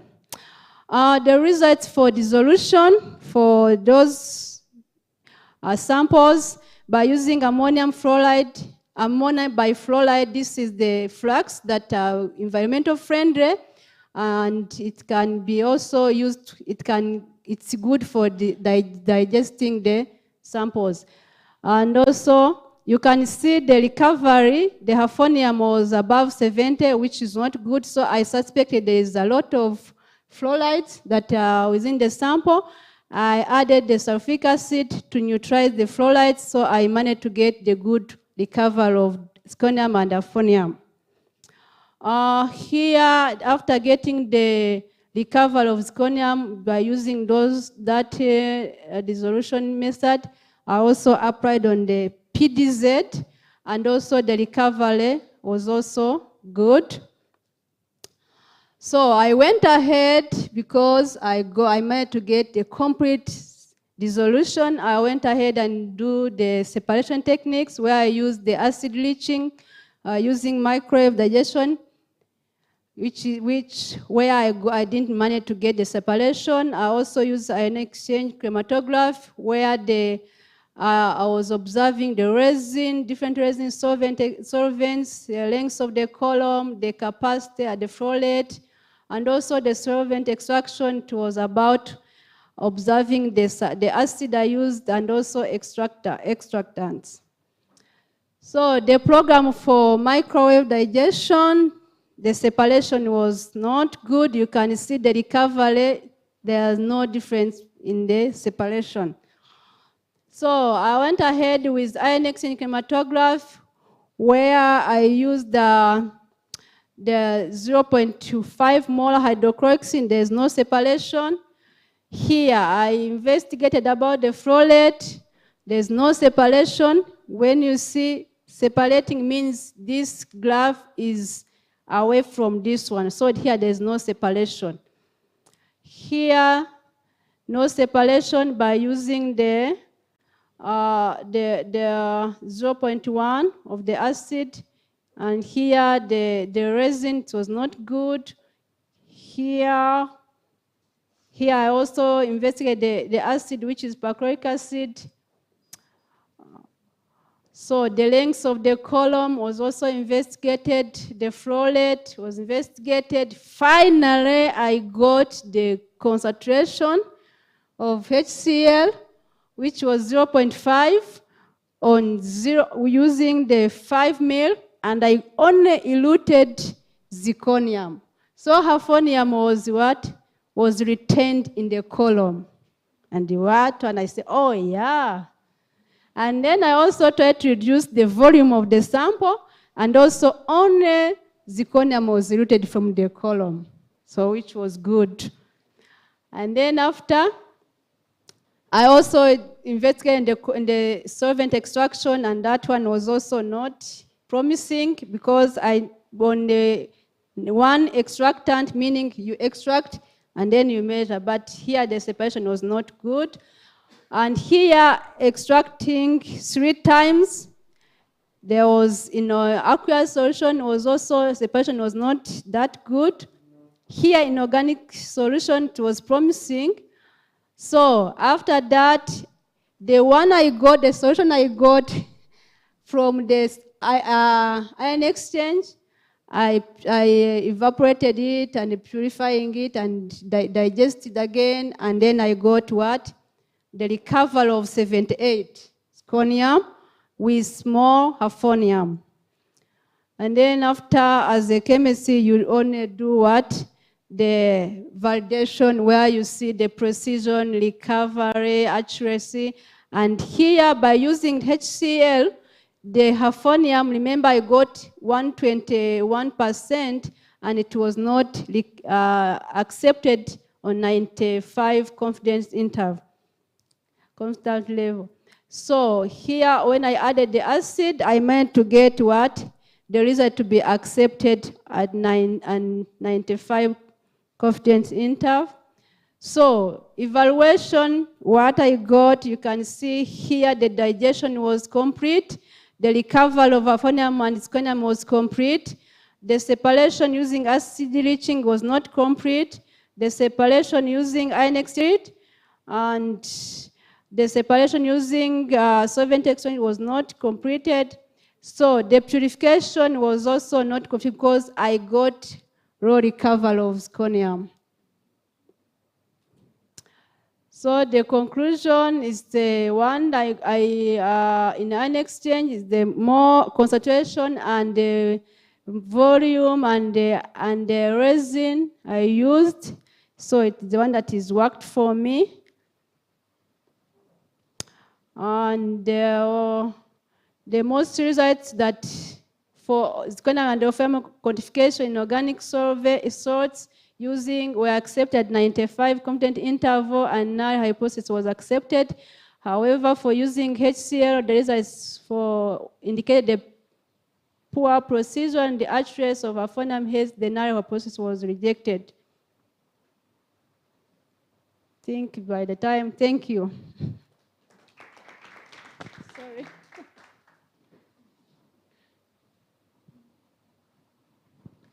Thank you very much, Roy, for your good presentation. We can just have some questions for the next 5 minutes. But before that, I would like to acknowledge the presence of Dejo of Rema, our guest owner. Just thank you for being with us. Thank you.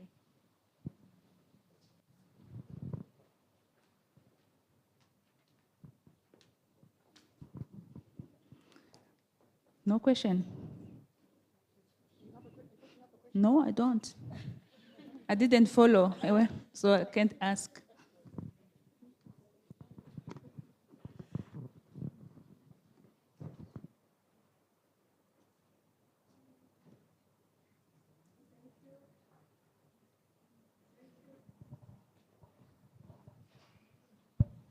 My question is, what makes the separation of zirconium and hafnium difficult? Do their physical properties are the same or their chemical properties are the same?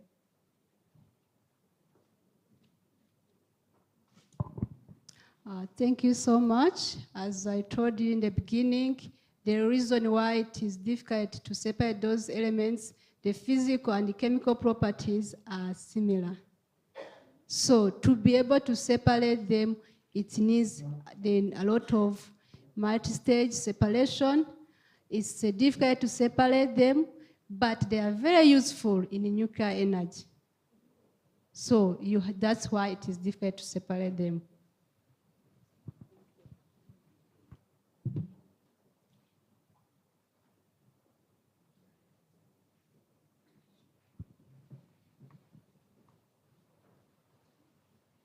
So I think there is no other questions. Thank you very much for your presentation.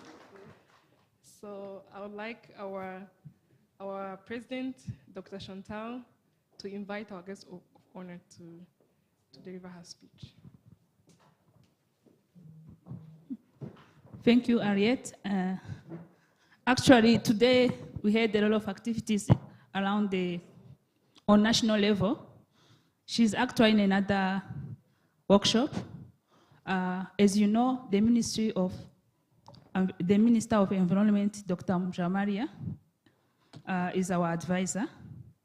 she's not in the country. She was supposed to be here, but she really emphasized of her to be here and really give her remarks for today's symposium. So we are really grateful for her being here, excusing us in her busy schedule. We're really grateful. So she's a DG Rema. She's an environmentalist. She's a scientist also. We would like also to welcome her in RAWISE. We have said a lot about RAWISE. It's an organization for women in science and engineering. We are advocating for empowering women in STEM. We really want to emphasize on this theme for today's symposium, like include what are we doing for improving our technological innovation. So we have listened to different projects that are going on. We are remaining with 2 presentations. So we are going to give her the time to deliver the remarks from the minister. Then we carry on with the presentation. If the time allows her, she's going to stay a little bit. But let's hear from her, and then we continue our program. Welcome, Deja.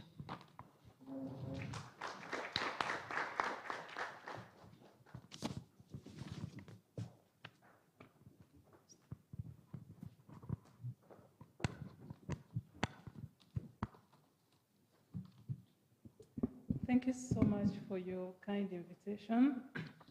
I feel very much welcomed and I feel like I belong. Henriette, it's good to see you after a long time. I think I received her as a junior, as a fresh graduate. Yes, long time. As a 10 years ago. Oh, really? You want to disclose our age already? Yes, so I'm a biochemist, so I think I should be belonging here, but this time around I'm coming to deliver my minister's regards and appreciation for a great day spent today. It's an honor to be here. It's an honor to deliver these remarks on her behalf. She's currently participating in an international conference in Montreal, Canada, very much related, I'm sure, to what you've been discussing on biodiversity conservation. So representatives from the public institutions and civil society organizations, CEOs of private sector companies, members of the RAWISE initiative, ladies and gentlemen today, ladies and gentlemen, all protocol observed. Yeah, on behalf of Dr. Jean-D'Arc Mujamaria, it's my honor and pleasure to say a great thank you for the organization, for the organizers of this Rwandan Women Science and Engineering Symposium themed STEM Women and the Fourth Industrial Revolution in Rwanda. Today's discussions focused on the current and potential future contributions. As we all know, the government of Rwanda launched the Center of the Fourth Industrial Revolution early this year in partnership with the World Economic Bank to create the foundation to harness the Fourth Industrial Revolution, and most African countries missed the opportunity to contribute to the first, second, and third. I think we didn't know this really mattered that time, but I'm glad we are part of the discussion and we are participating actively this time around. So we have the chance, we have the opportunity, and we cannot miss it at all. So let's seize it. I'm confident that we are going not only to participate, but to make a huge difference. The first industrial revolution used water and steam power to mechanize production. I don't know how that looked like, but it must have been innovative that time. The second used electric power to create mass production.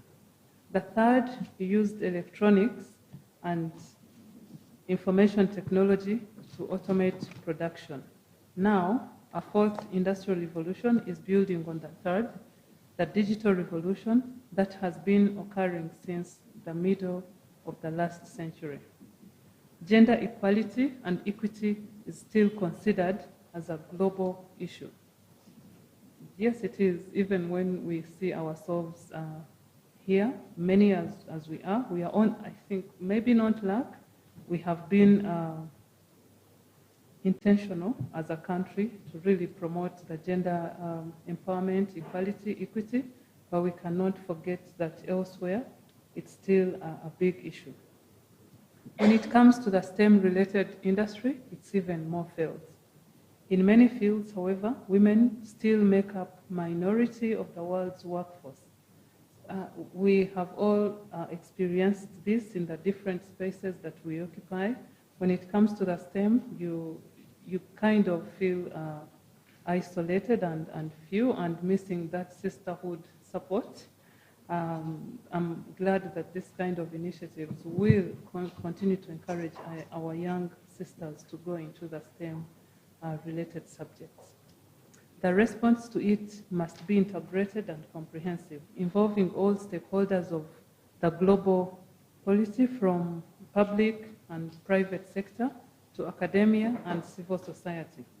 Today we have witnessed different amazing works done by Rwandan women in different STEM fields, in line with the goal of today's symposium, which was to showcase the work done by Rwandan women focusing on technological innovations.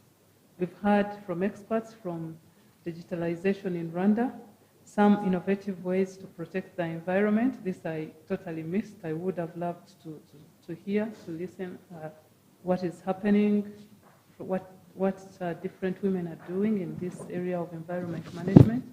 But I hope through the organizers we can still access these works for us to build on them and see how we can implement them in real life. Innovations in health, science, their presentations, you were lucky to see these, and I'm sure they opened your eyes on how we can build on these to build the country's agenda initiatives related to the fourth industrial revolution, and how women in STEM field can actively and practically contribute. We can all agree that all presentations of today fall well in line with SDGs, and in addition to that, we look the way forward to their achievements has been, I think, presented. This symposium was a good opportunity to reflect on technological innovations and also looking for a strategic solution to close the gender gaps in STEM to ensure that both women and men embark into the fourth industrial revolution on the same level. Intentionally providing women with equal opportunities to pursue and thrive in STEM careers can help narrow the gender pay gap and enhance women's economic security. In addition, this ensures a diverse and talented STEM workforce and prevents biases in these fields and the products and services that are therefore produced. As I conclude, let us all commit ourselves to advocate for women in STEM by creating a conducive environment that allow women to do research as their male counterparts and be involved in policy and decision-making chair of our country. Once again, thank you all for taking part in this great discussion. I believe you're going away much different from the way you came in, much enriched, and supporting women in STEM as your core business or target focus is very remarkable. Our young sisters need real models, and you're the true real models that they really need. So on behalf of the Minister of Environment, I declare the symposium closed. And those were her words. I needed to declare it closed even when I know that we are continuing to discuss and continue to present, because there is still work that has not been concluded. But please understand that she's with you afar off, but she really believes in this kind of support and mentorship and encouragement. So do I. I think if it wasn't for my female role models, we cannot have made it. And these role models come in form of lecturers, they come in form of big sisters, they come in form of Employers, if you're lucky to have a good woman supervisor, like I did, you can go so far. So there, be intentional about that. If you see a junior, a young girl coming on your desk, coming to start her career where you're working, there is a lot that she has already fought that, for her to reach where she is.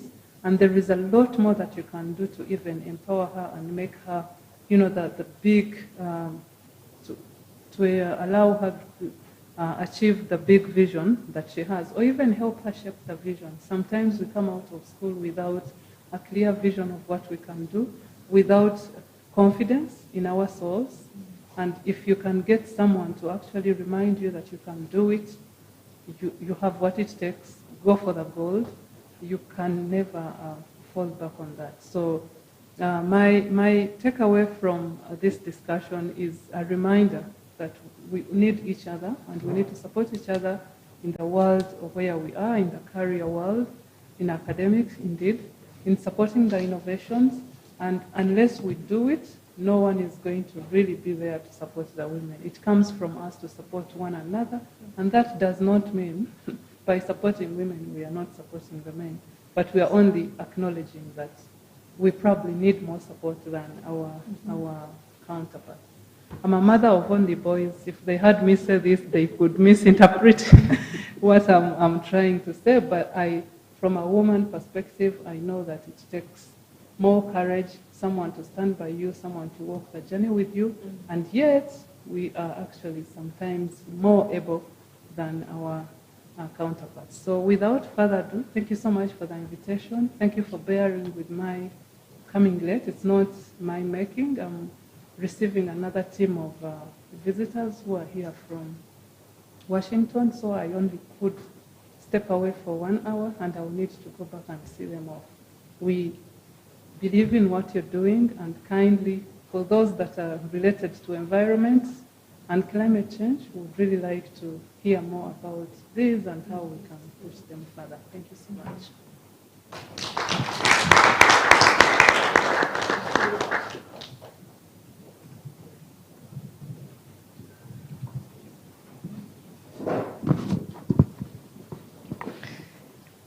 Thank you very much.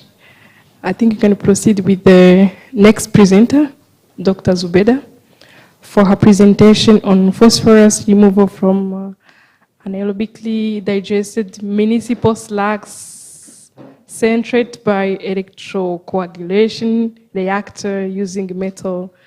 So she'll talk more about it. Thank you very much.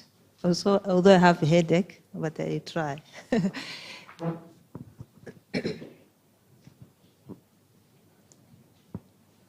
Okay, let me start by, as I'm waiting for my presentation, introduce myself. I'm Dr. Zubeida Okundimana. I'm a lecturer at UR, and I'm an environmental engineer. I'm happy to meet the DJ of REMA. She's in my field. Okay, so I'm going to talk about phosphorus removal from anaerobically digested municipal sludge centrates using electrocoagulation reactor and using actually as anode metal scrap.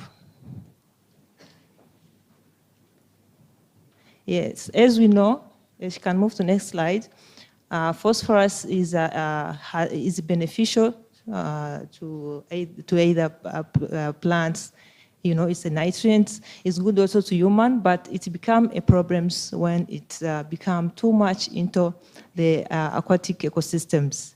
It can cause eutrophication, and that is a problem to aquatic life, such as fishes and so on. So, next, please. Next. Yes. So there are a lot of sources of phosphorus in natural water bodies, including industrial, domestic, but actually domestic wastewater treatment facilities which discharge their waste. It's more, it contributes to a high percentage when discharged. So human extractor actually has contribute to more than 50 to 70%, and there are other many sources. Next.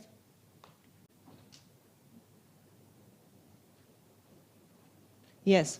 Before I talk about the electrocoagulation as a treatment process to remove phosphorus, I would like to share with you, those who are not in the field, that normally that is how the wastewater is treated. And normally the centralized sewer systems, which bring the wastewater from homes, take it into a water treatment plant where this water is treated. Where do I press? Okay. And I don't want to move, I want the light. Yeah. So the sludges come from the clarifiers, which are the settling tanks where water is first settled to remove suspended solids. And in the first clarifier and the second, we have sludge which come out. This sludge which come out actually is sometimes treated in activated sludge, where we use anaerobic treatments. And some phosphorus are removed, but a big part of it remained.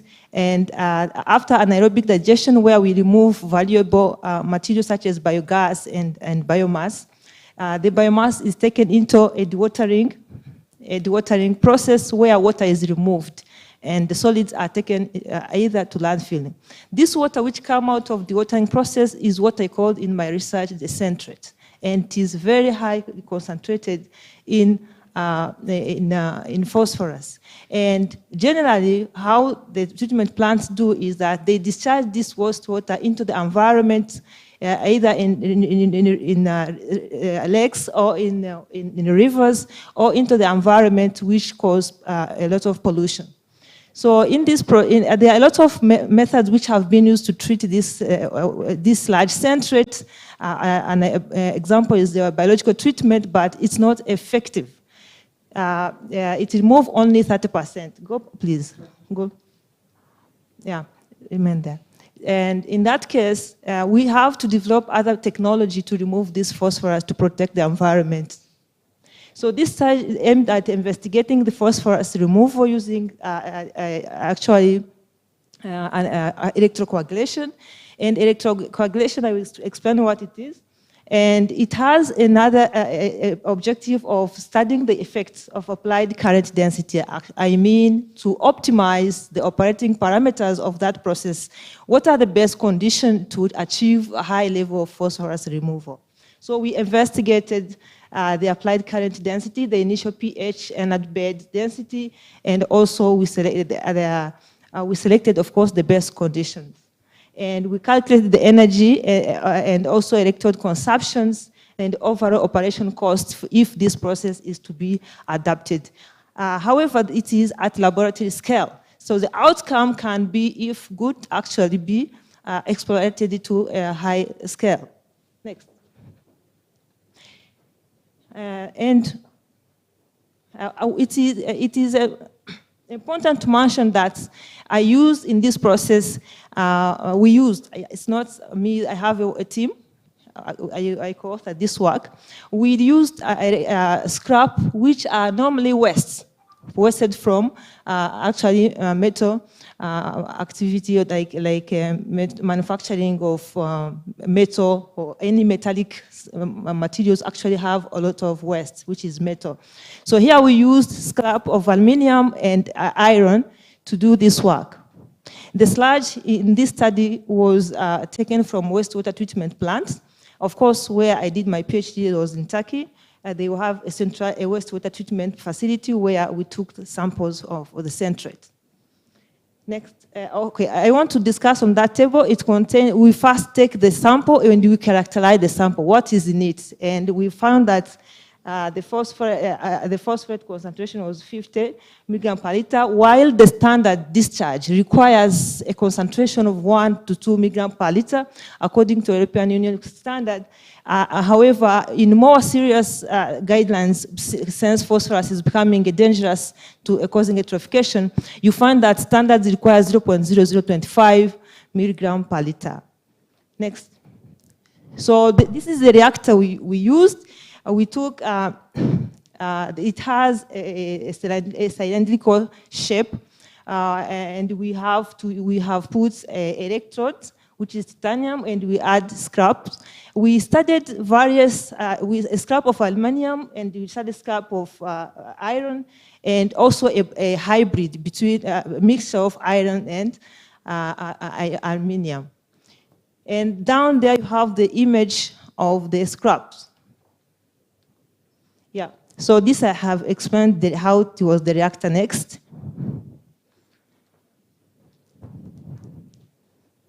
Yeah, each time of, we took samples, 750 milliliter of the centrifuge was used to each experimental run, and the desired value of electrical current were set.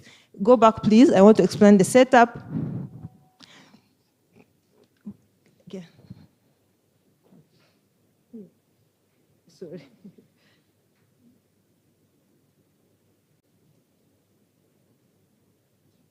Help me, please.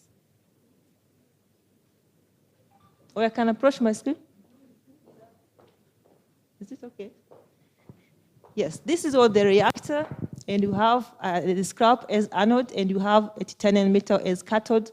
The interesting, I want to show you that it is connected to a power supply system where we have to set the current, and we have to put, for the good mixing of wastewater with the cathode, the electrode we had to mix.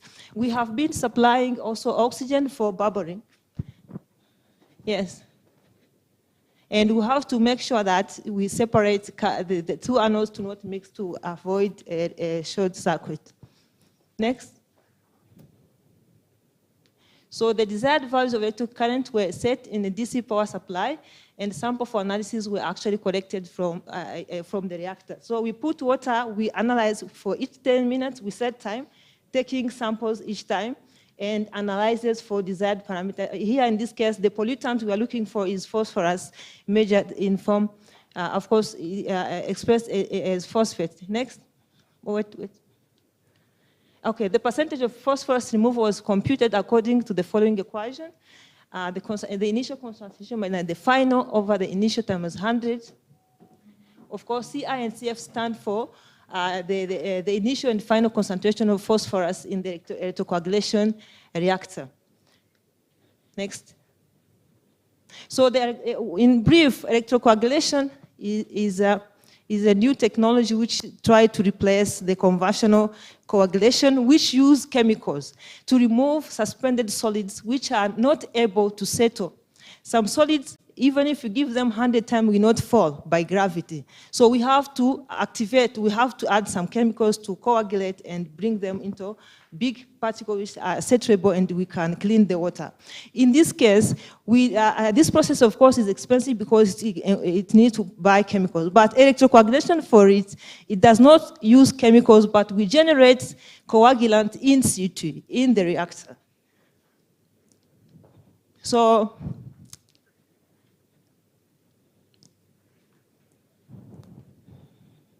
yeah, when you apply the current to the reactor containing water, of course, the electric current results into oxidative release of iron 2+ and iron 3+. And when they react with water, they form hydroxides.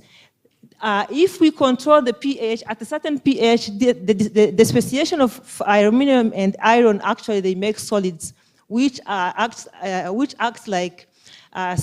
provide a surface for absorption of phosphorus on them. Next.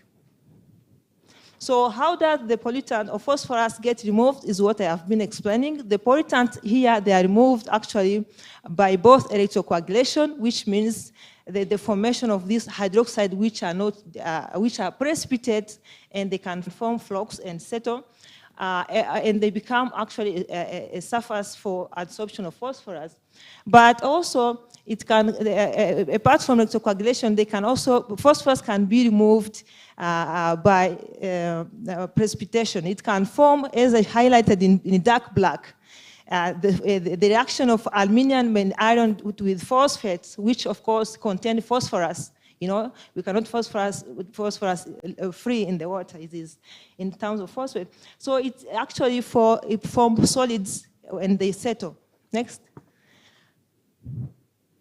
Now, the result showed that there are a lot of parameters which can impact the efficiency of the process. We try to optimize the effect of pH. Why? Because pH influences the speciation of iron and aluminium. And as I said, at the pH between 6.5 and 8.5, the aluminium is in form of solids, is aluminium hydroxides, and they can, we want that pH so that we form more of solids so that they can be a surface for absorbing the phosphorus. The same iron also has its own pH on which it is in solid form. That's why we find important to optimize the pH. And we found the phosphorus removal, once we do this experiment, we have taken a time interval between 0 to 90 minutes, and also we changed the pH for 5, 6, 7 by adding, if necessary, acid to adjust the pH, or if it is high, we reduce it with adding a base. So we found that actually there is a high relationship between the removal efficiency goals and the results. We found that, first of all, in the y-axis, we have the residual phosphorus. Each time we may take the sample, we measure the phosphorus quantity after 10 to up to 90 minutes, and we find that the residual phosphorus was reducing with treatment time, and the highest phosphorus removal for aluminium and iron, and also the hybrid aluminium iron, was found at pH 5, 7, and 5 respectively. Next. I have already explained how it is removed. Next. Yes. I will come back to the table. Of course, I put in red to show effect of initial pH, and those are values. You can see RE means the removal efficiency. 99% was achieved at pH 5 for, there it is for aluminium. And for iron, it was achieved at 7. It was achieved as 99% removal. And also we have achieved at 5 again for hybrid. Now we studied also the impact of electrocoagulation, the currents. The current we provide varied between 0.05 ampere to 0.3 ampere. And of course, we did this experiment maintaining an optimum pH, which was chosen for the 3 anodes. And we found out that actually, at optimum pH of 7 for iron and 5 for aluminium, we find that, of course, those are working conditions, under which condition we worked on. We worked on the packet bed of 0.48 kilogram of iron per cubic meter, and also for 0.09 of aluminium kilogram per cubic meter. This is in hybrid, that's why I put plus. We put some iron and some also aluminium. Next. So the results showed that for the effect of applied current density, the three lines, you see that it is the variation of the current density. You see that there is a decreasing tendency of residual aluminium with the applied currents. So phosphorus removal increased with increased time and currents. As can be seen, attaining phosphorus removal efficiency of 99%, which actually reduces from 47 to 0.10. You remember the standard is 1 to 2 or 0.025. It required actually us to use a 0.20 ampere of applied current of electrocoagulation in the electrocoagulation tank. And also, we reached that point when you have spent 90 minutes. So in general, time to achieve greater than 99% phosphorus removal decreased as applied current density was increased. As we increase current density, we have also achieved very high removal of phosphorus. And as optimum here, we choose 0.220 amperes. Then there is also the effect of anode packet beds. So you can ask yourself that if I use this reactor, or maybe I want to use it at a pilot scale, how much I have to take the bed of aluminium when it should be how much I have to measure of the scrap. So the inference of packed anode bed density expressed in kilogram per cubic meter on phosphorus removal was also analyzed. And in that case, we varied the amount of iron and aluminium scrap, which we placed in the reactor. And the experiments were performed at applied current density, which is optimum, and which optimal choose 0.20. And the anode bed density was 0.24 and the 0.48, 72, and 96 for kilogram of iron per cubic meter. And for the scrap, for aluminum also we took 0.49. So I want to talk to the results. Go to the results. Yes, again.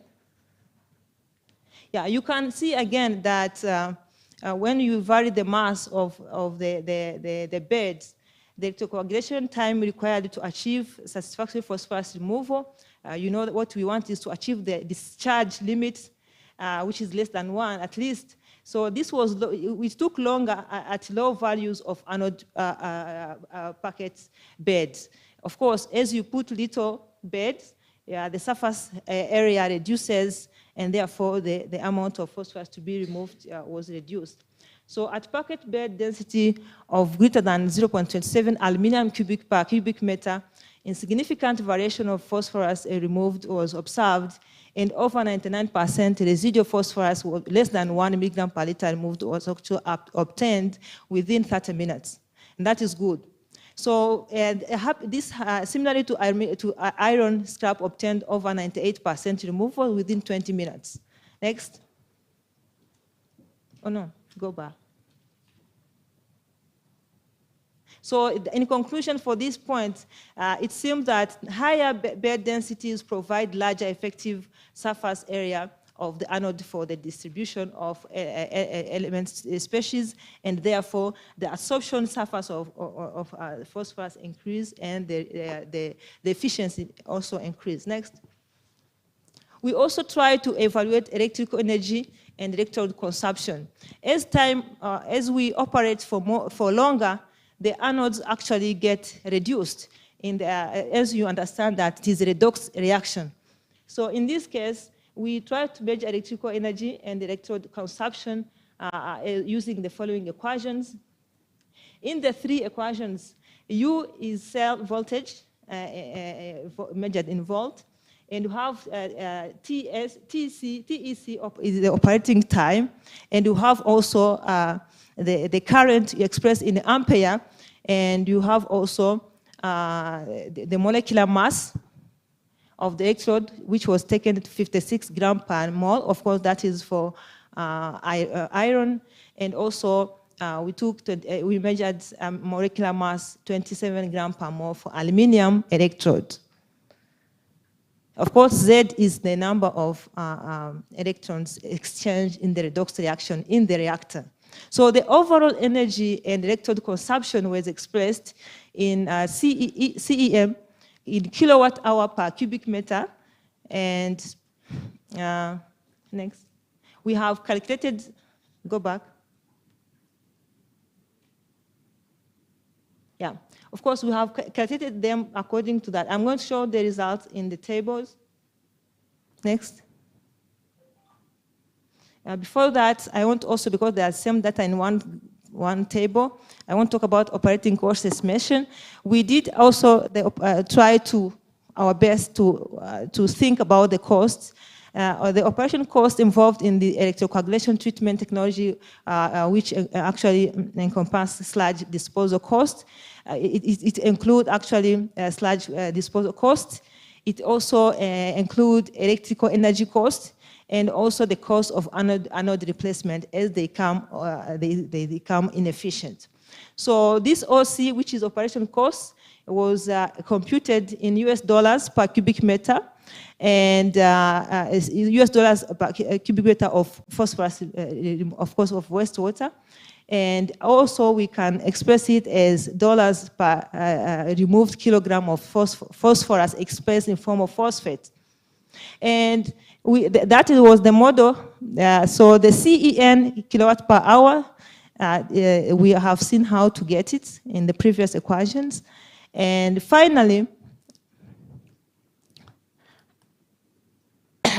excuse me, there are some factors which we had to think about because they can influence that equation. The factor alpha, beta, and gamma in this equation are quoted from the Turkish markets as of 2020 October as follows. The alpha stand for indicate the unit electrical energy cost. By then it was 0.12 dollars per kilowatt hour, and beta denotes the cost of electrode, which was $1.15 per kilogram for aluminum scrap, and also $0.20 kilogram of iron scrap. The gamma is the fee for a landfill disposal of produced sludge. So we have also eta denotes the cost of consumable like acids we buy to homogenize the pH, the hydroxides, and so on. So the price was 0.40 by then. And the calculated operating cost, energy, and electrode consumption for aluminum, iron, and aluminum hybrid scrap anodes are given in the tables. Yes, next. Next. Sorry. 2 minutes. Okay. So the current efficiency, I can't have time to talk about it, but it's one of the parameters we studied. That is the table which have all the results. In red, I have to put the findings under optimized conditions. And we can see that actually at different optimum pH, which are 3 for aluminum, for iron, and for hybrids, we have achieved a removal of 99%. And I can again talk this in the conclusion as I sum up the results. Go back to the conclusion. Conclusion, please.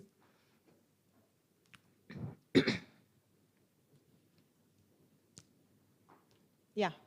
So in this study, electrocoagulation has demonstrated to be efficient for the central treatments and for phosphorus removal. And we have, this study achieved 99 phosphorus removal for anode types examined for all. At electrocoagulation process time of 90 minutes, at 90 minutes as we did our experiments, and at 0.20 ampere of applied currents, optimum initial values for aluminum iron and aluminum iron hybrids were found 5, 7, and also 5 respectively. Also, the operating cost of phosphorus removal to achieve the 99.9% of phosphorus removal under the optimum conditions, at also 0.20 ampere, we found that we need at least 0.379, 0.494, and also 0.501 US dollars per cubic meter of wastewater treated. Of course, if we for different anodes. So the lowest metal to phosphorus ratio at optimal condition was achieved by iron scrap anodes as 3.97. So the obtained final phosphorus concentration of 0.01 milligram per liter in treated sludge centrate using this process conforms to the environmental discharge criteria according to the European Union guidelines and also the US EPA, which is the US Environmental Protection Agency, and consequently, it can't not be very different from the Rwanda standard. Thank you very much for your attention, for a long presentation. Thank you very much, Dr. Zubeda, for your nice presentation. You can just take some questions. I want the last slide. Even if it's not presentation, but I want to say that our work is published. Okay. Yeah, you can find this work under Elsevier, and it is under a very known journal and very high impact factor, process safety and environmental protection. It is online. Congratulations.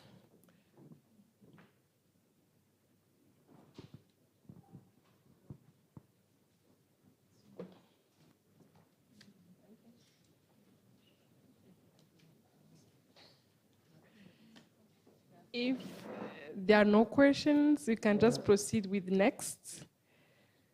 And next is Immaculée Joseline Munezero for her presentation.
Good afternoon. Yeah, I'm glad to be here. My name is Munezero Immaculée Joseline. I am assistant lecturer at University of Rwanda. Currently, I'm doing a PhD in software engineering, but this work is not for my PhD. It is the work for another research that I am doing now. So the work is to develop a wireless sensor network system for irrigation management in agriculture using data mining techniques.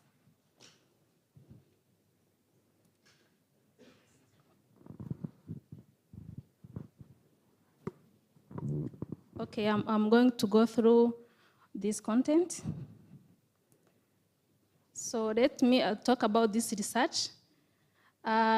This research I've received a grant from CDAT, a Swedish organization which give the grant. Now, we in partnership with University of Rwanda, and the grant was at the beginning of this year. So it means that it is ongoing research. So first of all, it was 17 research to be given a grant, but they were sought for women. So we saw that, and we just apply on this for women, because it's for all the University of Rwanda, and we apply that, and we got the money. And this research, it is about this 18 million, divided in 4 phases. And we are in the second phase of the research. So we have this kind of activity. We have seen the title. It is to develop, it is in a few words, it is like a smart irrigation. Now, for the first phase, it is to do a survey on equipment, on what we are going to do, and then we need also to buy some equipment. For the second phase, we have to do prototyping. Prototyping in a few words, it is like programming the devices. So we have to program the devices that we are going to use. And for the first 3, we need to collect data and to do evaluation. And then for the phase 4, we need to showcase what we have done on the public. So introduction, we have seen that the Rwanda have put a lot of effort in agriculture. And one of the things in agriculture, it is irrigation. And what we have this time in irrigation, we have different types on irrigation. But in our study, we want to add something new. We want to add meteo, like climate change. And we need to solve that issue on climate change by adding the data from meteo and do like automatic irrigation. And again, we want to make farmers participate in automatic irrigation by giving them the website or an application which they can use to monitor the irrigation. So the problem here on irrigation, we want to talk about the problem on irrigation. So the current irrigation, we know all of us that this current irrigation, they are using pipe. When they use pipe, they try to put a lot of water in the crop, and sometimes they can expose the root, and they can make like small erosion on the field, and it is not, yes, they are doing irrigation, but they are some kind damaging the crop. And also we want to measure the water we are putting in the crop, and we want to add also climate influence in the water. So the climate, when it is raining, we need to know that it's raining so that we can not do irrigation. And when it is dry, we need to know that it's dry, and we can now do irrigation. And we want to also, that is what I was saying, we need to know information, because the weather data is there. It is giving information on when and how the rain is going to rain, when it is the sun. So we need to use those data from weather. Like this time it is Meteo Rwanda. Just use that information and make something which can be valuable. And also we need to engage farmers on the process. That's someone saying that we need to put, it is like digital penetration in the rural area. So our main objective is to make this a system which will facilitate irrigation, and we are going to use different method on making that system. Different method we are going to use, we use these data mining techniques. We have objective. First of all, we need to review what is existing, and now to know better what is lacking, and what is lacking is what we are going to put too much effort. And then we are going to propose the method which will determine quantity of water needed in the certain field. And also, after proposing the method, we need to develop the method. So I want to talk about here this research. It is a combination of agriculture and IoT and ICT. So we have different expertise on agriculture, and also me, I'm in ICT, and so we put together our effort and knowledge. We will develop a system or an algorithm which will help the system for irrigation to work according to the data we have on the field. And then at the end, we test and validate our system, and we are working in Bugesera district this time. So we have this kind of architecture. This is the proposed architecture, which we are still following. We'll be having the field where we plant our crop, and the field we put irrigation. And then we'll be having also the data which coming from Meteo, and on the field we will put different sensors on the field. And the sensors will sense the temperature and the moisture. Those two information, and we will load the information to the server. So we are going to use cloud server, And then in the crowd server, we add meteor data. And from there, it is why you are going to make a model. We make a model which will help then, we help the field to be automated. So after the model have been done, we upload the model on the cloud, and the model will tell in the field what to do. So the field can be irrigated automatically, or the farmers can have their phone and use their phone to make irrigation. Okay, so far, I told you we are in the second phase and we have 4 phases. So far, we have done a preliminary research. We have visited a working area, and we have made also literature review on different parameters we are going to use. And then after that, we designed an irrigation system. And we have said, we found that drip irrigation is the best way to use. So this is the irrigation we designed according to what we have read in the literature review. And in the field, we are near the lake Chohoha. It is in Bugesera district.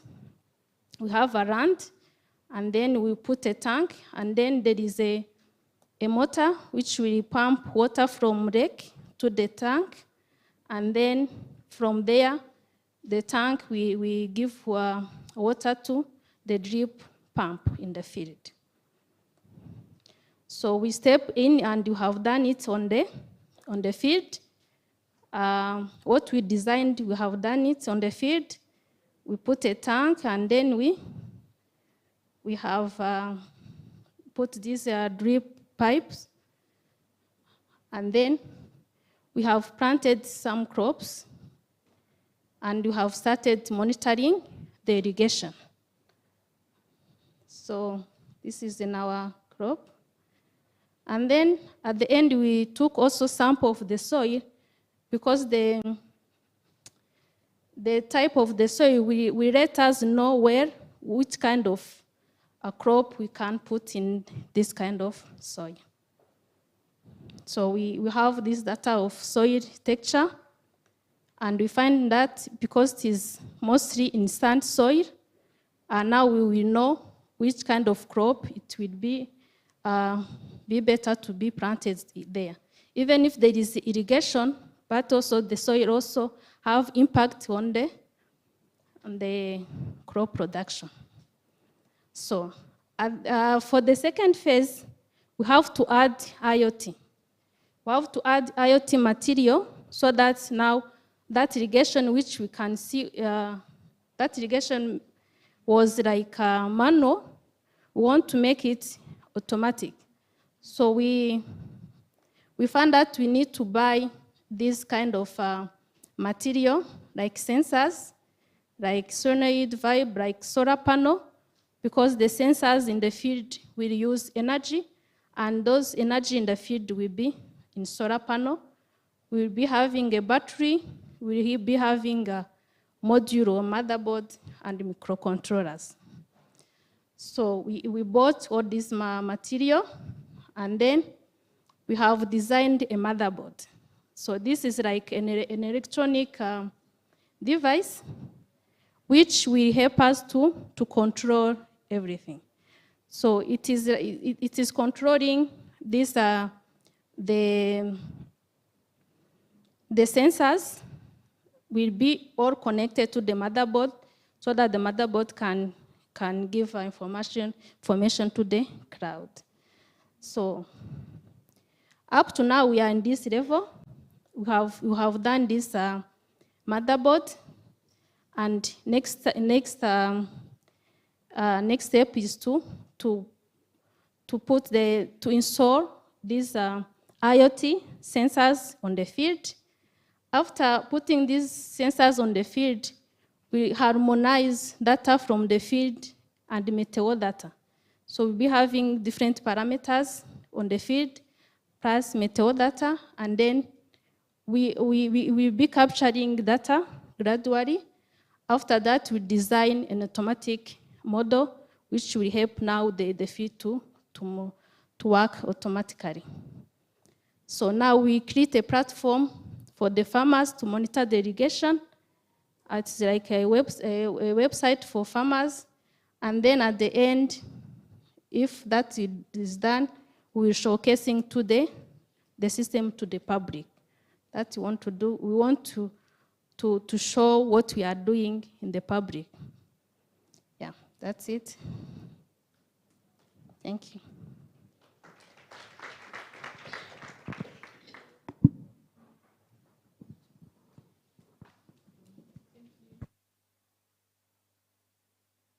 Thank you, Joseline, for your presentation. We can now have questions. There is a question on Zoom. Maybe someone on Zoom who want to ask, if not reading what she wrote.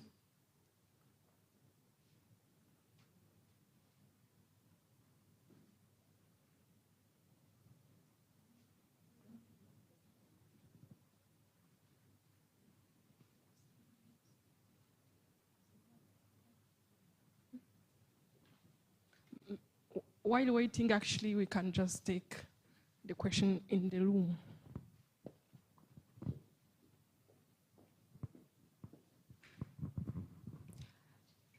Thank you for your nice presentation, and I'm interested for your topic because it's very interesting. But I have one question about that. I know when we are designing an irrigation system, we are dealing with farmers.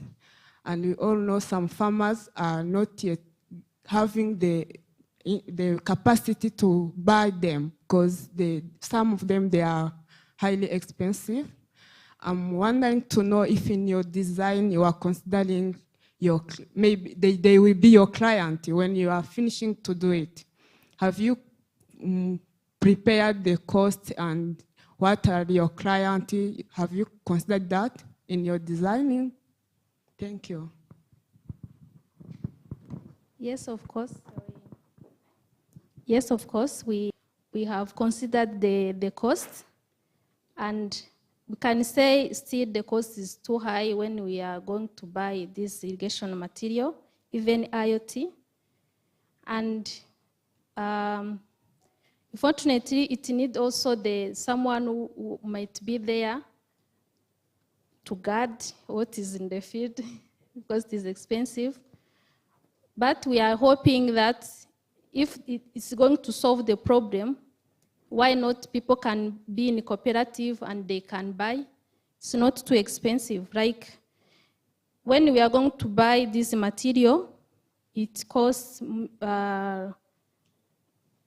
like 5 million for buying IoT and irrigation material.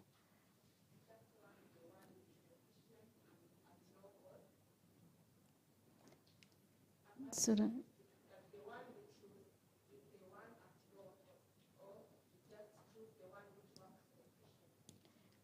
yes, we didn't take too much on the cost. We took too much intention on the how efficiency the irrigation will work. But it is the same. Even if you buy other irrigation material, you need to buy pipes, you need to buy tanks, we need to, yeah, the cost is almost the same. And when you want to buy the cheapest is what people are using now. By using the pipe, they can go around and do irrigation, but it have also effect on the plant. So people have to choose if they need to be productive in long time or in short time. I think now we can have the question from Zoom. From Margaret, you can ask your question.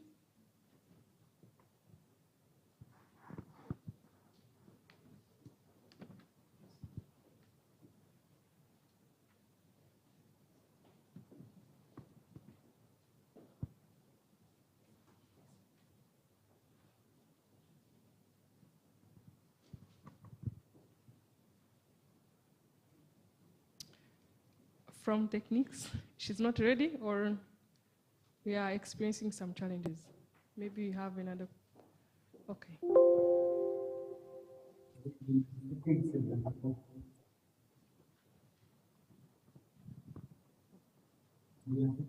Hello.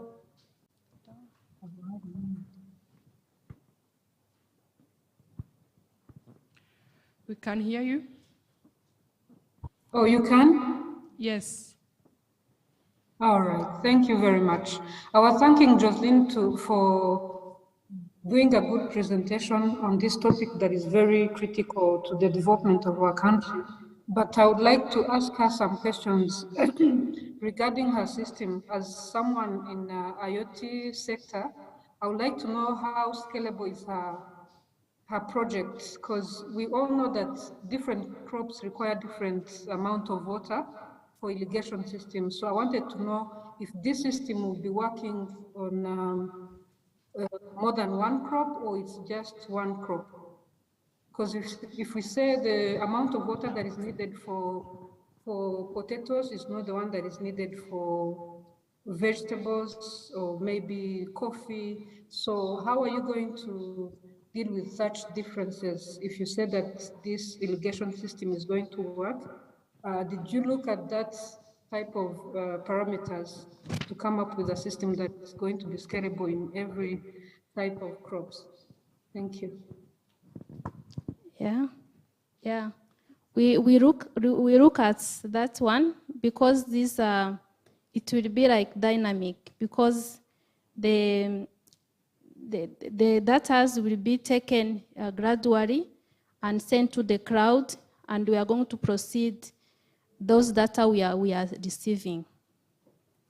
And to choose the crop, we took the soil just to know in many crops which crop can work well with the kind of soil.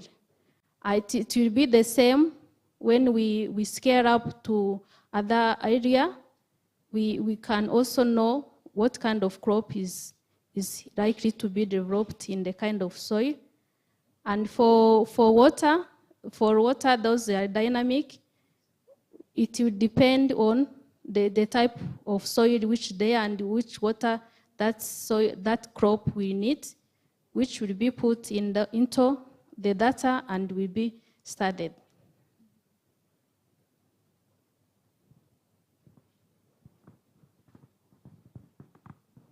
Okay, thank you very much. I also have to ask another question regarding the type of data that a citizen is receiving on that platform. Like you said, the user will be able to receive data on a platform that you're going to design. What type of data, and how are you planning to handle the security of those data, of those devices that are scattered in different gardens of the citizens? Okay, thank you. So the farmer will not receive like data. We'll be having a dashboard where the data will be first processed on the server, and the farmer will receive a dashboard just to check what is going there. We will not receive. Like how frequent will she be getting those data? Because I'm just worried about the storage of those data. Is it like every 30 seconds whenever an action happens, every day, every month? Like how often is he going to get those data? Okay, now we are still ongoing. We are going to see which efficiency, what kind of efficient time we can give data to those farmers, because we are head to proceed the model, and we didn't yet finish to make those kind of information. So we are going to see together. We are still ongoing, and then we will see how often we can give the data on the dashboard on the farmers' side. Thank you, Jocelyn. I would like to suggest that you look at it in a serious way, because one of the challenges these IoT projects are facing is the bandwidth, like the amount of data that is sent within just 1 hour or a second. Because you know, if that device is put in the garden to detect, that means every incident that is being detected is sent to the cloud. So you might face a challenge of data bandwidth. So it's something that is critical that you have to look at. As you said, you're still developing this project, so maybe you should pay more attention on that. Yeah, thank you. Thank you for input. Thank you. Take care. Thank you, Jocelyn, for your good presentation. If you have still more questions, you can directly approach Jocelyn since we are running out of time. We can actually now head to the last session, which is exhibition of, you've seen some of poster there. So we're going to just see them as also they are someone's giving marks. The two best presenter, oral and poster, will be awarded. So we have to also go through that session as also we having some coffee outside. Thank you very much.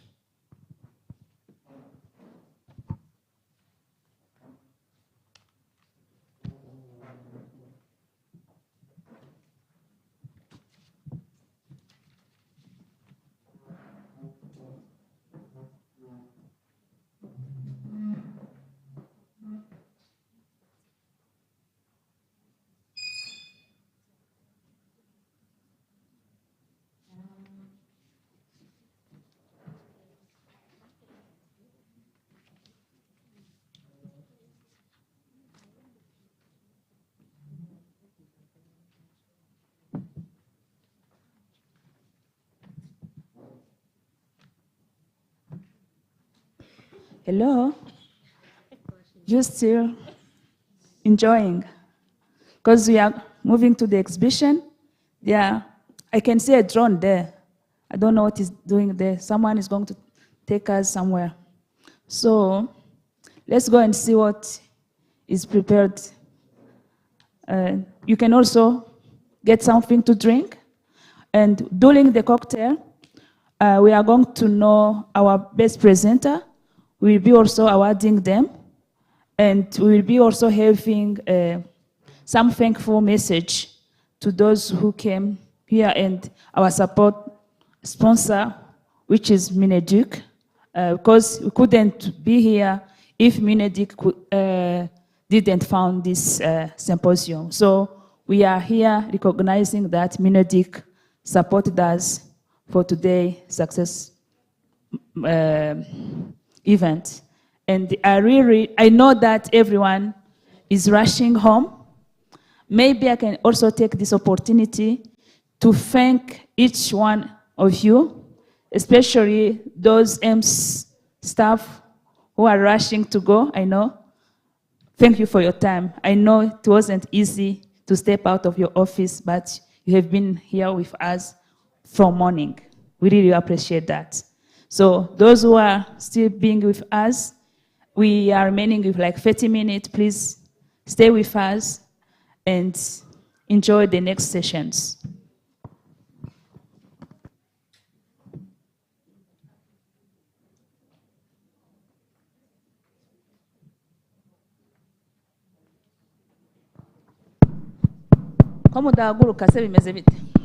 Please, I think you are still enjoying.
Okay, thank you for visiting our stand.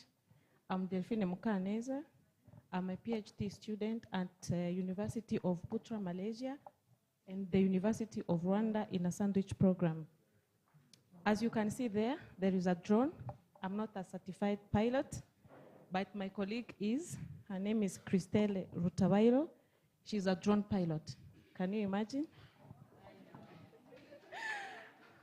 So any question that can rise about how to operate the drone, she's here to help. Me, I do data processing. The project is about how to evaluate parcels or land to build a cadastre in Rwanda. Everyone here knows about I need a land where I can buy a house or build my own house. Everyone is like, I need a view. I need somewhere I can see, you know, nice things. Can I go to Gahanga? Can I go to Rusororo? All those nice places. But remember, our country is a country of 1,000 hills. All those hills are not for agriculture. You can see on this photo. I will come back a little bit later on how I got here. But there is a possibility to put many people for staying at these mountains. The factor here is the slope. We collected data with the drone. Christelle shall show you. We have a camera, we have a controller. She can take you through how to fly a drone. After you get data, this is Kamonyi. It's where we had a project. I landed to have the digital elevation model after I analyzed the slope. Do you know the slope, what it is? Yes. So evaluating the land, I took two aspects. I have the slope direction and the slope shape. When the slope is concave, it's better to build there. When it's convex, when it turns like this, it's not safe to build there. But when it's like this concave, it's better. About the direction of the slope, when it goes to the south, it's not safe. And when it goes to the north, it's safer. So as you can see here, we did a model of a mountain. We put some houses, there is a lake, some schools there. If you can see here, it's the part of the north, as I showed you here on this picture, and this is the south. And this is concave. The convex part is on the other side. So not taking too much time, it's a little bit about the project. I'm grateful for my company, Ngali Holdings, and Locus Dynamics to give me this opportunity, to give me a permission to use the data. I'm not showing all of them, but I'm so grateful. I know Christelle will transmit the message to my bosses. I'm so grateful. Thank you so much.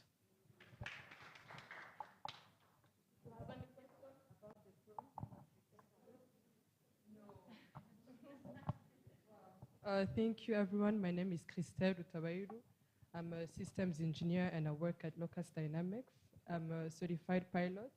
And we have 3 drones, and this is one of them. It's called Matrice 210, and we use it for aerial mapping and photography. So we have 2 cameras here. This one is used for mapping, and this one is used for photography, and this is the RC, which stands for the remote control. So when we have, let's say, when we want to go mapping, they give us like coordinates, and then we put them in the remote control. That way we can plan our mission, and then we go to the field. I can't show you how to fly right now because I don't have, we need permission from RCAA.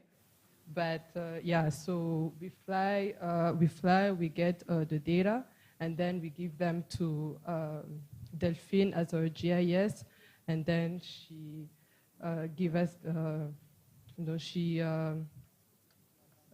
analyzed the data, and then she gives out the report.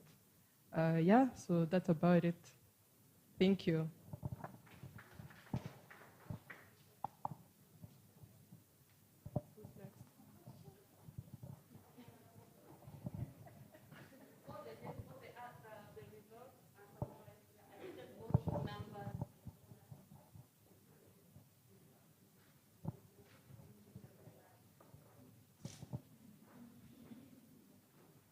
Thank you so much. We are excited. This is my first time to see a drone. Just excited. Yeah, so I have a small question. I'd like to know the resolution of that drone.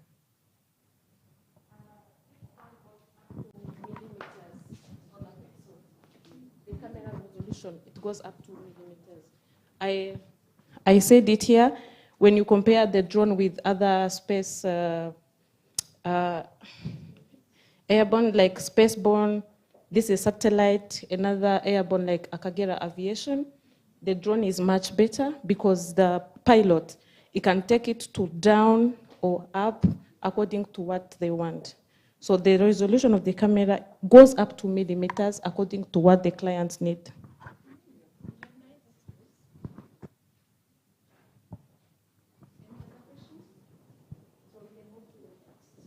Thank you.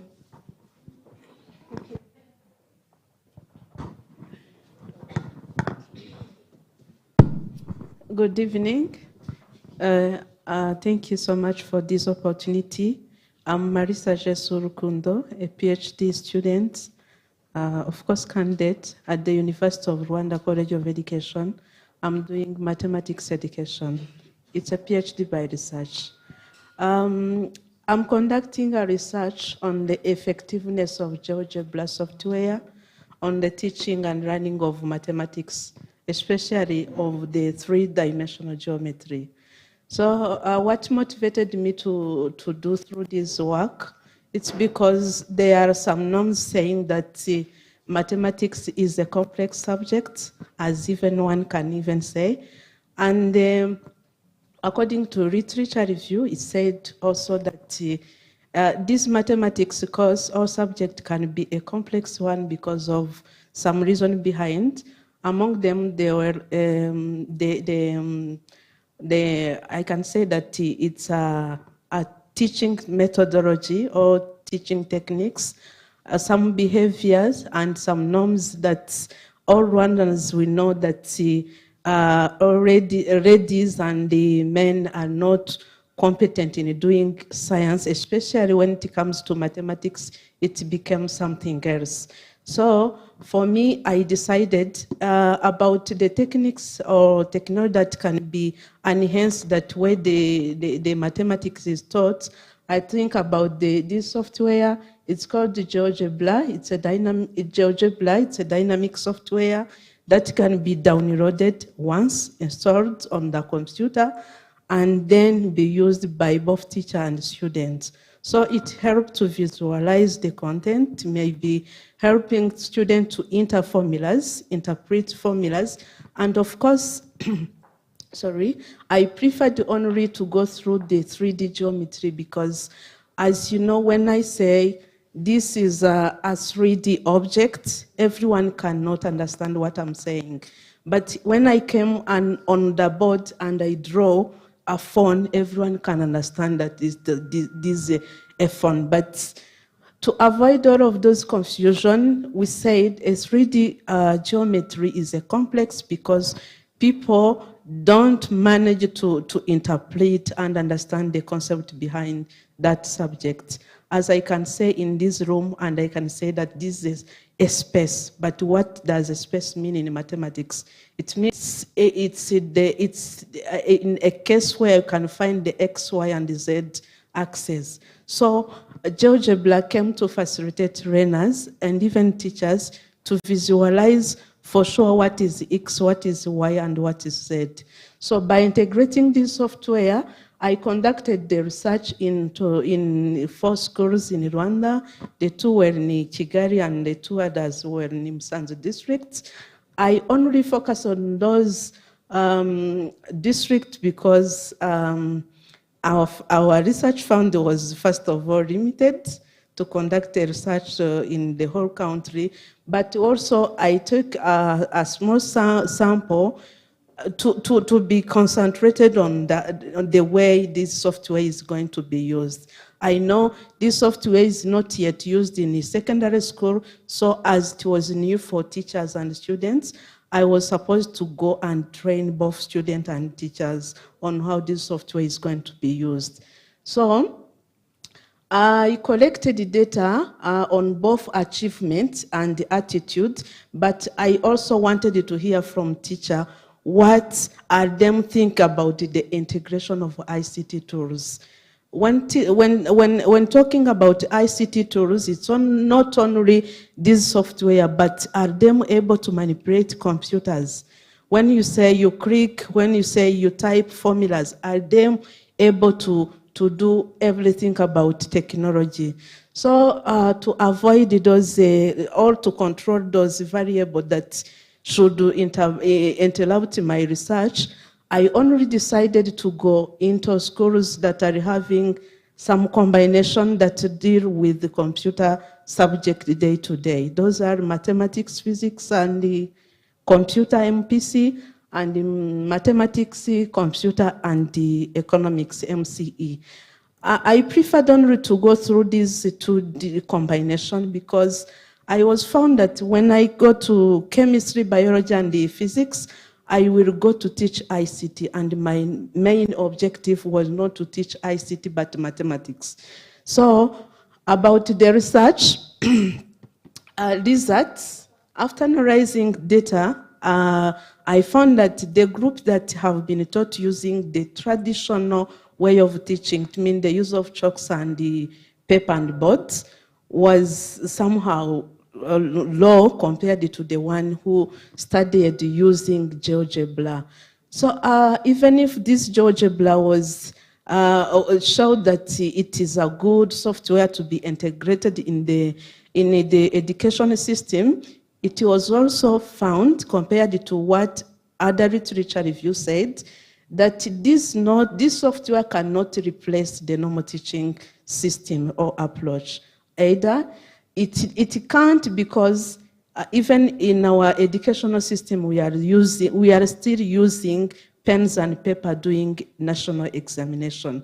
So we can recommend the integration of GeoGebra software, but to be as a supporting tool, not a tool to replace the normal teaching methods.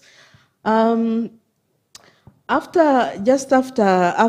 analyzing all data using different techniques, because this research was mixed, I collected both quanti and quali data.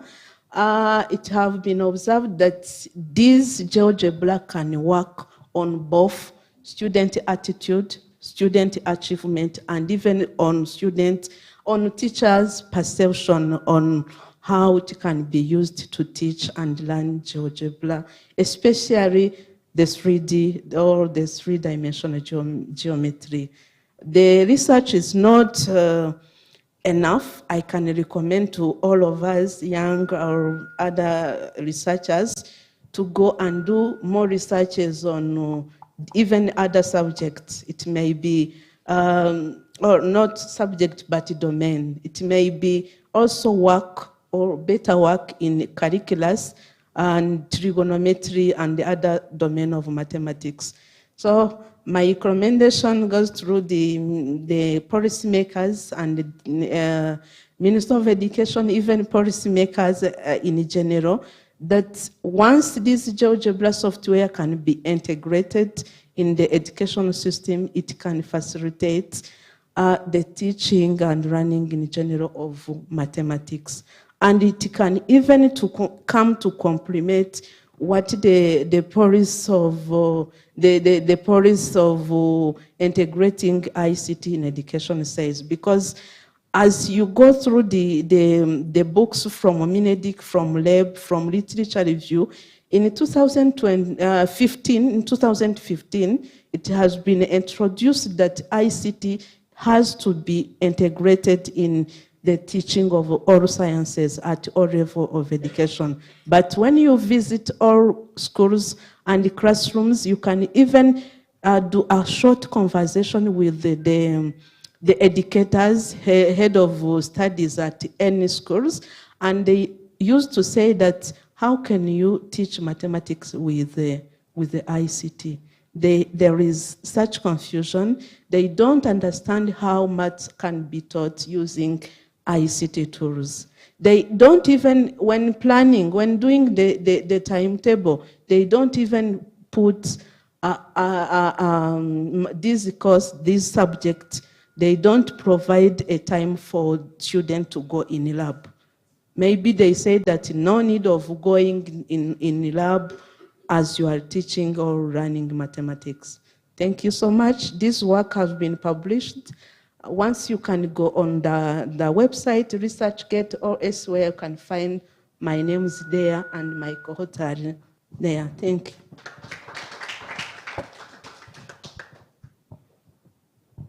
Thank you. If no question, we can proceed with the next. Good afternoon. Yeah, my name is Ariete Manishimwe. Again, on this topic, exploring young girls' passion in relation to STEM careers in Rwandan context. I think all RAWISE members, we are interested to see how our girls are doing on their schools. So this research was conceived after seeing that literatures indicating that there is a low number of females at higher education level in STEM education. So from this concern, the present study was conceived to examine to what extent female students are interested to pursue STEM career related at higher education level. The methodology we used what we call purposive sampling techniques, whereby we would choose those girls who are in a combination of STEM, like PCM, like MCB, and then we used qualitative method. We have given them open-ended question with phenomenology approach, whereby they would express their ideas freely. We give them 4-ended question, and then we use thematic analysis, and the results were represented in percentages. Our results, our findings shows that numerous students prefer medical field to an extent of 58%. Few of them prefer to pursue agriculture at 4%. 6% prefer to pursue engineering studies. 8% laboratory to become laboratory technician. 2% to become teachers. And then there are others who did not prefer to pursue science-related or STEM-related careers. Some 14% they are interested in e-commerce or they want to become entrepreneurs. And 8% they want to become artists. Some they even say they want to become singers. We are not interested in these things of mathematics and what. Yeah, as conclusion, we came to realize that at 78%, all the students prefer to pursue STEM-related careers, and then 28, they are not interested. And we recommend that educational stakeholders, even RAWISE, to make science career awareness. They only know medicine, you see? But there are many careers. We have biotechnologists, you see? So we need to make a kind of awareness of STEM-related careers. Yeah. And also, we recommend that mentors are needed at the basic levels. Those students, they don't know if these things of STEM can help someone to survive. They don't know that you can become entrepreneurs using this knowledge of science. Yeah, they only know these things are just for cramming. They can't help. Yeah, those are my findings. Thank you. Thank you very much, Henriette, for your nice presentation. We can have a few questions. If not, we go to the next presentation.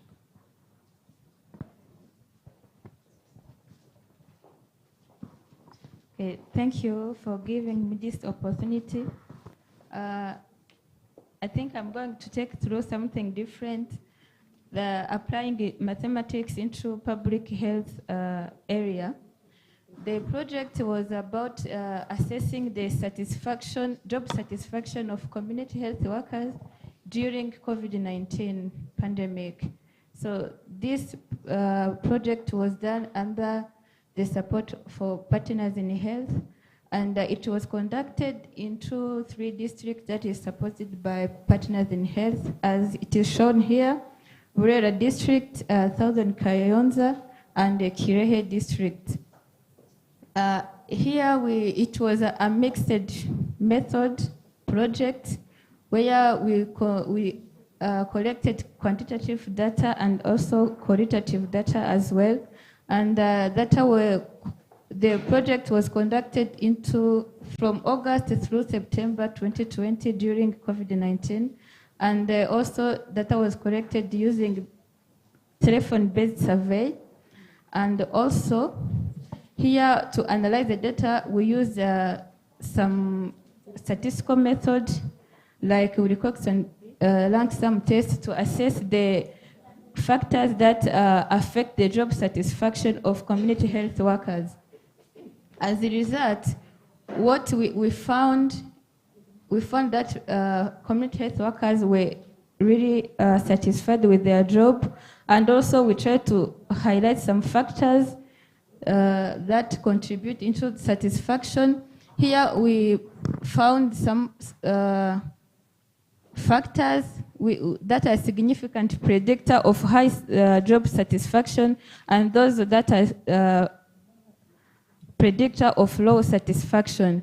Among those that predict the high job satisfaction, we found receiving training, and also working with other fellow community health workers.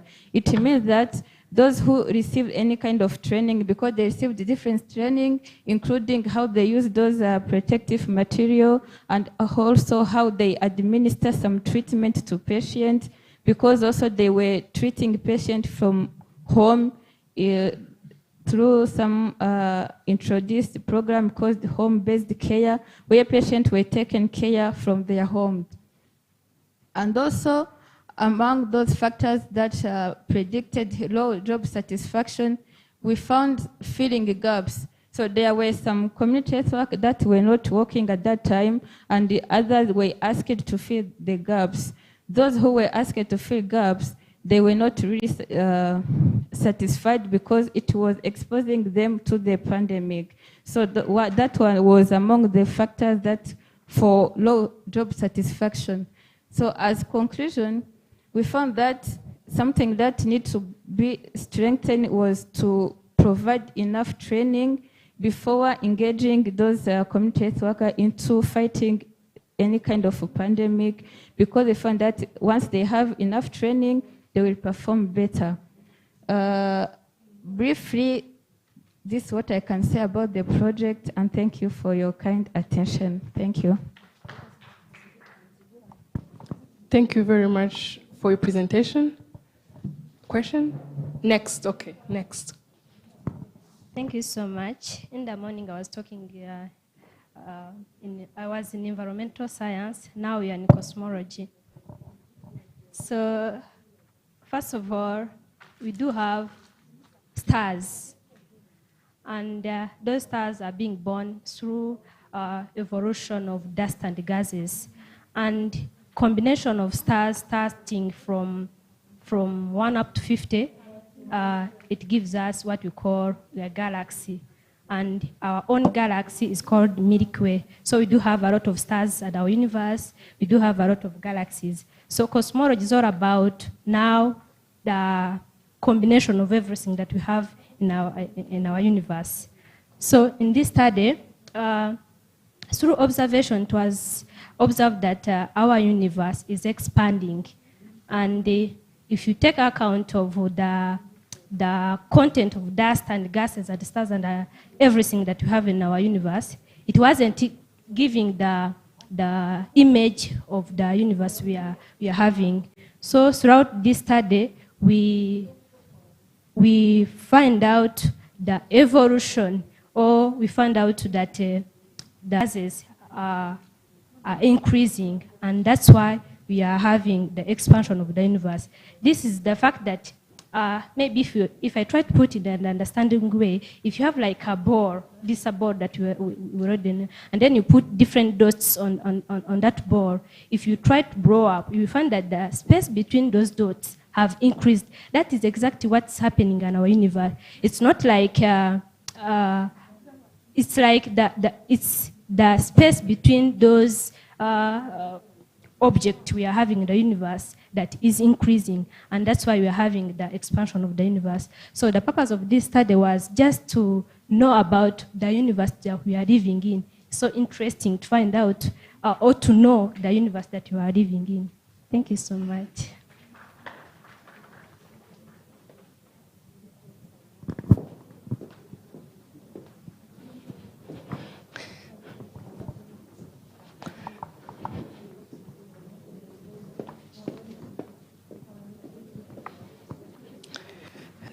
Thank you very much. Do we have some questions?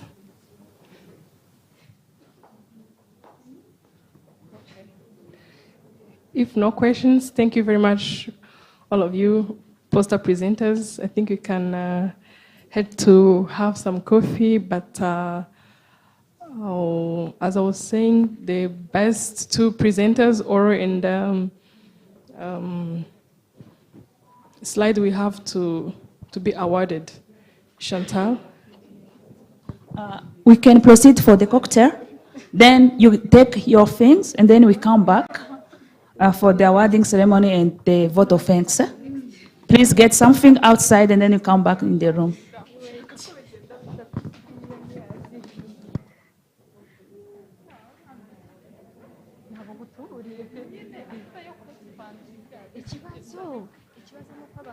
duhora dushaka kumva ibintu mu buryo bidufitiye direct impact ako kanya.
MC, while our MC is being ready, I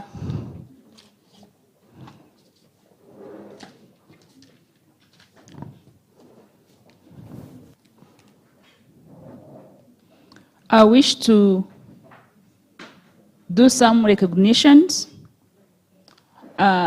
We have been here for the whole day. I would like to first say thank you to the technical team, ASPROD. I wish to tell you that people who are online appreciated the visual, and it was really clear. Thank you so much for doing the good work.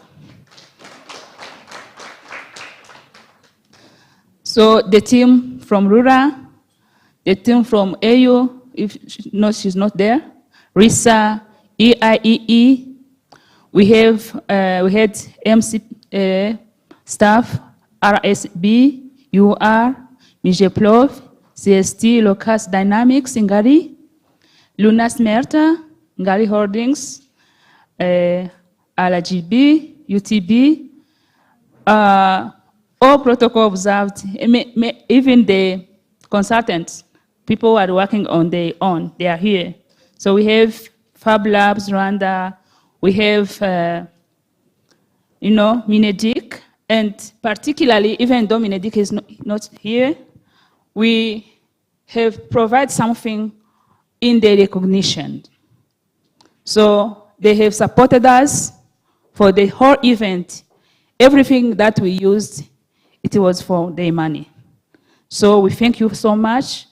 I know that the minister is not in the country. She sent her regards. As you know, she's also the member. She said that in the morning, she wished us to have a successful symposium. I'm quite sure that we had a successful symposium.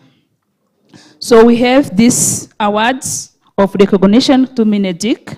I don't know how we are going to do it, but we have this here to recognize the sponsorship. We are going to submit to them, but we want to say this here so that they can know that we are really grateful. Now, as we were on the presentation, I think we have some PhD students. Some presented on the project where they are working on PhDs, but others present on the project in the research project.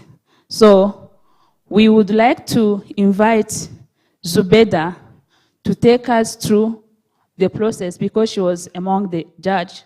Even though she presented, she wasn't being marked. So she's going to tell us how it went. And then we'll be glad that if our advisor, Marie Christina Gasingirwa, will help us to give the award to the winners. Thank you.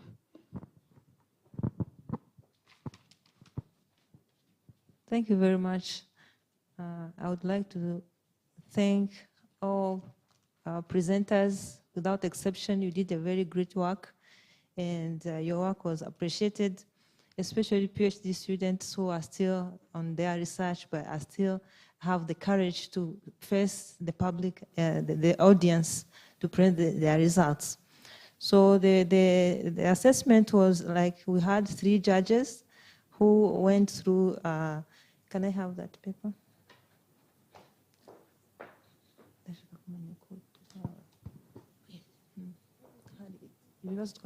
Yes, so we have 4 judges, and we had in total 4 PhD students. Unfortunately, 1 was absent, so 3 were competing in terms of oral presentations, and they all scored good marks, but of course with slight differences. And we had the first or the best oral presentations was for Manishmi Ariet. Yes.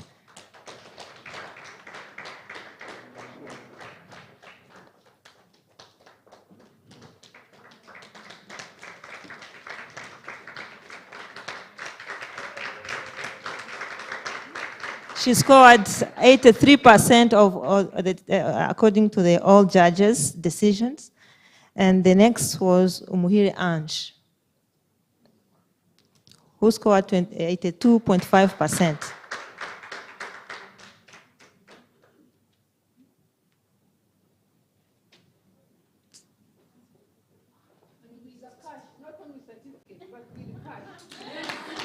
Congratulations.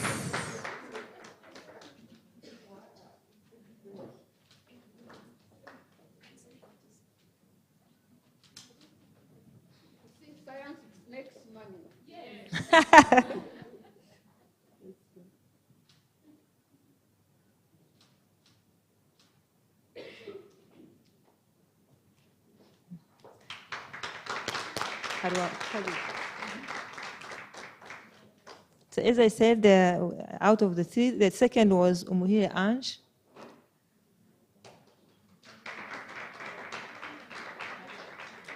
Yes, she's supposed to be awarded.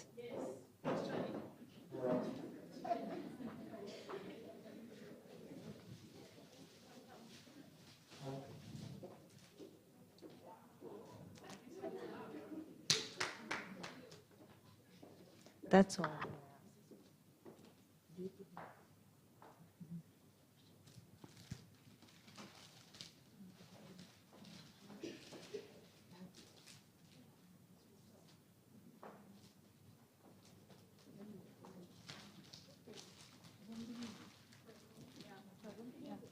No, that is for her. Actually, even though she scored #2, we took this opportunity to congratulate her to make a step to put Rwanda on the map, being awarded as a sub-Saharan Africa young talent in space science, astrophysics. So we are so, I don't know, sometimes I am speechless, I'm excited. So you could see the message on the group of RAWISE when we saw that she was awarded. So we are so happy and we really grateful. Thank you so much.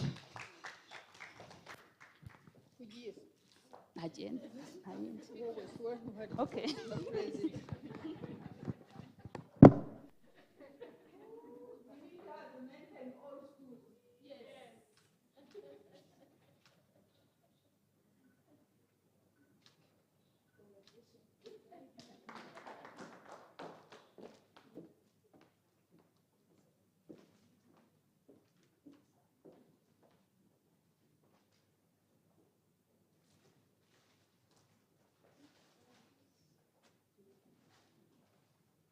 Thank you. Then we had also poster presentations where we had 3 PhD students. Let's say they were competing because they have to be selected the best. We had the judge have decided Mukaneza Delphine as the first best poster.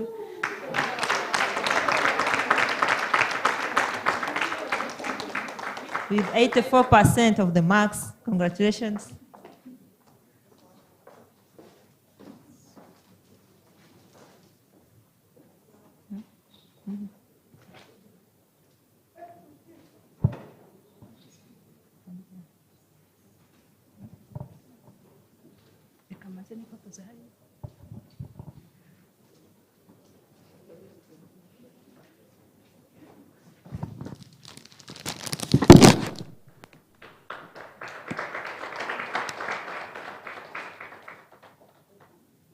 Okay, while she's here. So we are awarding only the best poster presenter and the best oral presenter. We had only 2 awards. So a certificate and cash on 150 Rwandan francs. But if it wasn't for Delphine, we couldn't be here. So all RAWISE family is very grateful for her. As a sign of recognition, and we don't have anything to give her, we have this for her. This is from RAWISE. So she's the energy behind the successful event that we had today.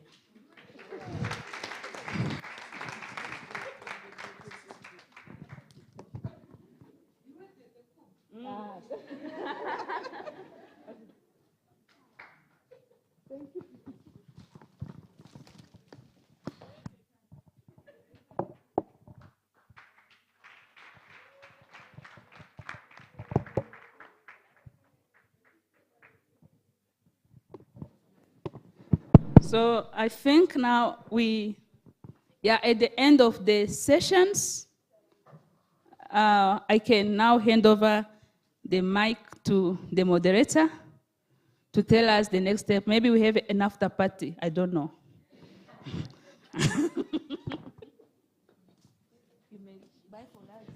It seems like she wants to stay and she doesn't want to say this is the end of our today's symposium, but this is the end of our today symposium, and we're happy so that it has been a very successful day. We've learned a lot.